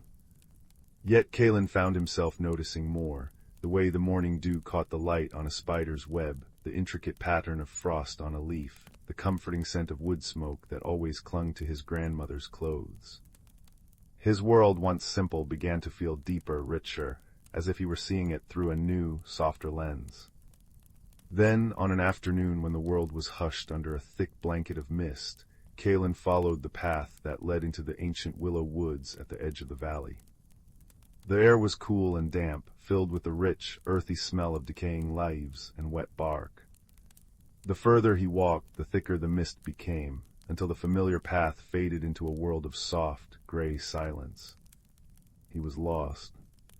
A small panic began to flutter in his chest. He reached into his pocket, his fingers closing around the cool, smooth surface of the ember stone. Almost instinctively, he whispered into the quiet, "I wish I knew the way." And in the palm of his hand, the stone began to warm. The faint, golden glow returned, pulsing softly. It was not a beacon, but a gentle suggestion. He held it out before him, and as he took a tentative step forward, the glow seemed to brighten ever so slightly. Another step, and it dimmed. He changed direction, and the soft light grew stronger again. Guided by this quiet, pulsing light, Glen ventured deeper into the woods. The mist began to change, too. It was no longer a cold, gray veil, but now swirled with hints of color, pale gold and the faintest blush of rose. The air grew warmer, carrying new scents, honeyed nectar and blooming night flowers. The sounds of the ordinary woods, the chatter of squirrels, the call of birds, faded away, replaced by a soft, melodic hum, like 1,000 distant bees singing a lullaby. He stepped through a curtain of hanging ivy, and the world transformed. He stood at the edge of a hidden glen he had never seen before, a place that seemed woven from magic and twilight. Giant bioluminescent mushrooms dotted the forest floor, casting a soft, blue-green light. Willows with silver leaves wept glowing pollen that drifted lazily on the warm air like tiny stars. In the center of the glen, a stream gurgled not with water, but with what looked like liquid amber, flowing slowly and emitting a soothing, honey-sweet warmth. This was the Glen, a secret heart of the world, pulsing with a gentle, ancient life. And there, sitting by the amber stream, was a fox. But this was no ordinary fox. Its fur was the color of a smoldering autumn fire, shades of russet and copper that seemed to shift in the soft light. Its eyes were not the sharp, clever eyes of a wild creature, but deep and knowing, the color of melted chocolate, and they held a kindness that immediately put Glen at ease. Most astonishing of all, from the tip of its bushy tail wafted a soft, shimmering smoke that curled and danced in the air, forming intricate, fleeting patterns before dissolving into nothingness. The fox did not startle. It simply turned its head and regarded Glen with a calm curiosity. "Hello," Glen said, his voice barely a whisper in the enchanted silence. The fox dipped its head in a graceful nod. "You found your way," it said, its voice not a sound heard by the ears, but a thought that bloomed gently in Glen's mind. It was a warm, raspy voice, like the rustle of dry leaves. The emberstone remembers the path for those who have forgotten. "You can talk?" Glen asked, though it felt a silly question in such a place. In a manner of speaking, the fox replied, a hint of amusement in its mental tone. "Here thoughts are clearer, less noisy. I am Fable." Thus began an unexpected friendship. Glen visited the Glen whenever he could, guided by the now reliably glowing emberstone. Fable became his guide and his friend. The fox showed him the wonders of the hidden glen, the fields of flowers that chimed softly when the breeze touched them, the pools where the light pooled so thickly you could almost scoop it up in your hands, the ancient wise badger who spoke in riddles and whose fur was tangled with living moss. But Fable also shared a gentle mystery. The smoke from his tail, he explained, was not just for show. It was a reflection of the Glimmerglen's spirit. Lately, however, the patterns had become faint, the smoke thin and wispy. The light from the mushrooms seemed dimmer, the hum of the glen quieter. "The heart of this place is a great luminy tree," Fable explained one evening as they sat by the amber stream. The smoke from his tail formed a sad, drooping spiral. "Its roots drink from the stream of light, and its branches hold the sky in this place. But its light is fading, we do not know why, and as it fades, so does the Glimmerglen. The paths to your world will close, and this place will sleep, perhaps forever." Glen's own heart felt heavy. This place of warmth and gentle magic, this friendship that had warmed the lonely corners of his soul, was in peril. "There must be something we can do," he said, the emberstone in his pocket feeling warm against his leg, as if in agreement. Fable looked at him, his deep eyes thoughtful. "The old stories say the lumini does not fade from lack of light, but from lack of memory. It needs to be reminded of what it is. It needs stories, true stories filled with feeling. but our stories here are all the same now, echoes of the same old magic. We need a story from the outside, a new kind of light. Galen understood. The mystery was not one to be solved with strength or cleverness, but with heart. He had to find the lullaby tree and offer it a story. But what story did he have? His life was small and quiet. He was just a boy from the valley. The journey to the center of the Glen was not long, but it was profound. Fable led the way, his smoky tail leaving a faint, shimmering trail for Galen to follow. They walked through whispering grasses that sighed stories of the wind, past silent stones that held the memories of ancient times. The air grew thicker with the scent of nostalgia and sweet decay, and the light, while still beautiful, had a melancholy, twilight quality. And then they saw it. The lullaby tree was immense, its bark smooth and pale like pearl. Its leaves were not green, but were made of captured starlight, and they should have been blazing like 1,000 tiny lanterns. Now they flickered weakly, and many had turned a dull gray and fallen to the ground, where they dissolved into faint motes of light. The great tree looked tired and sorrowful. At its base, nestled among the roots, was a hollow that pulsed with a slow, faint rhythm, the tree's fading heartbeat. Galen approached, feeling small and insignificant before the sleeping giant. He knelt by the hollow. He didn't know any grand tales of heroes or epic battles. He only knew his own small life. So he began to speak. He told the tree about the valley. He described the crunch of frost underfoot on a winter morning, the sound of his grandmother humming as she kneaded bread dough, the taste of sun-warmed strawberries from their garden. He spoke of the feeling of cool mud between his toes by the creek, and the safe, enveloping darkness of his bed at night. He talked about the emptiness he used to feel, and the day his grandmother gave him the stone. He pulled the ember stone from his pocket. It was glowing brightly now, its light a steady, warm gold. And this, he said, his voice full of emotion, this made me see it all. The emptiness wasn't because there was nothing there, but because I wasn't truly looking. My story isn't one of great adventures. It's a story of learning to see the light that was already there. As he spoke, pouring his simple, honest feelings into the words, the ember stone's glow intensified. It became a small sun in his hand, and a beam of warm, golden light streamed from it into the hollow at the base of the tree. The effect was immediate. The faint pulse within the tree quickened. A shiver ran through its great branches. One by one, the dull gray leaves began to shimmer, flushing with silver and gold. The light spread from leaf to leaf, from branch to branch, until the entire tree was ablaze with a soft, magnificent radiance.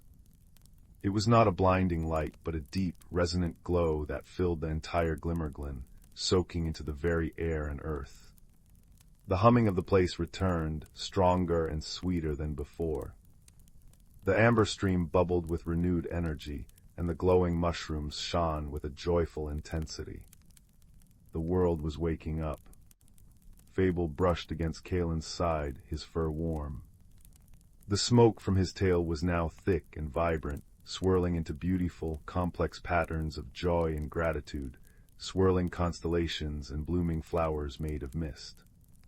You reminded it, Fable's voice whispered in his mind, thick with emotion. You reminded it that the smallest moments hold the greatest magic. Your story was the one it needed to remember its own. Galen sat back, watching the lullaby tree breathe light back into the world. He felt a profound sense of peace.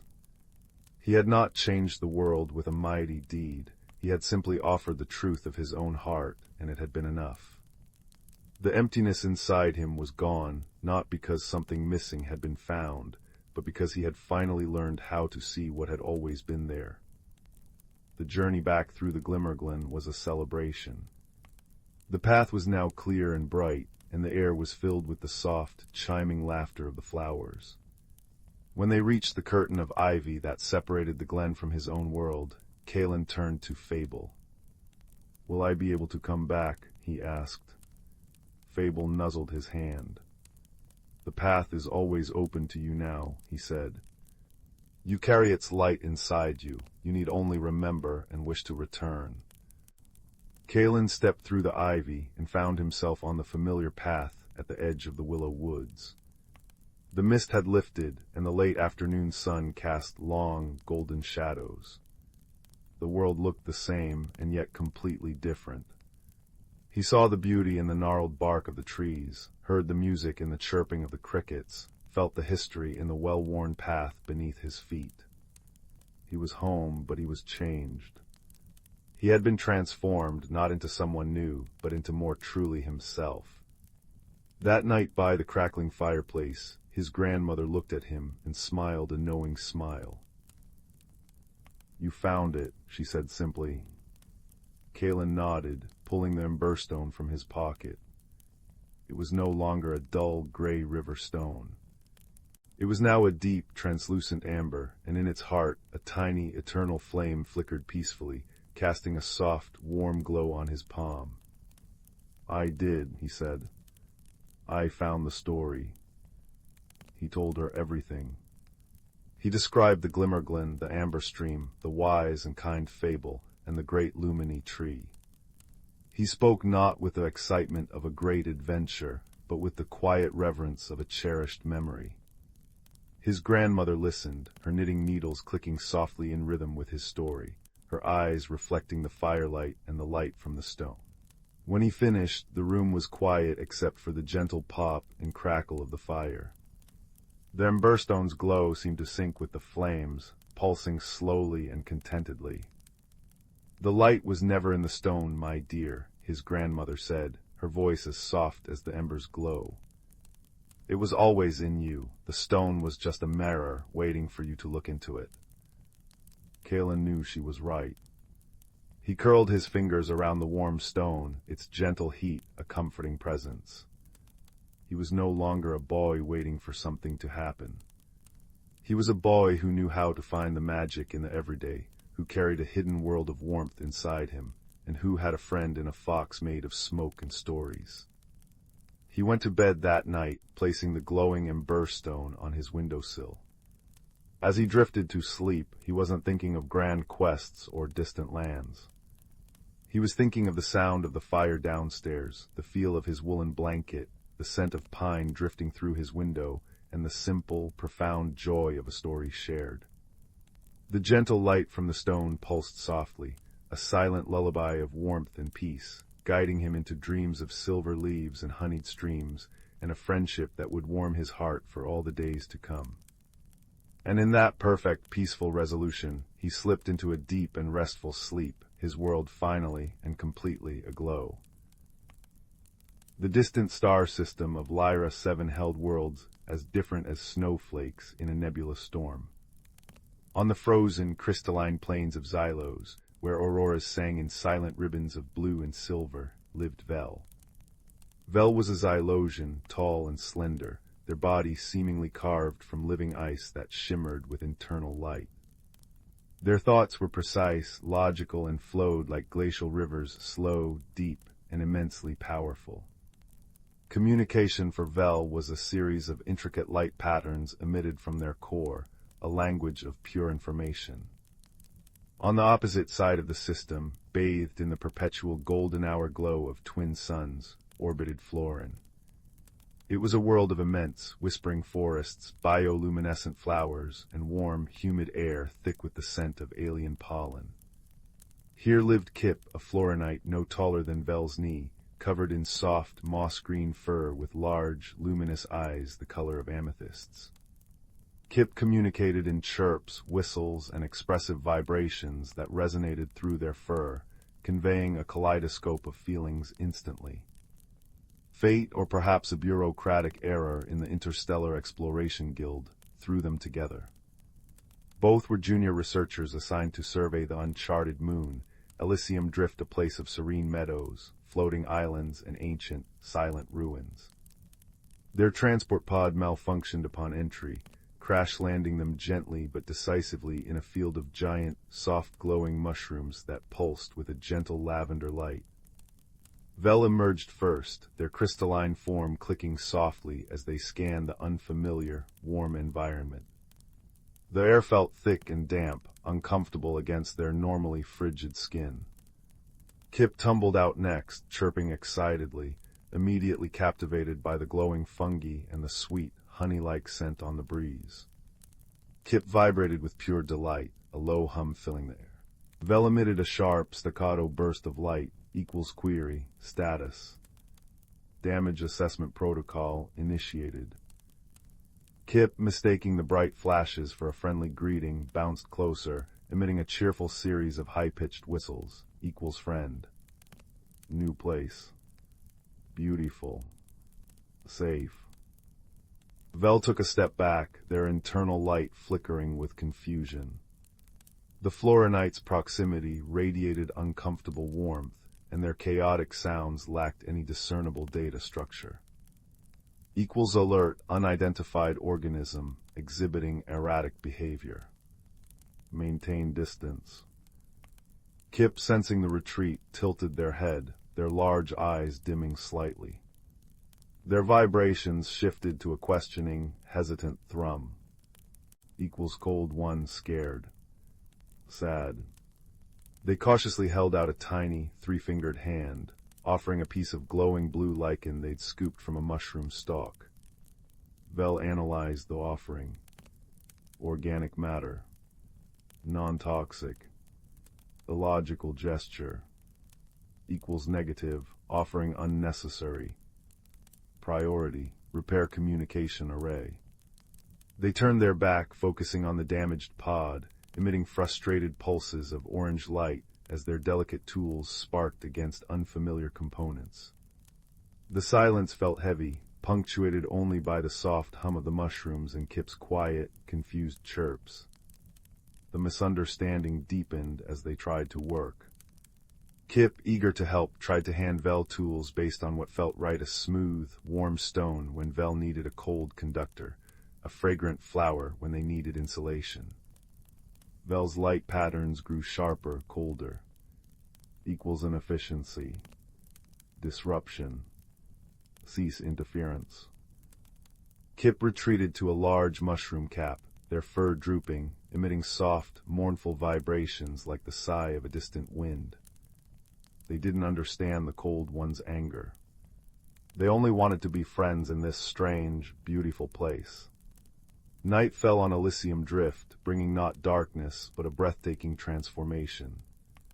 The floating islands above began to glow with soft internal light, casting shifting patterns on the meadow below.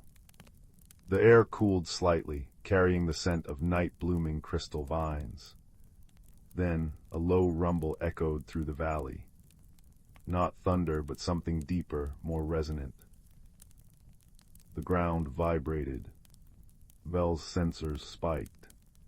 Equals warning, seismic activity detected. Origin, subterranean geothermal vent instability. Probability of surface rupture, 87.4%. As if on cue, the ground nearby cracked open with a sound like shattering glass. Steam hissed out, superheated and dangerous. Glowing orange fissures snaked across the meadow towards their pod. Panic, a cold, sharp sensation Vel rarely experienced, flared within them. Their logical mind calculated escape routes, all too slow. A frantic chirping erupted. Kip. The small Florinite was dashing towards the largest cluster of glowing mushrooms near the encroaching fissure. Equals foolishness. Vel pulsed, believing Kip was panicking blindly. Equals evade. Evade. But Kip wasn't fleeing. They skidded to a halt beside a particularly large, pulsing mushroom with thick, fibrous roots sunk deep into the soil. With surprising strength, Kip began to push against the massive stalk, vibrating intensely. Equals help. Push. Strong roots hold. Safe ground. Understanding dawned on Vel, cutting through the panic like a laser. Kip wasn't acting erratically. They were sensing the stability of the ground through the interconnected root systems of the giant fungi, something Vel's sensors couldn't perceive. The Florinite wasn't offering random gifts. They were trying to communicate comfort and help in their own way. The lichen, it had been a peace offering. Shame, warm and unfamiliar, washed over Vel. They abandoned the pod and surged forward, their crystalline body surprisingly strong. Together, Vel pushing with glacial strength and Kip vibrating with focused energy, they shifted the massive mushroom just enough to reveal a solid shelf of bedrock beneath its roots, untouched by the fissures snaking around it. They scrambled onto the safe ground just as the area where the pod sat cracked open, swallowing it with a hiss of steam. Safe but stranded, they huddled on the small rocky island, surrounded by glowing steam vents and pulsing lavender light. Their initial silence was heavy. Vel's internal light flickered erratically, processing the near disaster and their own misjudgment. Kip shivered slightly, the adrenaline fading, leaving exhaustion and residual fear vibrating through their small frame.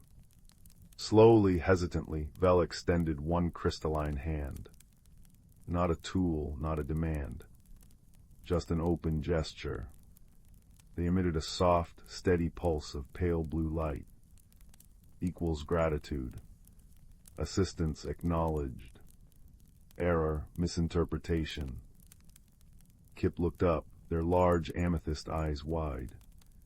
They cautiously reached out a small, furry hand and placed it gently on Vel's cool, smooth surface.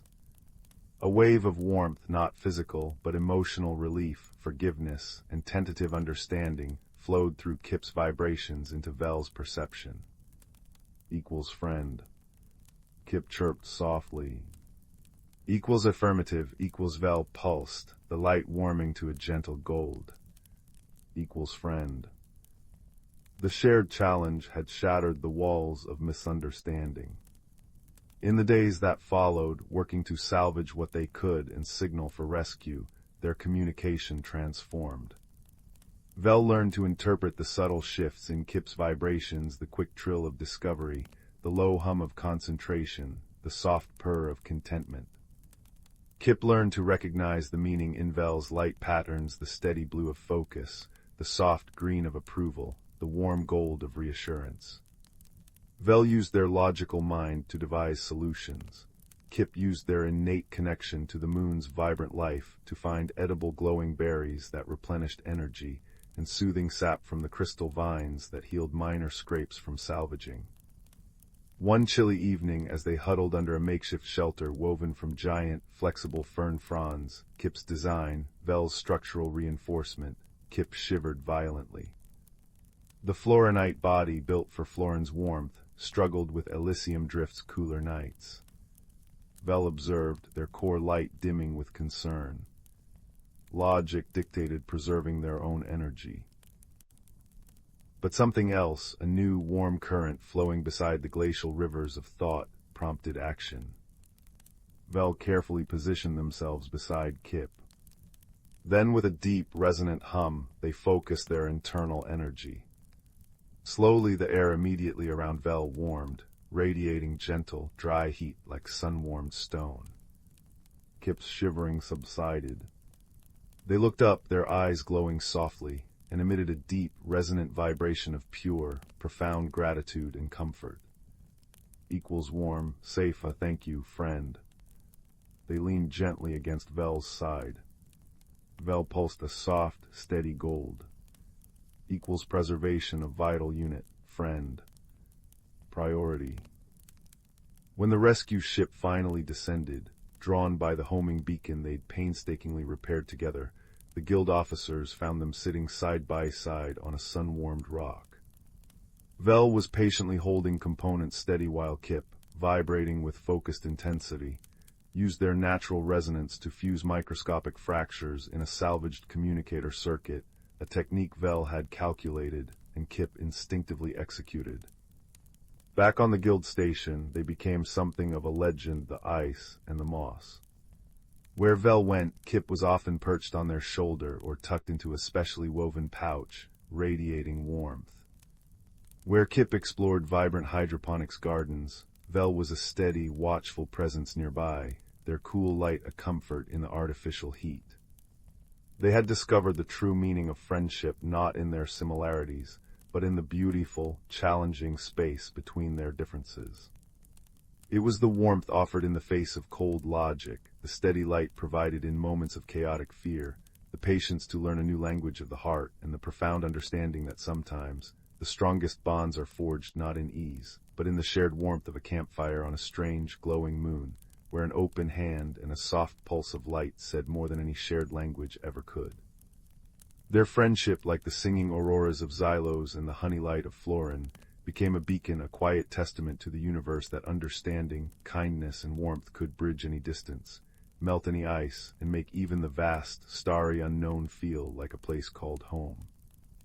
And as they sat together in the station's observation deck, watching the swirling colors of the Lyra Nebula, Vel's core pulsed a serene gold, and Kip snuggled closer, purring a soft, contented vibration that echoed the peaceful hum of the stars themselves.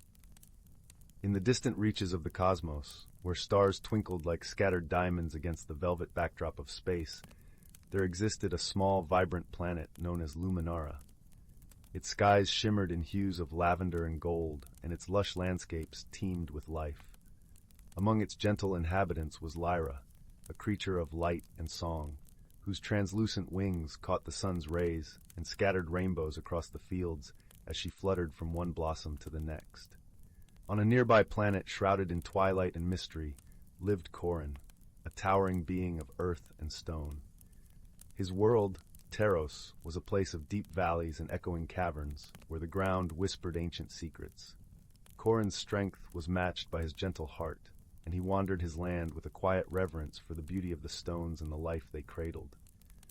One fateful day, as the stars aligned in a cosmic dance, a curious portal opened between these two worlds.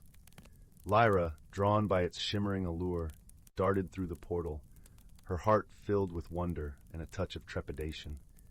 She found herself in the shadowed realm of Teros, where the air was cool and the scent of earth was rich and comforting. Corin, who had been exploring near the portal's edge, watched in awe as the delicate creature emerged. Her light was a stark contrast to the muted tones of his world, and for a moment they simply stared at one another, two beings from different worlds, brought together by the whims of the universe. Their initial attempts at communication were fraught with misunderstandings. Lyra's melodious trills and chirps seemed like mere music to Corin's ears, while his deep, rumbling tones were too low for her to comprehend fully. Yet there was a spark of curiosity in both their hearts, a desire to bridge the gap between them. Over time, they learned to communicate through gestures and shared experiences.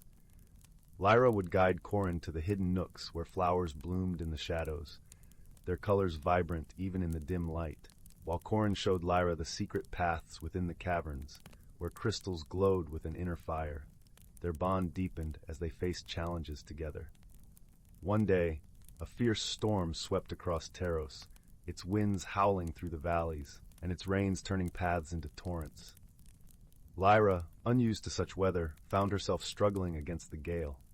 Corin, with his sturdy form, shielded her with his broad back, guiding her to the safety of a cavern where they waited for the storm to pass. In that quiet refuge, they shared warmth and stories, their differences fading as they found comfort in each other's presence. As the days turned into weeks, Lyra and Corin discovered the true meaning of friendship. They learned to appreciate each other's strengths and to lend support in times of need.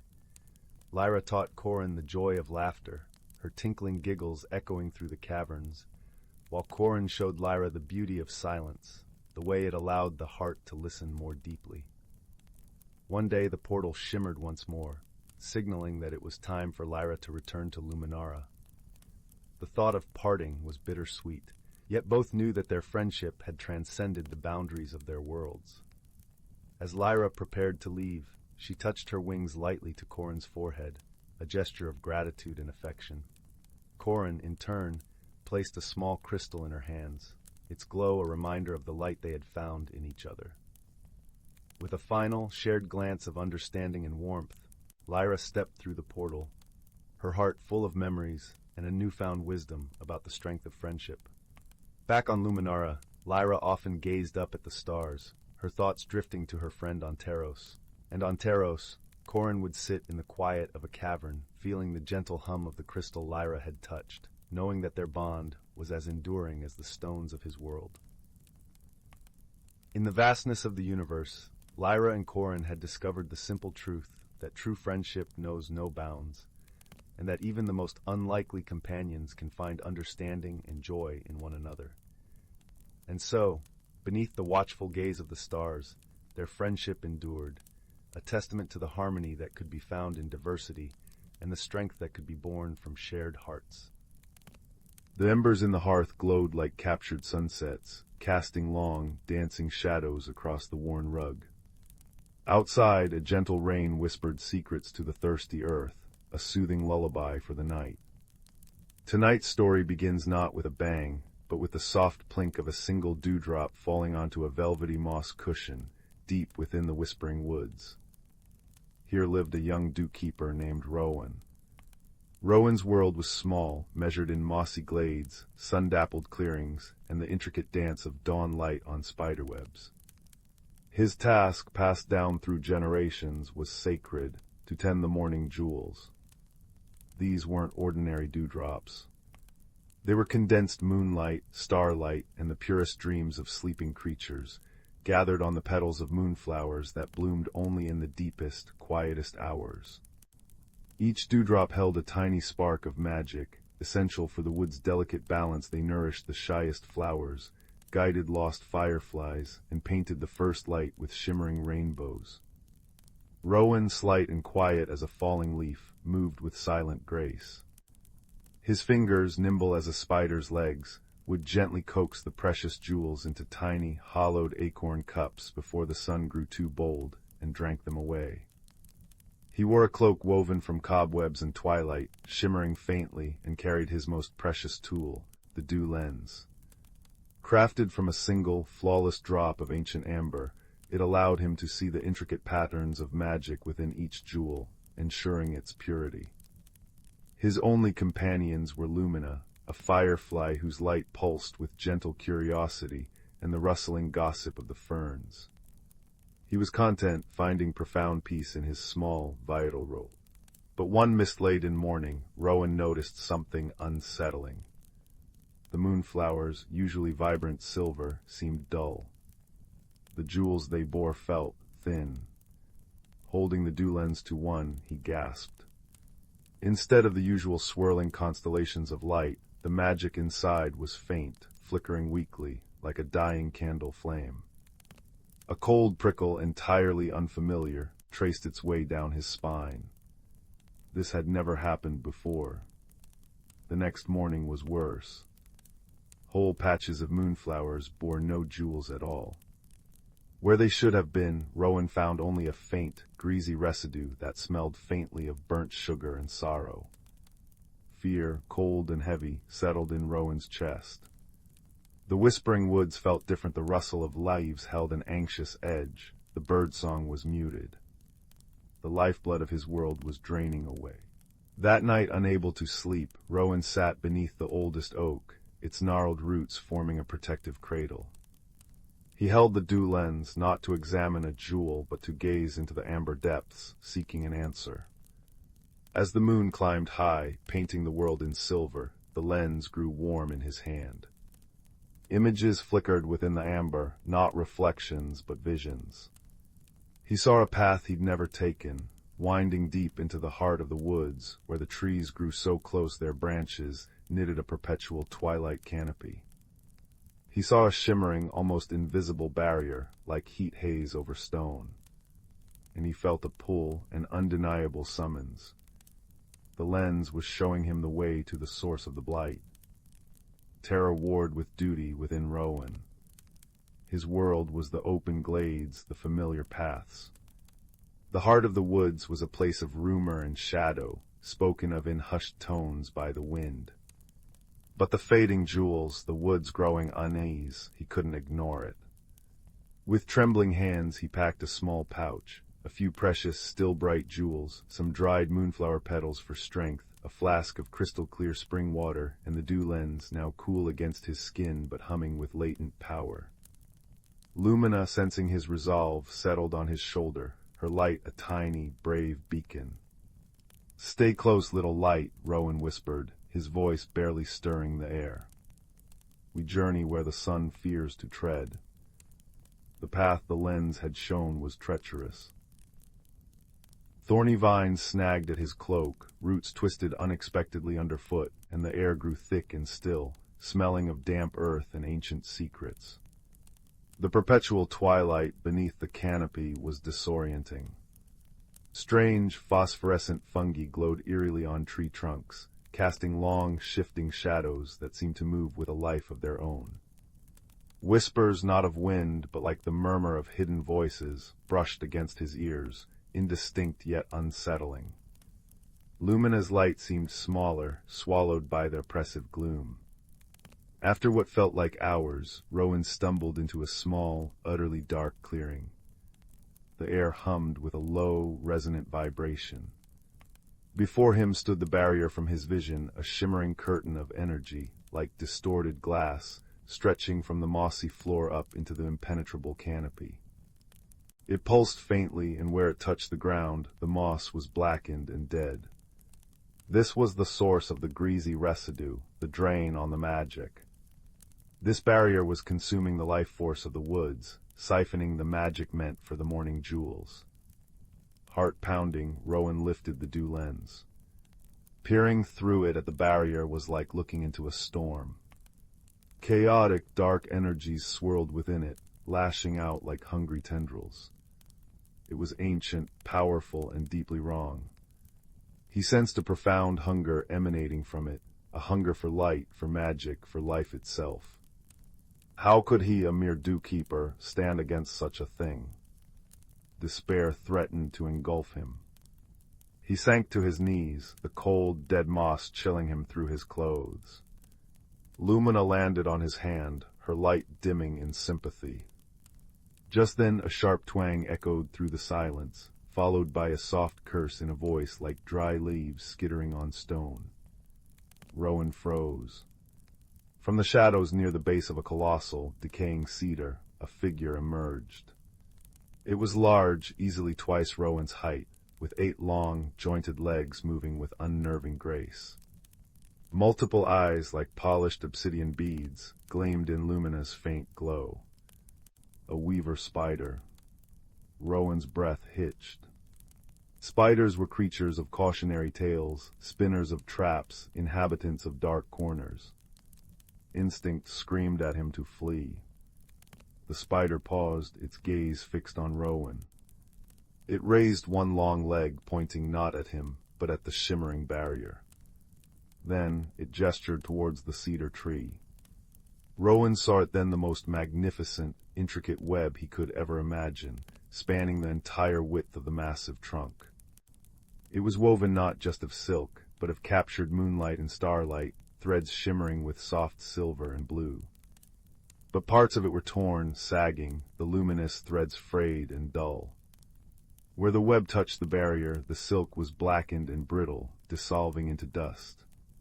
The spider made a series of complex gestures with its forelegs, accompanied by soft clicks and sighs. Rowan, still terrified, slowly lifted the dew lens.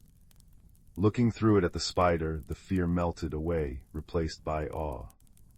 The spider wasn't just large, it was old. Its carapace was etched with patterns like ancient constellations, and its eyes held a depth of weary wisdom. The web wasn't a trap, it was a shield, a vast, delicate net designed to catch ambient magic and weave it back into the fabric of the woods, reinforcing life. It was a guardian just like Rowan, and the barrier was tearing its work apart. The greasy residue. It was the corrupted remnants of the magic the barrier consumed, and the web tried to protect.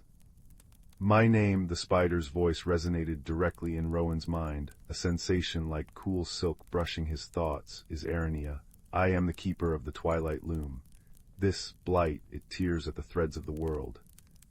Her mental voice was filled with sorrow and frustration. It feeds on magic, growing stronger as the woods grow weaker. My web it was meant to mend, to strengthen. Now it barely holds. Shame washed over Rowan. He had judged based on fear, on stories. Here was another guardian, fighting the same enemy, suffering the same loss. He lowered the lens, meeting Arania's gaze directly.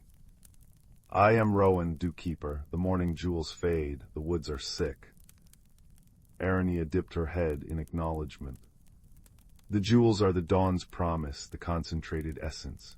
This blight drains the source, the ambient magic my web tries to gather. Without the jewels' daily renewal, the woods wither. Without the wood's life force, my web fails. We are caught in the same snare, little keeper. An unexpected warmth bloomed in Rowan's chest, pushing back the fear. He wasn't alone. He pulled out one of the precious, still bright morning jewels from his pouch. Its gentle light pushed back the oppressive gloom of the clearing. Can this help? Can it mend your web? Arania's eyes glinted. It is pure light, pure magic, but it is a drop in an ocean of need. The barrier consumes it too quickly.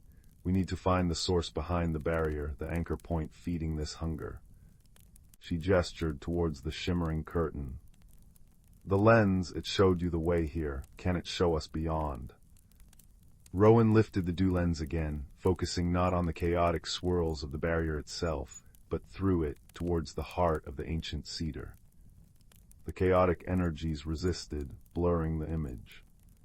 But Rowan concentrated, pouring his worry for the woods, his newfound determination, into the lens. The amber warmed, glowed softly. Slowly, the chaotic swirls parted like fog. Beyond the barrier, nestled deep within the hollow core of the decaying cedar, Rowan saw it, a stone, dark and jagged, like a piece of the night sky fallen to earth. It pulsed with the same greasy, hungry energy as the barrier. Thin, dark tendrils snaked from it, feeding the shimmering curtain. This was the anchor, the heart of the blight. The night shard, Arania's mental voice, was grim. A fragment of pure void, fallen long ago. It slept harmless until something disturbed it. Now it wakes hungering. She pointed a leg towards the base of the barrier. There, a small weakness where the roots of the cedar resist its touch, but it is too small for me, too small for anything but. Rowan understood. The gap was tiny, barely large enough for a rabbit, let alone Arania's large form. But it was large enough for him. The thought of stepping through that terrifying energy made his knees tremble. The dark stone pulsed in his vision through the lens, radiating cold malice. Someone must go, Arania said softly. Someone small, someone who carries pure light, the jewels in your lens, it sees truth. Perhaps it can show the shard its own emptiness, reflect its hunger back upon itself. Rowan looked at the fading morning jewel in his hand, then at Lumina on his shoulder, then at the ancient, weary spider whose web was a shield for the world he loved. He thought of the dull moonflowers, the silent birds, the woods holding its breath. His small world needed him to be brave. He took a deep breath, the scent of decay and ozone sharp in his nostrils. I will go, he said, his voice firmer than he felt. Tell me what to do. Arania instructed him carefully. He would need to move swiftly. The gap was unstable. He must carry a jewel pure, concentrated magic, and hold the dew lens facing the night shard. The lens, attuned to light and truth, might disrupt the shard's dark resonance, reflecting its own consuming nature back at it. It was a fragile hope, a theory spun from moonlight and desperation. Rowan emptied his pouch except for 3 remaining morning jewels and the dew lens. He gave Lumina a gentle nudge. Stay with Arania, little light, watch for me. The firefly bobbed reluctantly, settling onto one of Arania's forelegs. Crouching low, Rowan approached the weak point near the cedar roots. The air crackled with static, raising the hair on his arms. The greasy smell was overpowering. Through the gap he could see the dark hollow, the night shard pulsing like a diseased heart. Taking one last steadying breath, clutching a jewel and holding the lens before him like a shield, Rowan pushed through the gap. The world twisted. Cold, deeper than winter, seeped into his bones. Whispers became screams in his mind, voices of fear, despair, endless hunger. The greasy residue coated his skin, sticky and foul. The hollow was small, oppressive, the air thick and suffocating. The night shard sat on a bed of dead roots, radiating waves of chilling darkness that seemed to leach the warmth and hope right out of him. It was mesmerizing in its terrible emptiness, a void that promised only oblivion. Gritting his teeth against the mental assault, Rowan raised the dew lens, focusing its amber eye directly on the jagged stone. He poured all his focus, all his love for the dewdrops, the moonflowers, the rustling ferns, the gentle rain into the lens. He thought of Arania's weary wisdom, of Lumina's brave little light. He held the morning jewel aloft, its soft radiance a defiant spark in the overwhelming gloom. Show it, he thought fiercely, directing his will through the lens. Show it what it is. Show it the emptiness it creates. The dew lens flared. A beam of warm, golden amber light, infused with the pure white radiance of the morning jewel, lanced out, striking the night shard. For a moment, nothing happened. The darkness seemed to swallow the light whole. Then the shard screamed. Not a sound, but a psychic shriek that vibrated through Rowan's very soul. The beam from the lens wasn't hurting it, it was reflecting. Within the amber light, Rowan saw, magnified and horrifyingly clear, the true nature of the night shard, not power, but profound, infinite lack. It was a bottomless pit of need, consuming everything yet forever empty, forever starving. The lens was forcing it to see its own desolation. The shard pulsed erratically, the dark tendrils flailing wildly. The greasy residue on its surface began to bubble and smoke. The waves of cold grew jagged, unstable. The barrier outside flickered violently. Rowan could feel the resistance weakening, the oppressive hunger momentarily stunned by the shock of its own reflection. Now, Rowan. Arania's mental shout cut through the chaos. This was the moment. He couldn't destroy the shard, but he could disrupt its anchor. Summoning every ounce of courage, Rowan lunged forward, not at the shard, but at the dead roots beneath it. He jammed the glowing morning jewel deep into the crumbling, decayed wood, right where the darkest tendrils emerged. He pushed it in with all his strength, then scrambled back, holding the lens steady, the beam unwavering. The pure, concentrated magic of the jewel, embedded at the source of the corruption, was like throwing water onto hot oil. A violent hiss filled the hollow. The night shard shuddered, its pulsing light stuttering. The dark tendrils connected to the barrier recoiled, snapping back towards the stone with a sound like cracking ice. The barrier outside flickered wildly, then with a sound like a sigh of release, it dissolved. Not vanished, but flowed back, retreating into the night shard like ink sucked into a bottle. The greasy residue on the stone solidified into a dull, inert crust. The pulsing stopped. The hunger ceased.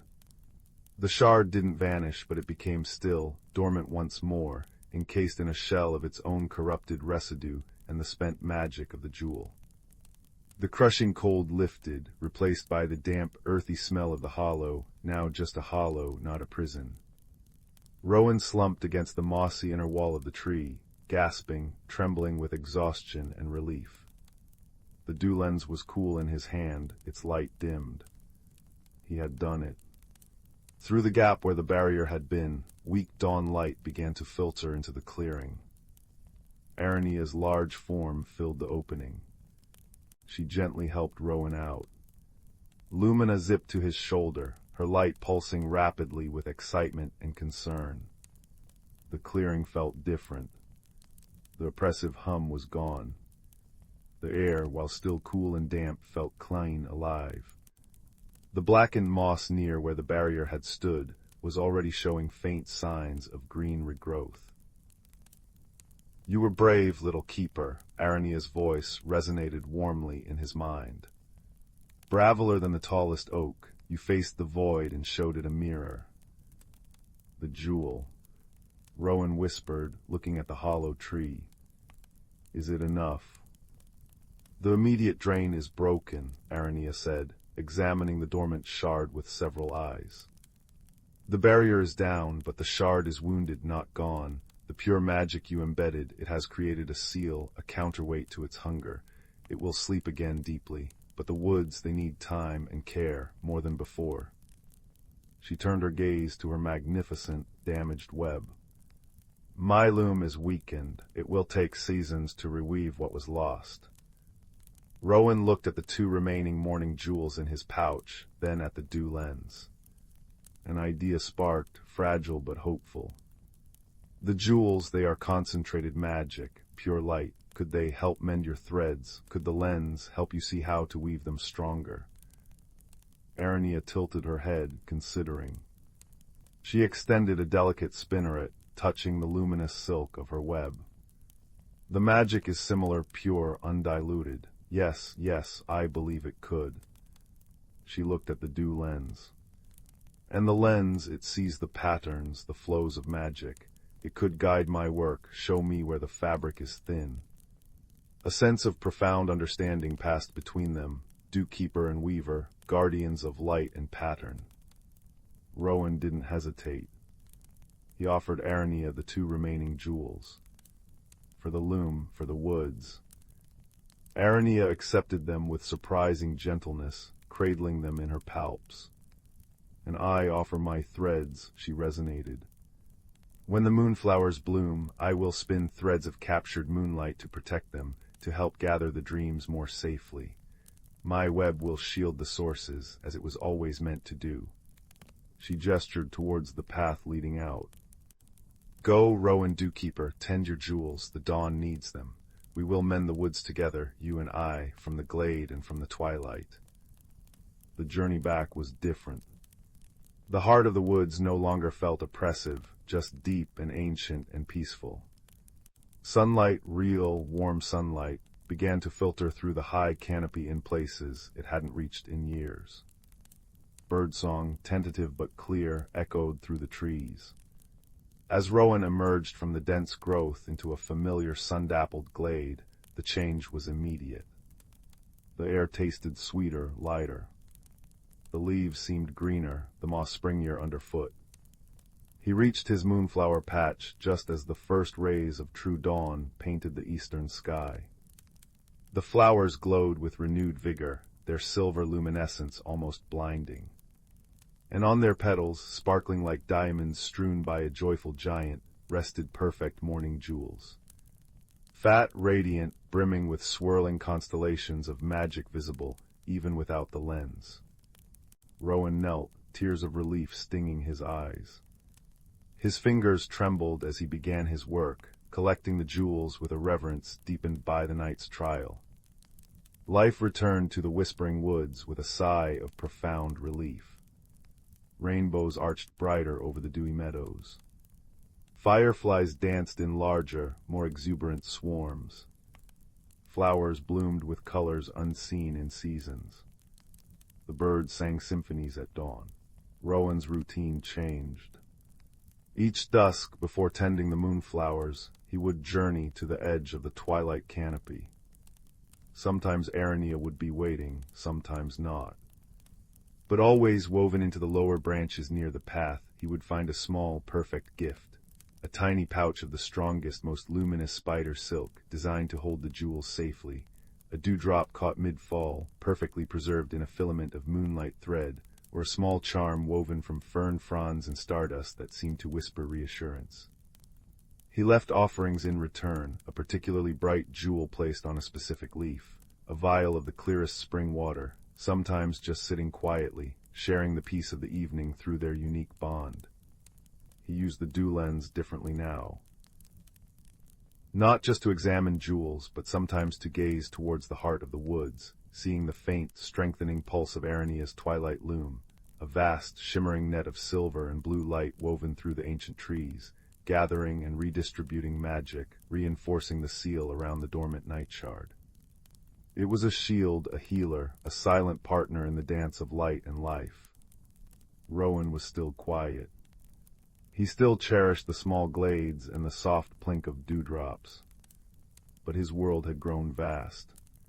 He had journeyed into darkness and found not just fear, but an unexpected friend.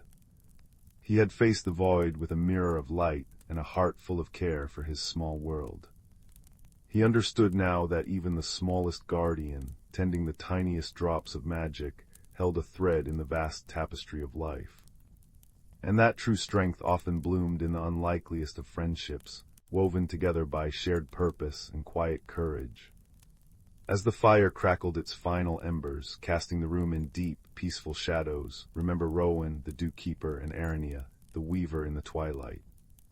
Remember that even in the deepest dark, a single spark of kindness, a moment of bravery, and the bond of an unexpected friend can mend the world, one dewdrop, one silken thread at a time. Sleep now under the watchful stars, knowing that guardians, seen and unseen, tend the gentle magic of the world. Rest well. The dawn will come bright and jeweled. In a lush, whispering forest where sunbeams threaded through the canopy like golden threads, the air was perfumed with the sweet scent of blooming wildflowers and the earthy aroma of damp moss. Here, amid the rustling leaves and gentle babbling of a brook, lay a world both ancient and alive, where every creature understood its role in the grand tapestry of nature. In a cozy nook beneath the roots of a towering oak tree lived a wise old tortoise named Tullius. His shell was a mosaic of green and brown, polished smooth by the passage of time. Tullius was known far and wide for his deep understanding of the forest's mysteries, and many sought his counsel when the balance of nature seemed to waver. One crisp autumn morning, as the forest was adorned in a brilliant cloak of amber and crimson, a young squirrel named Pippin scampered up to Tullius's doorstep. Pippin's eyes were wide with worry, reflecting the dappled sunlight like polished hazelnuts. "Tullius," he chattered, his voice a blend of youthful eagerness and concern, "the acorns are not falling as they should. The trees are whispering of a change, and the wind carries a chill that speaks of something amiss." Tullius nodded, his eyes twinkling with ancient wisdom. "Ah, young Pippin," he said, his voice as warm as a sunlit glade, "the forest speaks to those who listen. Let us venture to the heart of the woods, where the oldest tree, the grandfather oak, may offer guidance." Together they embarked on their journey, their path cushioned by a carpet of fallen leaves that crunched softly underfoot. The air was alive with the chatter of birds and the distant call of a doe, creating a symphony that sang of the forest's rich life. As they traveled, the gentle rustle of the wind seemed to echo the harmony of nature, a reminder of the delicate balance that sustained the forest. Tullius and Pippin soon reached the grandfather oak, its gnarled branches reaching skyward like ancient arms embracing the heavens. The tree's bark was etched with the stories of countless seasons, and its leaves whispered secrets only the wise could hear. With a deep, resonant voice that seemed to rise from the very earth, the grandfather oak spoke. "Tullius, keeper of wisdom, and Pippin, seeker of truth, the forest is indeed in need of balance. The seasons have shifted, and the rhythm of nature's dance has faltered."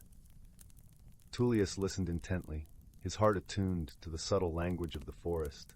"What must we do to restore harmony, Grandfather Oak?"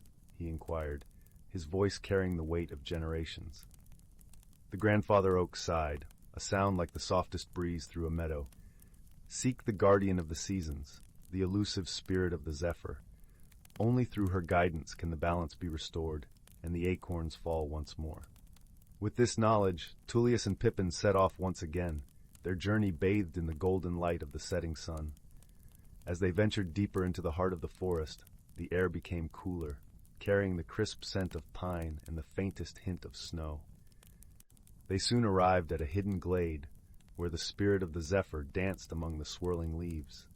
She was a vision of grace, her form ever-changing like the seasons themselves, with eyes that mirrored the sky. "Welcome, travelers," she greeted them, her voice as soft as a breeze through willow branches. I sense the forest's plea for balance. To restore it, we must rekindle the harmony between all creatures and the land. Tullius bowed his head in respect. We seek your wisdom, spirit of the zephyr. How can we aid in this renewal? The spirit smiled, her presence calming as a lullaby. Gather the creatures of the forest and remind them of their place in this wondrous world. Each must remember their role, and together they shall sing the song of harmony. With purpose renewed, Tullius and Pippin returned to the forest, their hearts filled with hope. They called upon the animals, each bird, each fox, each tiny beetle, sharing the spirit of the zephyr's message. Under the soft glow of the moon, they all gathered in a circle, united in their shared purpose. As the creatures of the forest joined paws, wings, and fins, a gentle melody rose among them. It was a song of connection, of life and love, of the intricate dance they all performed as part of nature's grand design. The air shimmered with magic as the harmony wove itself into the fabric of the world, restoring balance to the land. Slowly, like a gentle rain after a long drought, the acorns began to fall, dotting the forest floor with the promise of new life. The trees sighed in relief, their branches swaying in gratitude as the forest breathed as one. As dawn painted the sky in hues of soft lavender and gold, Tullius and Pippin stood together, watching the first light of a new day. The forest was alive with the sound of renewal, and a sense of peace settled over the land. "Thank you, Tullius," Pippin chirped, his eyes bright with newfound understanding. "The forest is truly a wondrous place when we listen and work together." Tullius nodded, his heart full. "Indeed, young Pippin, wisdom and friendship are the keys to overcoming any challenge, and together we have ensured the forest's harmony for generations to come." And with that, the forest awoke to the gentle embrace of a new season, where every creature, great and small, played their part in the timeless symphony of nature, a song that would linger in their hearts forever. The embers in the hearth glowed like sleepy fireflies as the chill of twilight settled over the village of Willowbrook. Young Finn, whose quiet footsteps barely disturbed the dew-kissed grass, paused at the edge of the whispering woods. His fingers traced the smooth surface of the pebble of embers nestled in his pocket, a curious stone passed down from his grandmother, cool to the touch by day, but pulsing with gentle warmth by night. Tonight it glowed faintly through the worn fabric, casting amber shadows on his palm. "Guide me," he whispered, though he knew not what he sought. Only that the woods called to him with a rustle like pages turning in an old book. Finn's journey began beneath a crescent moon, silver light filtering through ancient oaks whose leaves shimmered like fish scales. The air smelled of damp earth and pine resin, and the crunch of fallen acorns underfoot echoed in the stillness. He followed the pebble's soft pulse, a heartbeat against his thigh, leading him deeper where the trees grew gnarled and wise. Soon the path vanished, replaced by thick ferns that brushed his cheeks with velvet coolness. "Lost," murmured a voice like wind through reeds. Finn spun around to find nothing but shadows. Then a pair of luminous eyes blinked open, a fox with fur the color of burnt sienna, watching him from a mossy stump. "Not lost," Finn replied, surprising himself. "Just following the warmth." The fox tilted its head. "Warmth is a fine compass. Come, small traveler, the valley stirs." They wound through a tunnel of weeping willows, their tendrils parting like curtains to reveal a hidden world. Moonlight hollow lay before them, a sunken valley bathed in perpetual twilight, lit not by stars but by thousands of glowing mushrooms carpeting the ground like fallen constellations. Bioluminescent moths drifted lazily, trailing sparks of blue and gold. At the valley's heart stood a crystalline lake, its surface reflecting the shimmering fungi so perfectly it seemed a second sky lay beneath the water. "It's beautiful," Finn breathed, the pebble's glow swelling in response. The fox nosed his hand. "Beautiful, yes, but listen." A discordant note hung in the air, a faint, sorrowful hum that made the moths flutter erratically. "The heartstone dims," the fox sighed. "Without its song the hollow sleeps too deeply. winter creeps where it shouldn't. Finn learned the Heartstone was a pillar of living crystal at the lake's center, the source of the valley's gentle light and warmth. Lately its glow had waned, leaving patches of frost on the mushrooms. The fox, named Sorrel, explained that the stone's energy was sustained by harmony, by the laughter of streams, the chorus of crickets, the rustle of creatures sharing stories under the moon. But a shadow had settled over the hollow, a lonely, ice-coated creature named Rhyme, whose touch froze everything it loved, had retreated into silence, its despair choking the Heartstone's song. Rhyme hides in the frost caves, Sorrel said, whiskers drooping. It believes its coldness is a curse, but cold is just warmth waiting to be found. For days, Finn and Sorrel explored the hollow. They gathered stories like treasures. The tale of the badger who knitted moonlight into scarves, the song the willow trees sang to the tadpoles, the recipe for starlight tea brewed by elderly hedgehogs. Each night Finn pressed the pebble of embers to the Heartstone, sharing memories of his grandmother's kitchen, the scent of cinnamon rolls, the crackle of her fireplace, her voice humming lullabies. The stone's pulse strengthened, melting small circles of frost. Yet the sorrowful hum persisted, echoing from the northern cliffs. Rhyme fears it will shatter everything it touches, murmured a badger, her paws deep in glowing moss. Even kindness. Finn knew he must face the caves. Sorrel guided him up treacherous paths where ice flowers bloomed sharp and fragile. The air grew biting, and Finn's breath fogged before him. Deep within a cavern glittering with frozen tears, he found Rhyme, a creature like an overgrown snow hare, with fur like frosted glass and eyes like chips of Arctic sky. It huddled around a tiny, dying glowworm, its paws encased in ice. "Go away," Rhyme whispered, voice cracking like thin ice. "I'll only bring you frost." Finn knelt, ignoring the cold seeping through his trousers. He placed the pebble of embers between them. Its light spread in a pool of butterscotch warmth. "My grandmother gave me this," he said softly. "She said warmth isn't just for keeping, it's for sharing." He told Rhyme about the hollow's fading songs, about the badger's scarves, about the hedgehog's tea.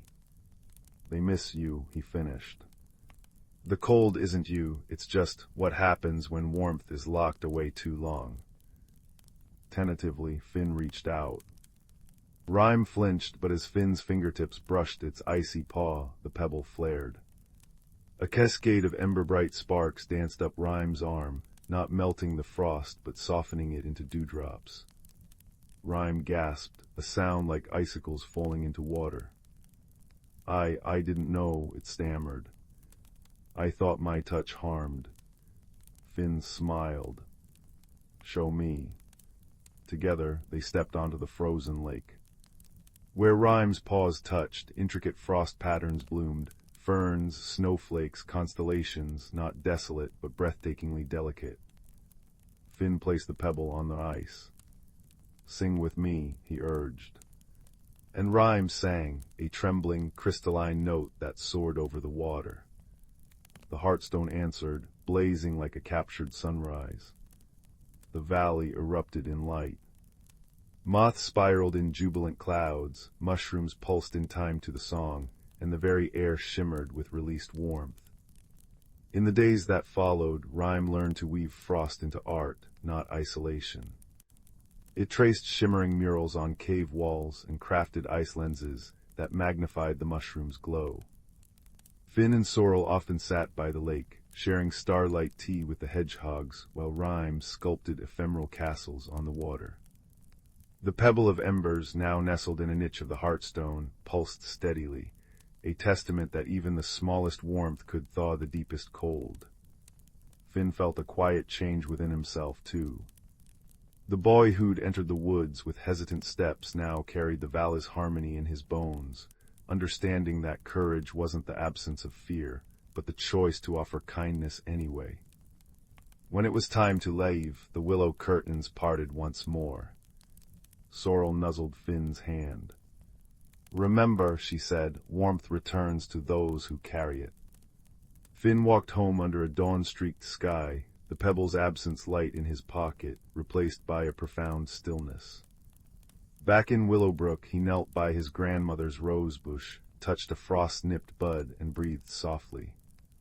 A tiny, perfect ice crystal bloomed on the petal, a fragile, fleeting gift. That night, as he drifted to sleep, the hearth's embers winked like familiar eyes.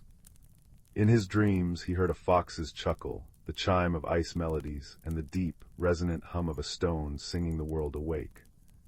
And in that warmth, woven from friendship and quiet courage, Finn slept, a boy forever changed, cradled by the gentle certainty that no heart is too cold to be reached, and no night too dark to hold a hidden glow.